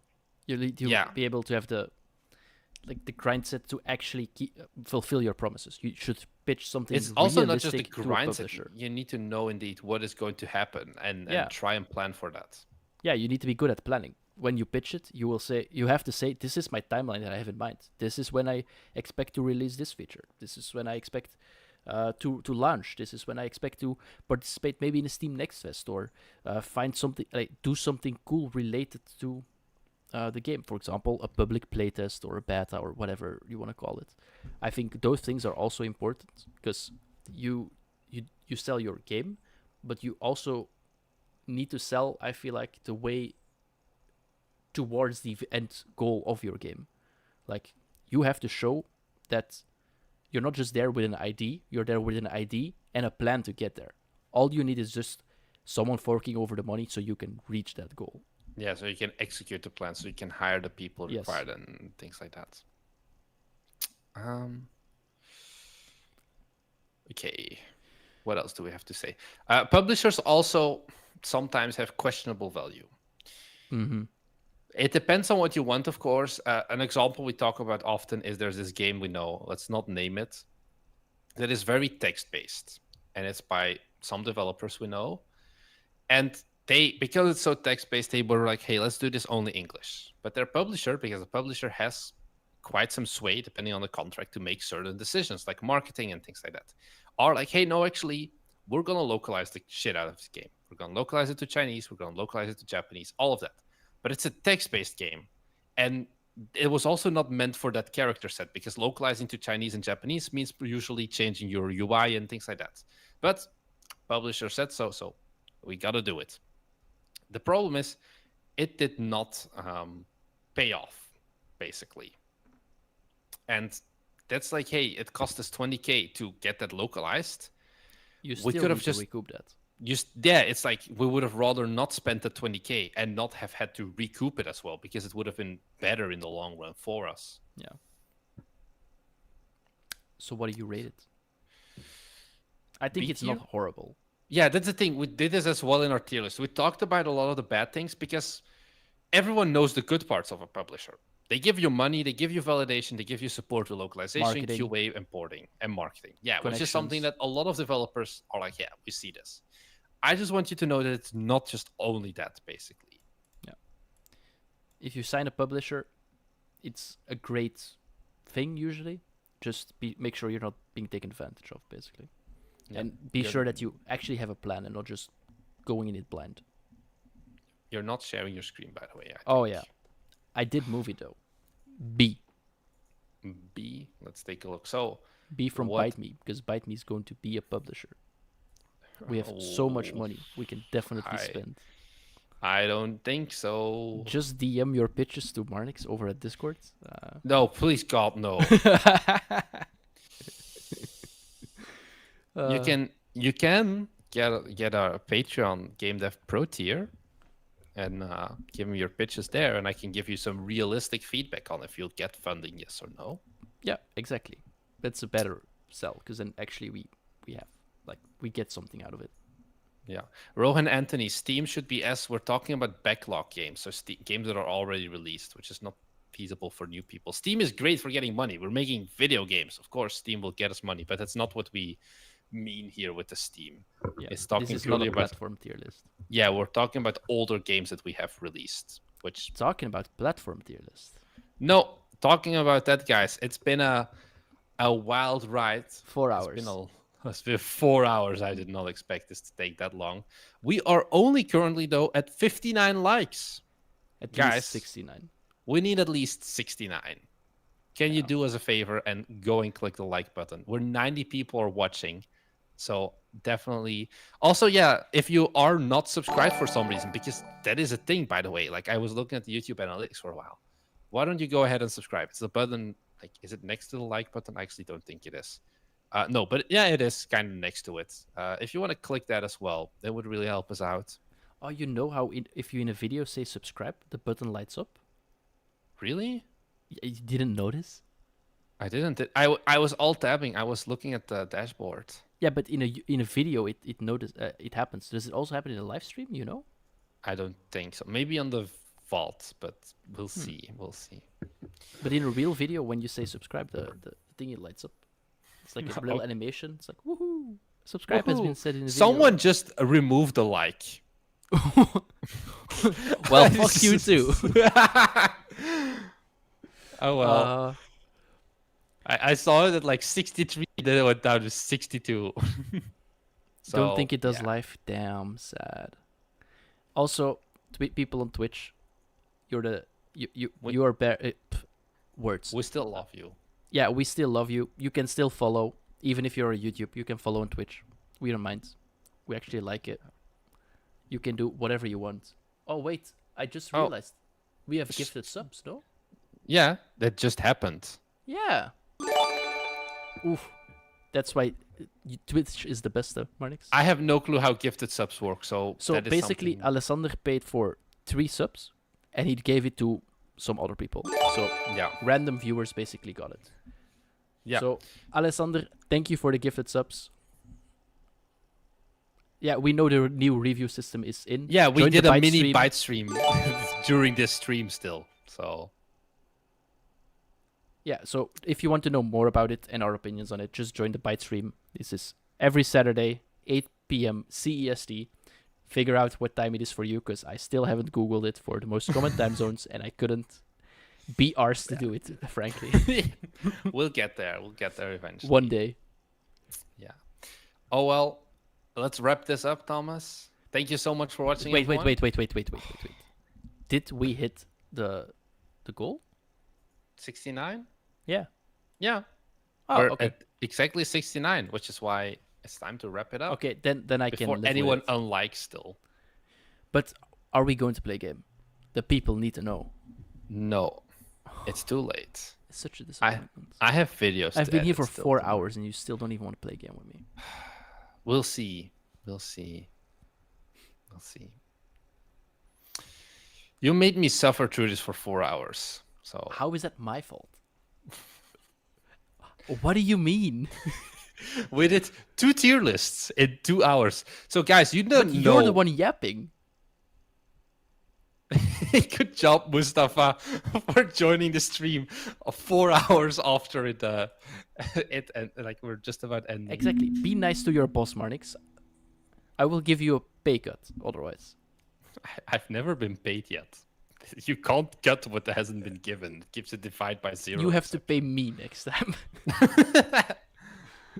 Yeah. Just go for grants and pray. Yeah, just go for grants and pick Unreal. No. Bevy. Wait. No, Unreal was highest. I'm joking. And GZDoom is both E tier and just off the charts. Yes. It's GZDoom, by the way. Yeah, but the site says You just GZDoom. got a This is bad the image. logo. Yeah, we'll get there. We'll get there. Also, next time, I won't say week because next week we do different streams. We are going to do some real cool things. Like there are still some nice tier lists we need to cover. You want to give the people a sneak peek, Marnix? Probably next ones will be art style tier list because I think Thomas just did everyone dirty. And second Wait, off, don't just say Thomas. Say Thomas and one of the artists.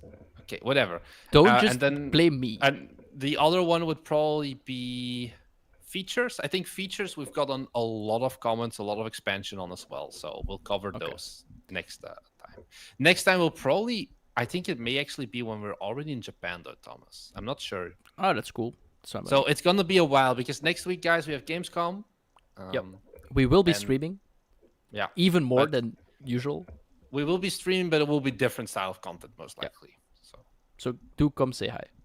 We will, And yeah. Bond JLo, can you make custom engine to S tier? Thanks. What was the price?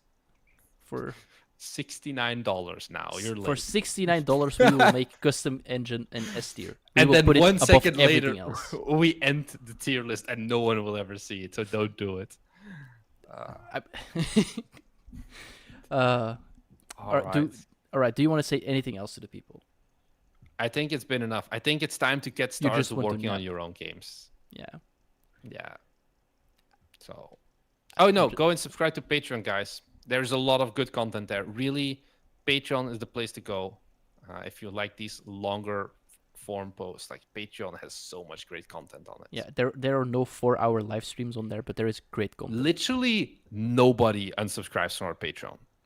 I think we've had 4 people in the last 6 months unsubscribe from Patreon out of the 54 we have right now because there's just so much value on there. You like people join to support us, but they stay for the content, basically. So if you haven't done the Patreon yet, Patreon is, I think, the call to action I want to give here. All right. And with And on- that, Yeah. On that note, that is not a challenge, X. Do not unsubscribe from Patreon. all the food Marnix worked so hard for, he will have to give back. Like he has to return to his Return to my supermarket. He's like, box. yeah, I'm sorry. So I'm sorry, supermarket. Could you take back this 4-week-old bread that I bought 4 weeks ago, but I'm still trying to ration?